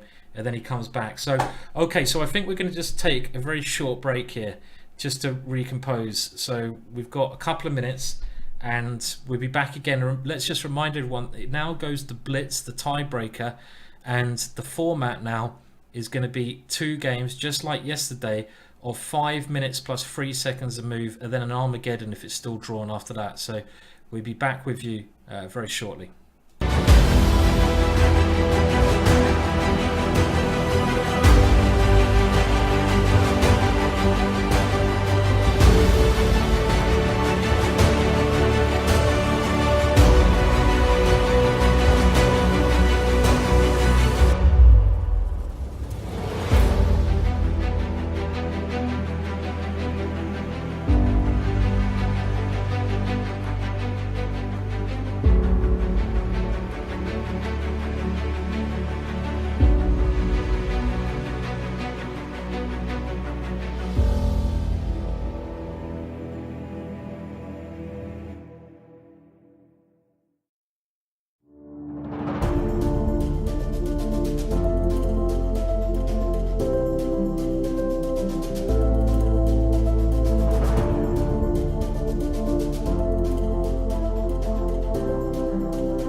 Okay, so we're now back. Very short break there, and it's just action, action, action today. And we're coming to the Blitz playoff. And as we just saw on the format card, they've drawn with amazing comeback from Parham. Unbelievable drama after Dominguez lost on time there. And it's 5 minutes plus 3 seconds to move, 2 games. And let's just go straight into the first game. Parham on a roll. Maybe he's favourite now to win, possibly, after that one. Maybe, definitely. He's got the momentum going for him. Definitely. Yeah. I mean, he's just won 2 in a row. It looked like the match was over. But no, the match goes on. And this is the first game of the 2. Much quicker now. So we probably won't be analysing. I won't be moving the pieces much anyway. The Rogozin variation of the Queen's Indian here. Very popular in recent chess. So, recently. Okay.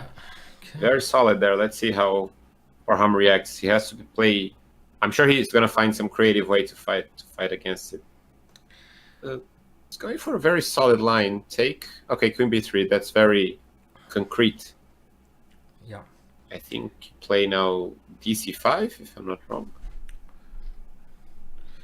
DC5 is, I don't know the theory in this particular line. I mean, I'm just wondering who everyone's money is on. I mean, we're saying that now Parham might be the favourite because can Dominguez recover from that rather dramatic loss? He must be a bit shocked. But who do you guys think? Who's your money on? I'm still going to go Dominguez. Dominguez is an incredible blitz player. They both are. I mean, anyone could win it. I don't have a favourite myself. I just, it's been so exciting so far. They both play great chess at the moment. Hard to say. Now, if you look at their ratings, which has been brought up, I don't know if that might be their Chess.com ratings, but they're very close. Parham over 3,000. Obviously, with his style of attacking chess, he's a force to be reckoned with.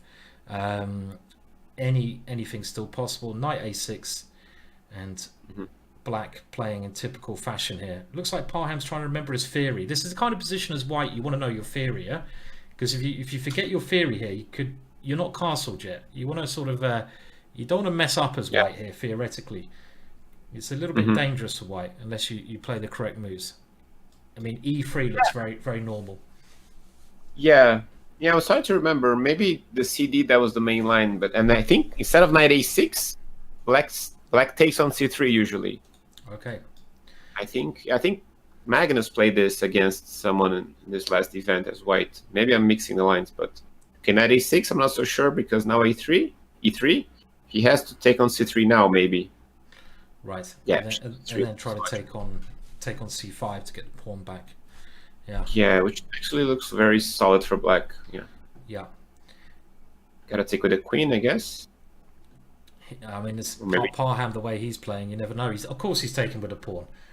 Of course. The guy loves his keeping the queens on and attacking. He doesn't want to swap queens. Not our Parham. He's a hacker extraordinaire. So. Yeah, because Knight C5 is running into Queen B5 check, and then Knight D7, and then Knight D4. I did anyway. Yeah. Bishop B5. I thought Queen B5. What is this? This is quite a crazy position. He's gone King E7. Is this theory? This is risky play from both players. Yeah. I don't know. I wouldn't say this is theory. No, probably not. I mean, you don't normally want to put your king on E7. This is it's equal material, and White's getting ready to castle. My instinctive thought would be that I like White, but maybe Black can castle by hand, like Rook D8 and King F8. I just don't like the king on E7 in the blitz game. It must be under some danger there. Just a personal feeling. Just like put my king there in the middle of the chaos. Yeah, just plonk it in the middle of the board. No worries at all. Yeah, I mean, Black has the C3 pawn, weak C3 pawn to be attacking at some point, but because if White plays C4, then he opens the bishop. Yeah, so actually Black looks safe now that we've seen the moves. Yeah, but I was pretty skeptic also about that. Probably, A4 maybe. Maybe it was some preparation, from Dominguez this with with the idea that he's now going to get his king is perfectly safe. Maybe you don't even need to go back. And I mean, the one thing that's normally nice about White's position in this structure is this knight on d4 is so strong, because Black can never attack it with a pawn anymore. I think it was Spassky who talked about the isolated pawn. This is an isolated pawn because it can't be defended by the pawn. And ex-world champion Spassky said it wasn't the isolated pawn that was the problem for the person with it, but it was the square in front of it. And this square is the square in front of it. And now White can just put a piece on that square, and Black can't get rid of that piece. Saying that, there is the c3 weakness, and Black has now got his king back to some safety. So it's not that bad for Black at all. Yeah, and then maybe White has time to play c4, even though a6 is a move there. Right, just get rid of your one weakness, yeah? c4, try get rid of the one weakness. I mean, but then a6 is an issue, maybe. Well, of course, he's gone for the most aggressive move. e4. I mean, wow. Tactically just trying to open up while Black's king is still a little bit exposed. What a move e4 is. The guy's a hacker. Wow, I'd never think about that. He's such an attacking player as Parham. Okay, Black doesn't like any of the tactics. He runs away, which I would also be tempted to do. Rook e1, and if that e5, yeah, definitely. If the pawn gets to e6, it would be horrible. Yeah. And if he takes now, pawn takes, and bishop c4 is a nightmare to guard that 7 pawn there. Let's have a look. So very quickly, pawn takes. The queen has to move, and next move, White increases the pressure on the c4 pawn. So something like queen g5, bishop c4, and you know, this is still maybe playable. If bishop takes e4, I don't know, but I'm gonna let these guys work it out. Yeah, it's too much for my brain. Yeah, maybe rook f8 also there, but I think he has to take. Otherwise, e5 is a very serious threat, because positionally killing there, because you put it on e4, the other one maybe on f4, and the bishop e7 is limited there. It looks like a very serious positional threat there. Not to mention e6 that you said that could happen at some point also. Definitely, I agree with you. I mean, if this white e-pawn can start motoring up the board, you kill Black's bishop. The bishop will then always be stuck here. You have your strong knight, and you have this break e6 just getting through to the white king. So it does look pretty horrible if Black allows that. I like White's position now. I think White is doing well, and he's up on time as in the structure. And Parham started the little dance there with because he has an additional minute on the clock, so yeah, he's excited. Whenever he's up on time, he gets the energy going. Yeah, he's like, come on, son, come on, bring it on. Yeah, not to mention that he just won 2 games in a row, so he's got reasons to be excited. Which also helps, yeah. Wow, he's choking here. Dominguez, like taking for 2 minutes here. He doesn't like it. He doesn't like his position. I mean, I think Dominguez suddenly realized that this was a brilliant idea, e4. Yeah, I mean, what an amazing idea. He's played a6. Yeah, which is very critical. Maybe e5. He wants to go. Maybe keep an eye on the pawn, so your bishop moving loses your. But yeah, e5, queen. I don't know. I don't have a good square. You know, I want to keep an eye on the pawn, but I can't. Queen e7, maybe. Knight f5, maybe. And then queen e6 or something like that. Queen g4, stuff like that. So let's have a look. So White can now play e5, attacking the queen. Remember, this move attacks the bishop, and if the queen, let's say, goes back to e7, what you want to do, this bishop doesn't really have any good squares. If it ever comes to e2, Black can take the pawn, and Black is okay. But what we're wondering is, if the queen goes there, you open yourself up to the knight f5, and even then, like as you mentioned, the queen's coming across here. So looks like White has the pressure in this position. Yeah. Of course, he doesn't even have to play e5, but does that work? Yeah. That's what he's trying to work out. Yeah, no, there's no queen g5 there after f5. And then f5, queen g5, and then I'm maybe in trouble, because I got to defend my pieces. Okay, so queen g5, and there's 2 guys on pre in this position. And that is, so yeah, he's definitely considering e5, but he's not finding it. So he's like down to 1 minute now. Both players are close to are a little bit over a minute. Okay, He so he played goes back. Yeah. Played it. He respected a6. It's quite hard changing pace, isn't it? When you've played a longer time limit and you suddenly have to play blitz, it's like, okay, not so easy. So he's just gone b5. e5, Oh, he's still not worried about e5 because he can just take it. Wow, very positional, yeah. Yeah. I love this move, yeah, b5, because now you don't have to defend b6 anymore, and now knight a4 is coming, maybe? e5 anyway. So white has to... He played e5, okay. Yeah. I think he doesn't want to allow them. If queen takes, you can go bishop takes b5, and this is going to occur in the game. You still may have some sort of an advantage. I mean, I don't think it's anything serious because of the c3 pawn, but maybe you have something going on. I don't know. Some small advantage here. Yeah. Yeah, probably not much. Yeah. So a5. Dominguez has done well there with his a6 and b5. He found a way to at least get rid of white's e-pawn, which was a real problem, and his position seems to be improving to me, Dominguez. But I can have some pressure over the e-file. Maybe bishop takes and rook e3, rook e1. It's nothing serious, of course, but... Some simple chess there. Yeah, I think he has to go for it. Yeah. I mean, he's always very creative, but here I don't see anything. Yeah, so stick with the... Probably rook e3 now. Yeah. Controlling knight e3 also. Just try the double rooks on the open file.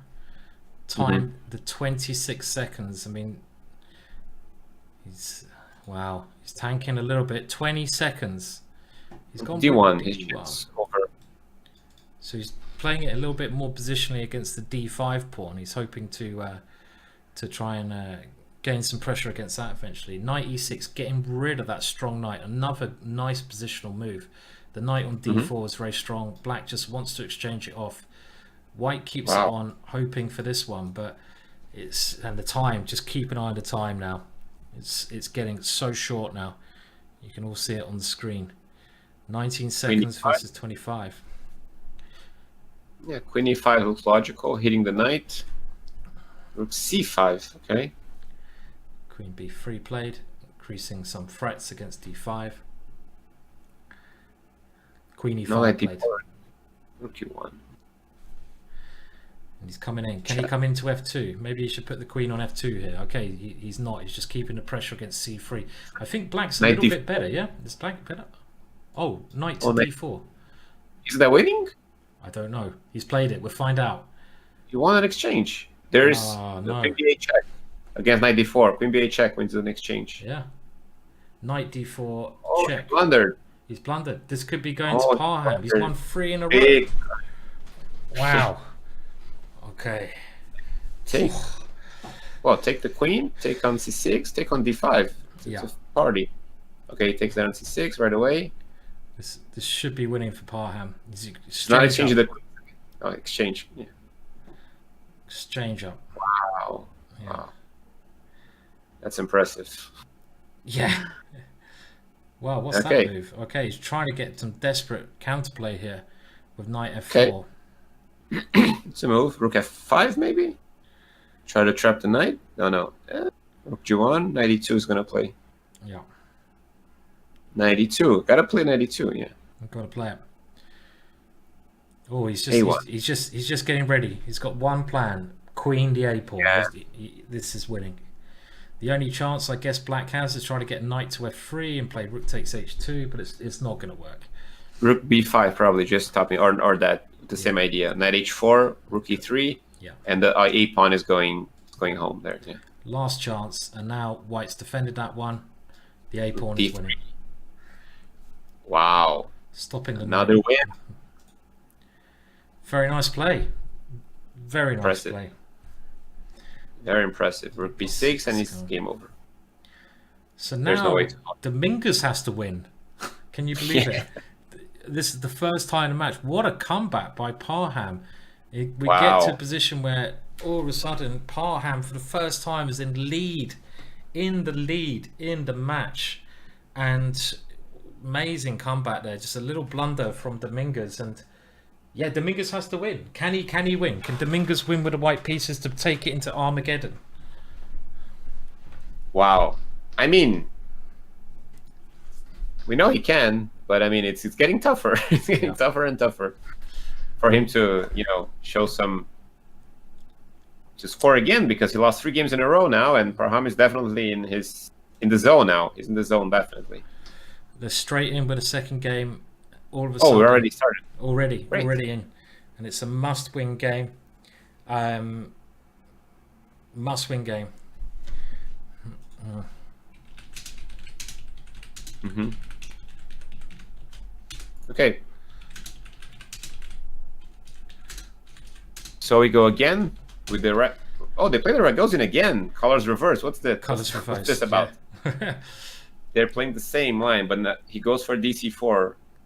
It's an interesting way to play. That's a very provocative way to play this line with D5. Now he goes with Queen E7, I guess, or Queen D8. Okay. And yeah, I mean, you say provocative.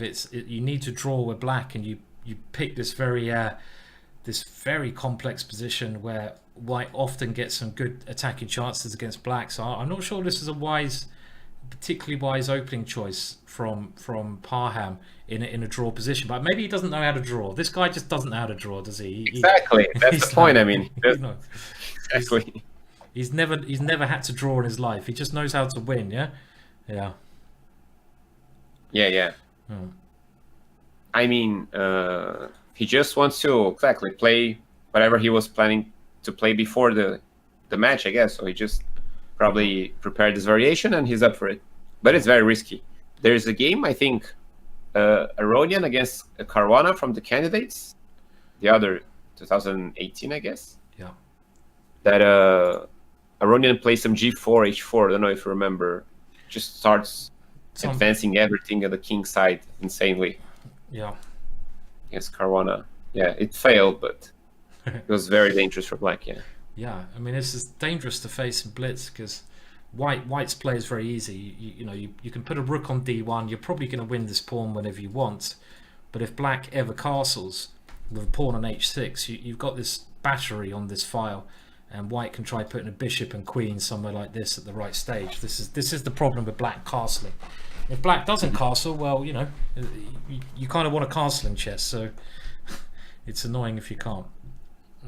Something like rook d1 here. I mean, is black going to go knight a5 and then bishop c6? I suppose. Yeah. Hey, white has this plan to play bishop d3, knight g3, and queen e4. Yeah.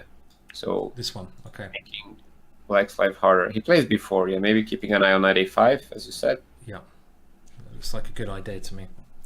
Yeah, I think he has to castle at some point. He can play king f8 maybe and stay there, but I mean. Yeah, that's horrible though, yeah, because your rook is always. It's not Yeah, fun playing that, but yeah. Yeah, no, I think castle is normal here. It's dangerous. Bishop d3 comes, knight g3, queen e4, but you hold on. Sure. h4, h5 comes sometimes, but it's not the end of the world there. It's typical here. Yeah. So white has to win this game to take it to Armageddon. The final is tomorrow at the same time. If you want to see who is going to take this down, I think it was Santos of Spain beat Shirov yesterday, and whoever wins this match will face them in the final. Now you can see Black's not wanting to castle, is he? He's quite scared about this castling idea. He's like, oh, I don't really like it. I don't want to put my king over there where I know I'm going to get attacked. I mean, he's probably going to have to, because otherwise white might just come through the d file with rook d1 and take on d4 at the right moment. I mean, I like white's position a lot here. This is the kind of position I would really enjoy playing with white, because you've got very simple moves, very simple attack. He hasn't tried to win the pawn back on d4 though. He's not going for this pawn anymore. He's playing another idea. Yeah, exactly. Yeah, because keeping the pawn there makes black's life a little bit harder, I think, to maneuver the piece in general. If you take on d4, eventually the bishop comes to c6, queen comes to c7, play becomes more clear for black, I think. Yeah. So yeah, he's thinking, but he would need to face this castle move at some point. There's no way to delay this forever. Yeah, I mean, what do you do with your king? Well, is he going to go queenside? Is he possible? No, I mean, I can't expect anything from him. Such an original player, but I don't think so. It's super risky. It's risky. Now he cannot play castle. No, come on. No. No. He's playing a more positional idea. I think he wants to go bishop b5 and eliminate White's bishop, because this bishop is a key defender, a key attacker when black castles combined with the queen. So if black can get rid of the bishop on d3, then he can castle. Then he'll be like, okay, I'm safe, I think. So it's an interesting idea. And on the other hand, this is a very nice move. Yeah, the knight is going to come to c4 to block the exchange of bishops. Yeah, and also heading to d6. It's very juicy now. Very juicy. This is what happens when you don't castle forever, yeah? You could get punished. Okay. Keeps on, but knight c4, just grab that knight, bishop takes c4, and it's an exchange, and then I may consider castling. Yes. But the knight's going to be awkwardly placed there on a7, at least for some time. Yeah. Oh, actually, knight c4 I take, and I can play knight c6 coming back, because now you have some problems on e5. A little bit of pressure, yeah? Yeah. Now the knight's gone, you have to play f4, and so you have to take with the rook on c4. Yeah. I mean, maybe f4 with the idea of f5 is not completely crazy in a lot of positions. I mean... Yeah, it's not. You know, he's obviously thinking about other options here. Is he thinking about, like, rook c4? No, I don't know. This is not a Dominguez move. If it's Parham, I'd probably be like, yeah. Yeah, rook c4. No, I just played solid. Yeah, just keep it solid. Nice traditional chess. Yeah. He wants maybe the c3 square in some lines. So it's interesting. A4 nice runs c3. to 2. Knight c3, and then b4 is kind of weak. Yeah. I was going to say a4, knight a3, but that's another punishable move, right? I guess. Okay. Yeah. It's possible. Take on b4. It's possible. But the knight's dead forever on a3. I really like the way Black's done this, so because he hasn't castled, and he seems like he's generated something on the queen side. I mean, it could backfire, of course. I mean, but now castle. You've got to castle soon. You can't delay it much longer. Not with that check coming. Or can he? Oh no, he can't. No, of course he can't. Can he? I mean, you play knight a3, but that's way too much. Oh, if you play knight a3, you are a complete lunatic. Yeah. King d7. I know. I just. I don't Why not? Know. Yeah. Yeah. Well, maybe. Yeah.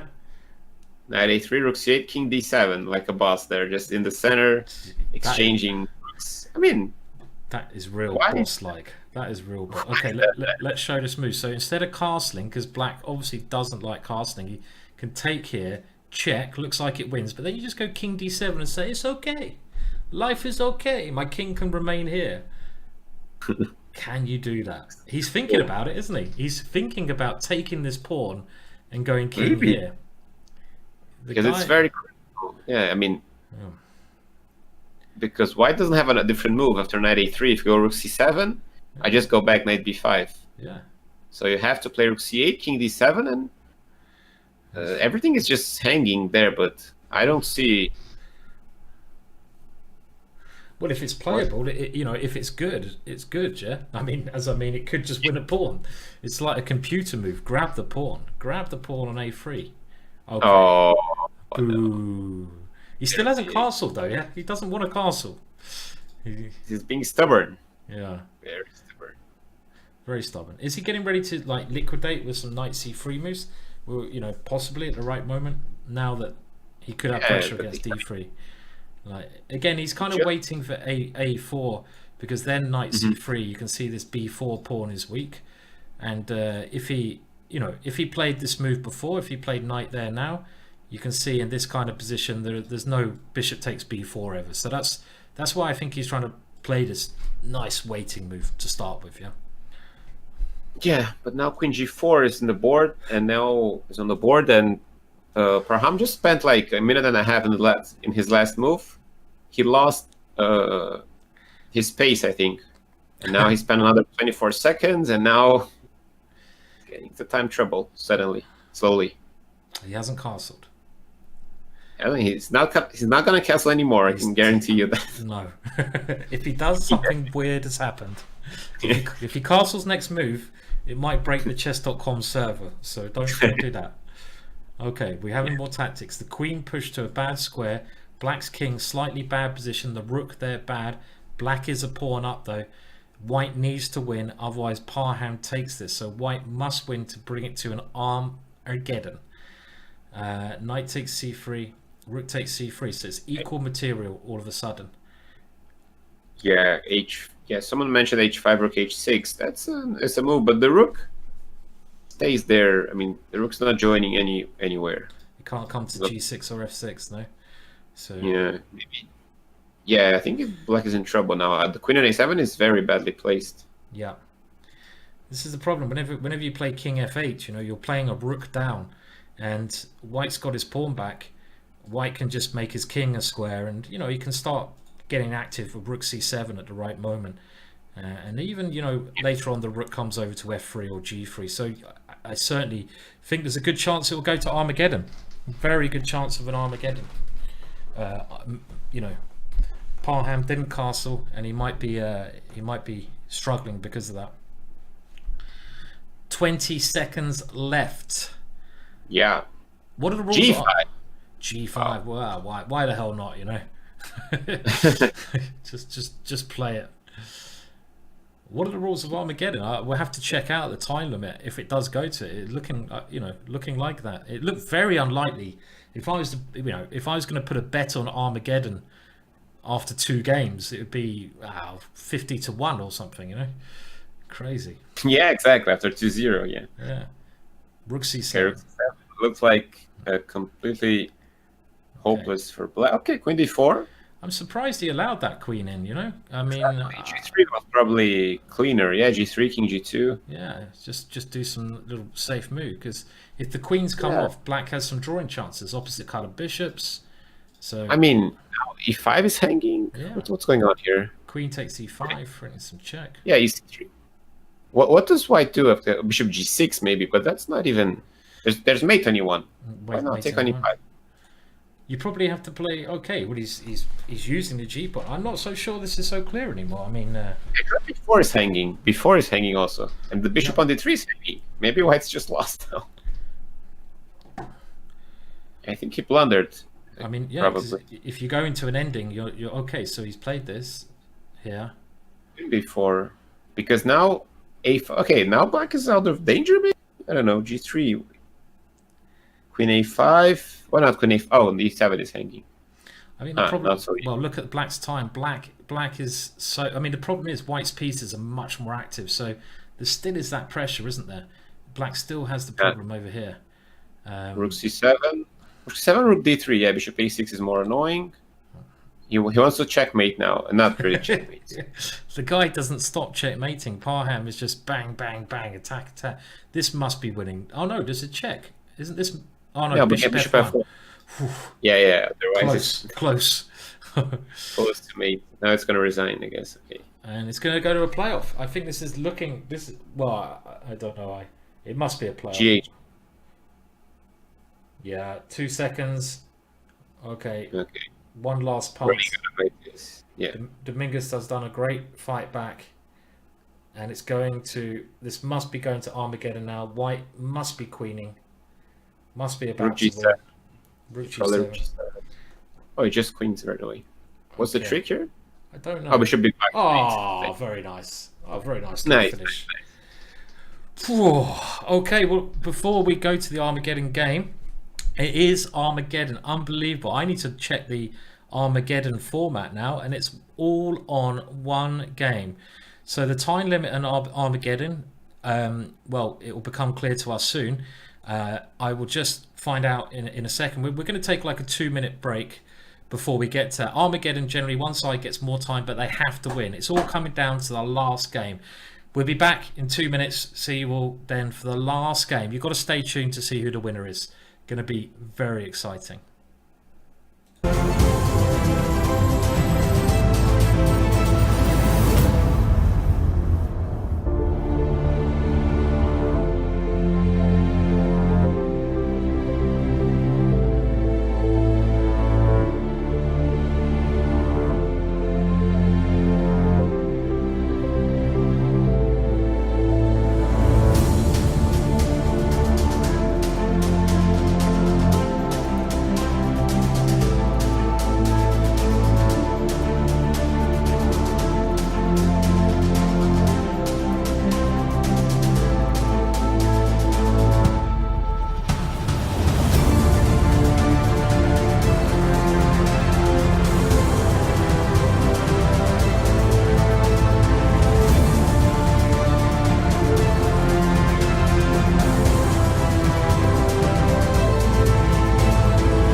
Okay, well, we're back, and we're nearly getting to the end of this fascinating match, which has come all the way to Armageddon. So if we look at the format, you can see they had four games to start with at rapid play time limit, and it's been so exciting. Dominguez went 2-0 up. Parham came fighting back. In the 5-minute section, Parham won the first game. Dominguez fought back, and it's come all the way to this last Armageddon game where one player gets 6 minutes and the other player gets 5 minutes, but the player with the white pieces has to win to go through to the final tomorrow and try to win the Leon competition, this famous Spanish competition. So I mean, I don't know who I'm going to bet on. We know that Parham has the white pieces, Dominguez has black, but I don't know. I don't know where my money is now. Really hard to say. Okay. Oh, I don't know if I... Let's see. Okay, so we're into the game.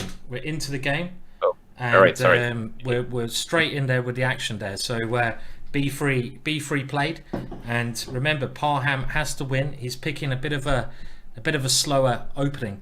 Who's your money on? Yeah, so I'm betting on Dominguez, I think, on this one. Okay, Dominguez. I think for the draw. Yeah, I mean, he should adjust, of course, but I mean, when you have no increment, I think he's gonna play super fast. Let's see. Oh, I forgot to mention there's no increment. I keep forgetting that. So this is in all the other games so far, and the last ones, it's 3-second increment. There's no increment. Oh, that's why it's so exciting. I love it. No increment. So if you win on time, you win. Simple as that. Yeah, great stuff. Okay. Dirty flagging is on now. Dirty flagging is on. I used to love it in the old days when you played tournaments without increment. Were you a fan of that? I thought it was much more exciting without increment. Oh, I loved it back then. Yeah. Yeah, much more fun when you could flag your opponent. Yeah, I mean, there were some tense situations because you start dropping pieces. In the very serious games, 5-hour games, it gets down to dropping pieces, and it's really flagging. exciting though. Yeah, that's the main thing. It's so exciting. Yeah. Exactly.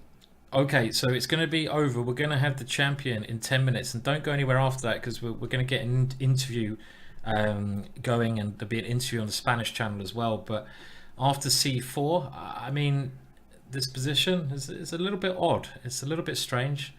Very strange. It is, yeah. I mean, you don't normally play this kind of weird structure over on the queen side here with these four guys even. But it's making. He wants to play with D3 maybe. Yeah. With D3, did you say? Yeah. Yeah, and I mean, knight C3 probably is kind of move he wants to follow up with. And it's making Dominguez think, isn't it? Dominguez is, he's getting down to 3 minutes 49. Okay, here we go. Now knight C3 probably inviting DC4, keeping a very interesting structure that the B7 pawn will be weak. So knight C3 looks like a move, and then E6. I mean, I don't know how to play against knight C3. Maybe. Yeah. Yeah, C3 has to be played, right? I don't see a different move here. Knight C3 looks incredibly obvious. I mean, I suppose that you could play bishop B2 as well, just to try to, say but that doesn't look half as good as knight C3. Get that knight in the game. He's played knight C3. Yeah. He took, and now castle. Okay, but now rook B1. What's going on here? You got queen B3 stuff. You got some... I like white's structure here. Yeah, I was going to say white should be better structurally here with the extra central pawn, and he's got an easier target to attack on B7 here. Black has to tie himself down to this. White probably won't rush playing D4, but he can play D4 at some point when we get these two pawns together. They're like hanging pawns. I mean, now this is certainly more tempting because the bishop will have a very good role. I expect Black will just try to control that, but D4 looks extremely tempting now. Yeah, D4, maybe even D5 ideas, maybe, because D3 looks nice, but then Black starts to stabilize slowly, I think, improve their pieces, bring the rook to D8. But now D4 looks like a move, D4. D5 next. Yeah. Yeah, okay. preparing it. Yep. Now d4 probably. He's got to play d4 now. He's got to try and come through. Oh, okay. H3. It's a very shy move. H3. But he's keeping some advantage, kind of. It's not like him to be shy either. So he's gone a little bit shy. Yeah, he didn't play like this in the other game, so. No. Because, no, knight d3 is a serious threat, so you got to deal with that. You got to take probably, but then rook d3 is coming. Yeah. Maybe. Yeah, I mean, I guess you could play d3 and try to stop this rook coming into that square, and you can slowly try to rearrange your pieces a bit. Maybe even a5, knight to a4 then would be a nice positional plan to play. Yeah, keep an eye on c5. Yeah, that's nice. Yeah, just try to probe this one. Yeah, now that extra minute is gone. Extra minute is gone. Wow. Okay. For white. He's played it straight away, so he's not worried about rook d3, which might be a little bit well, doesn't really achieve too much, and this move may be forced before the knight can get to the square. Offer an exchange of queens. It's nice. That knight a4, your plan is coming. Knight a4. Knight a4, c5 is c5 very weak. He's got it in. I think white's better here. White must be. Now d4. Oh, this is nice for white. Very nice. Yeah. I mean, I can take and play knight b8 maybe, which is also nice. But then there's some piece coming to c5. Yeah. It's a little bit messy now. Yeah, takes, knight b8 probably. I can also try maybe d5 after knight b8, stopping. Okay, he's trying to keep it solid, but white's pawns have made a great advance, haven't they? Great advance in the center of the board.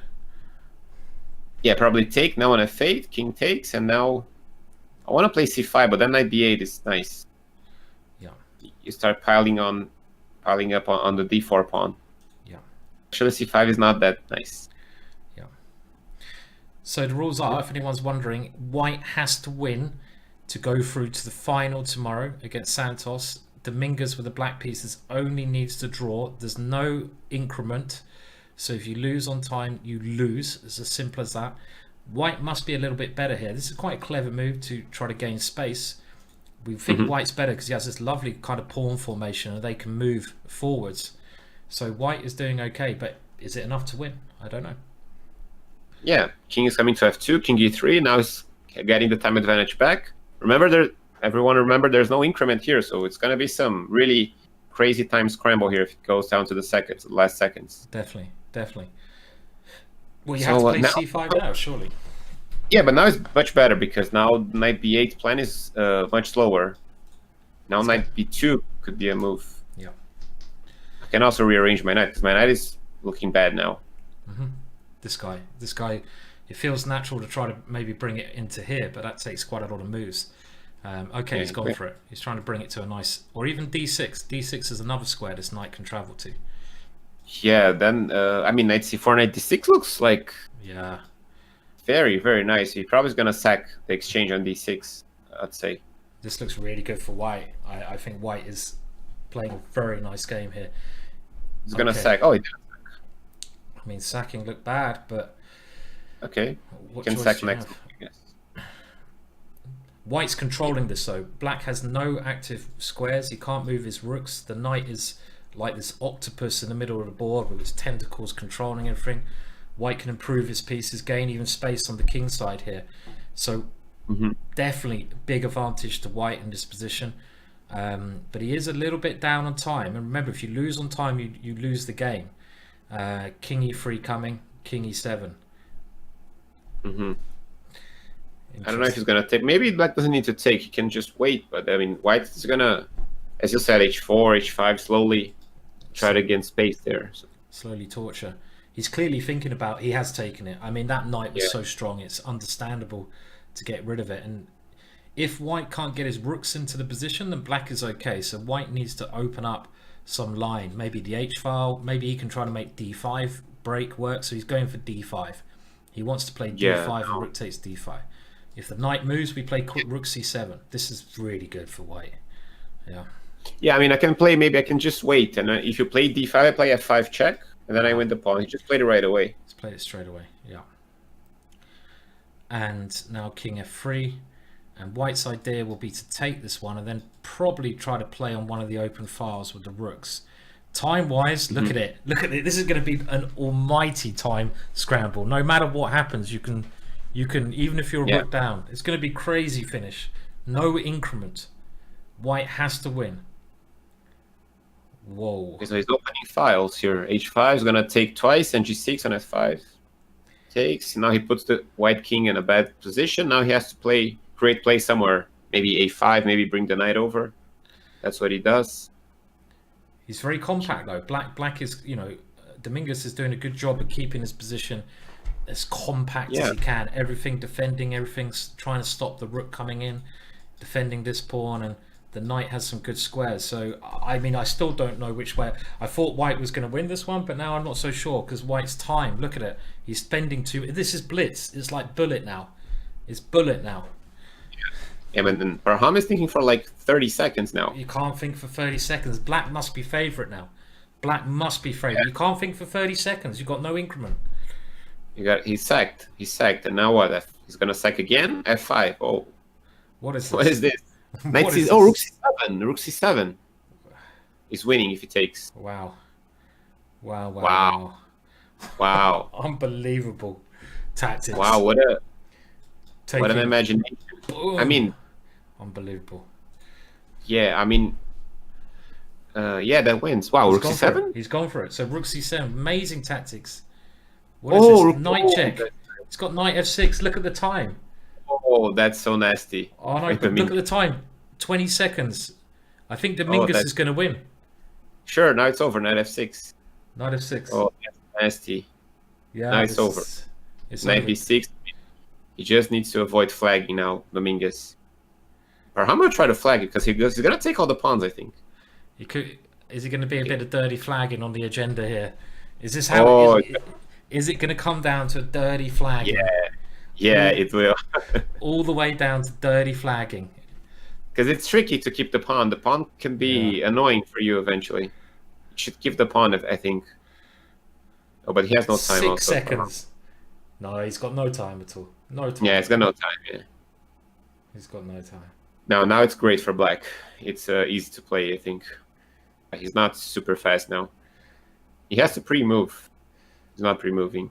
Yeah, it's gonna be a draw. Yeah, most likely. A3 is. You have to try to repeat 3 times. I can't even speak. I'm just looking at the clock. It's insane. Yeah. Yeah. I mean, look at the clock. He's really quick. He's really quick. Look at this. He's pre-moving non-stop. He's pre-moving all the time. I don't know. Oh, repeat it 3 times. He has to play Rook B8. That's a Rook C8 and some sort. Yeah. He just managed to get the draw in there in the nick of time. Yeah. So what a match that was. All the way down to the last seconds. Yeah. Unbelievable. Wow. So the last 5 seconds for Dominguez and 3 for Parham. Yeah. Well. Wow. Well, I mean, you can see the emotion on Parham's face. He came so close. I mean, you got to give the guy a lot of respect. And Dominguez looks pretty chilled out there, yeah? Just like, yeah, man. Yeah, whatever, man. Just like, yeah, I was always going to win. I just wanted to make it a bit more exciting, yeah. You know. Yeah, 2-0, yeah, exactly. Yeah, just like, it was, I mean, brilliantly creative, this Rook C7 move. But then Dominguez was just as creative at the end there. If we just show that moment. Rook C7, and then this King E6 move, finding the knight check. This was the move, just to get that match. Brilliant match, and well done to both players. We're going to try to get an interview on the screen quite shortly, just with Parham, the loser, unfortunately. But I mean, all respect to him, definitely. We'll take a quick break though. And just while everyone recovers, final interview to see their thoughts on the match. Yeah.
Yeah, that's a great game. We'll talk about it just a second. In a second. The fourth game was really nice. It was so dangerous for you. Your king was open and you were defending amazingly, and then Yes, I think I just found best chances. I think practically because this is very tough to play with this weak king, but I managed to somehow put my pieces around my king and defend. Okay, Well, I guess we're. Hi guys, by the way, Scott. I'm sorry, I'm just going to do a bit of reframing here for anyone in the live show. Unmute yourself So whenever you're we're ready. going to do this now, and I'm just going to reframe your faces so we can see exactly what everyone's thoughts were. So yeah, exciting match, yeah? Very exciting. Abraham is here with us. So yeah, I mean, it was a great comeback because I mean, not easy to start 2-0. The second game was very tense. I think you had a great position at some point, right? The Grunfeld. Yes.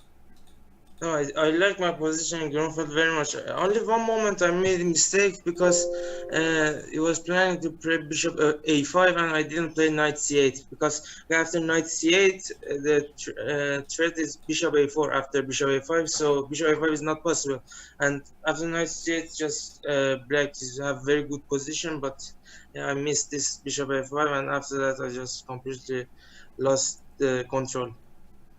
Yeah, and then still defended a little bit, but the king was way too open. And then it was. Yes, and also first game was not what I expected from opening, and I got very bad position because I didn't have any remember of this knight c6 rook b8 line, so I completely missed it.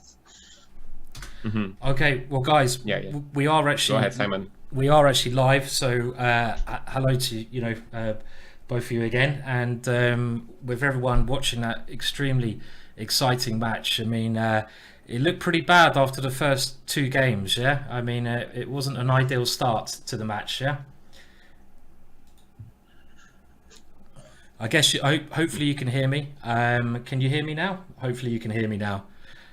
Everyone can hear? Yes. Okay, yeah. Okay, sorry about that. So I think I was muted in the call, but I'd like to say very exciting match, and it looked pretty bad after the first two games for you there. Yeah, that's why I asked Simon to play some music because I was really out of energy, and yeah, I played some music to give some feeling. Some good feeling.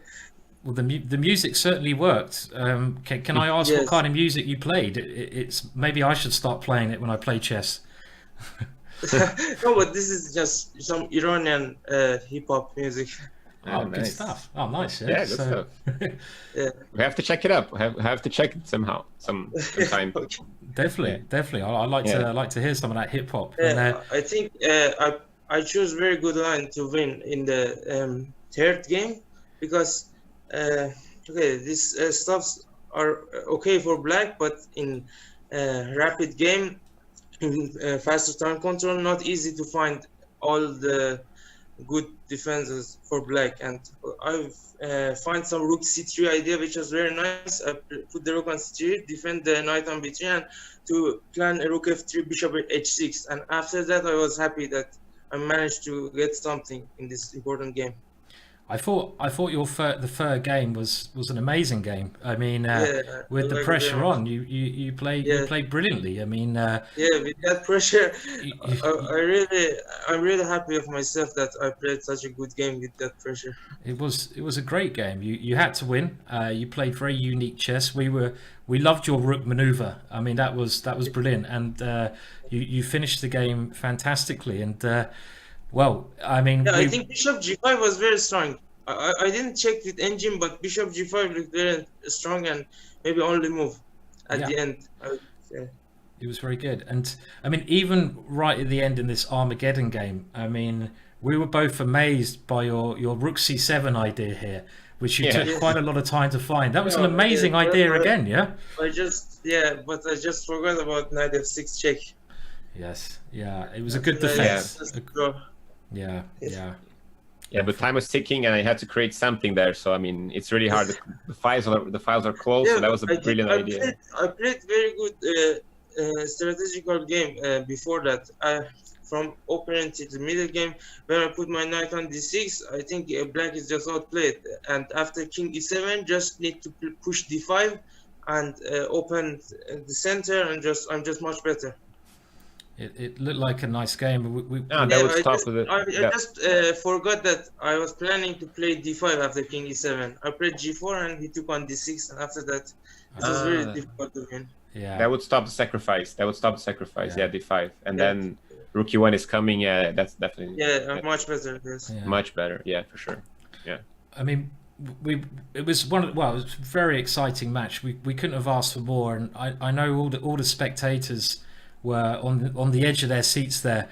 I mean, I don't know how many people wrote you off, because obviously Dominguez is an incredibly strong player, and when he goes 2-0 ahead against one of the top 10 players, when you come back 2-0, then this is very nice. It is. You won both of the games, and then you took the lead.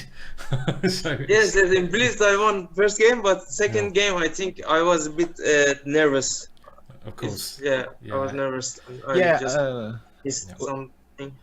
There was a moment we were wondering, in the second Blitz game, when you played rook d8, you thought for a long time. What were you considering there in the second Blitz game? He just had played rook c1, I think. Yes, I think I was thinking very much, because rook d8 was very normal move. I should play rook d8 and then put the knight to c3 and then see what happens. But I played very slow, very slow. But after that, I think in the moment that I put my queen on d4, I think I'm very happy. But I don't know what I did in time travel, because after queen d4, queen f3 here, okay, I can play g4, I can play queen b4. I have many things, so nothing to be worth for black. I think here even queen b4 is just equal position. Yeah. And were you thinking about knight takes a3 there after rook c1? Because we were wondering if it was a move. We didn't check also with engines, but we're just wondering. Rook c8 checking d7. Yeah. Yes, I didn't like this king on d7. For example, if we go back, maybe. Maybe. I don't know. We're just wondering. Maybe. Yeah. It was all exciting. I mean, I hope you enjoy playing it, and we were very impressed by your style of chess as well. Because you got in some problems maybe in the first game in the opening, but you kept going for the attack and playing in a very, very exciting manner, which kept us on the edge of our seats. So that was nice to watch. We enjoyed it a lot, So well done for that. And can I ask sorry to interrupt. Can I ask what the machine is behind you? Is it a running machine? This is treadmill. Treadmill. Okay, good stuff. And it was good. I mean, what was your favorite move in the whole match? Did you have one move which you liked? Was it the bishop g5 move?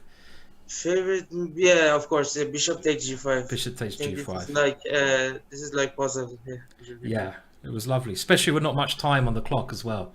So it was good. Okay, and also I like in the fourth game when my king was very weak.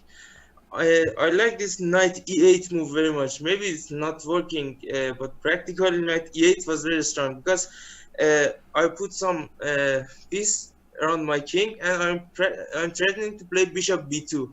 And okay, if you take on g7, then this is not really dangerous for my king. So knight e8 was very interesting. Because it looked pretty tough around there as well. Like, your opponent was attacking you very strongly. You had to find only moves, so to survive that position was pretty impressive as well. So yes, and I understood that if I lose this a3 pawn, then I'm just over. So I played knight e8 to put the bishop on b2 and then see. The only way to try and win, which was good. Yes. And, good point. Yeah, good work.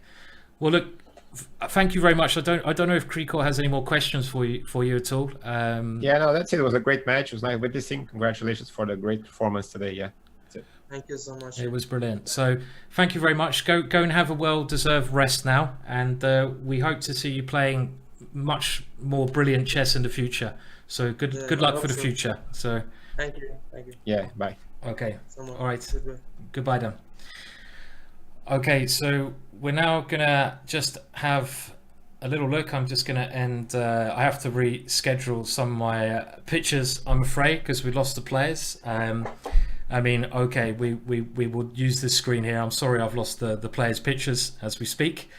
But it's been a great match, yeah. I mean, a brilliant match. As we go, let's bring back this one here. There we go. Okay, so I mean, we've talked about the match there. One of the most exciting match I've been a part of for the whole of it. And I want to remind everyone of the schedule. The tournament is not over. We've had the 2 semi-finals. We had Alexei Shirov losing to Jamie Santos yesterday. So Jamie Santos is in the final and he's playing against Dominguez. We'll just show you quickly what the time limit is tomorrow. It's the same as today. 4 games are rapid, and then if it is drawn, it goes on. Remember, this is the Leon Chess Festival in Spain, which has been going on. Obviously, with everything going on in the world, it's online at the moment.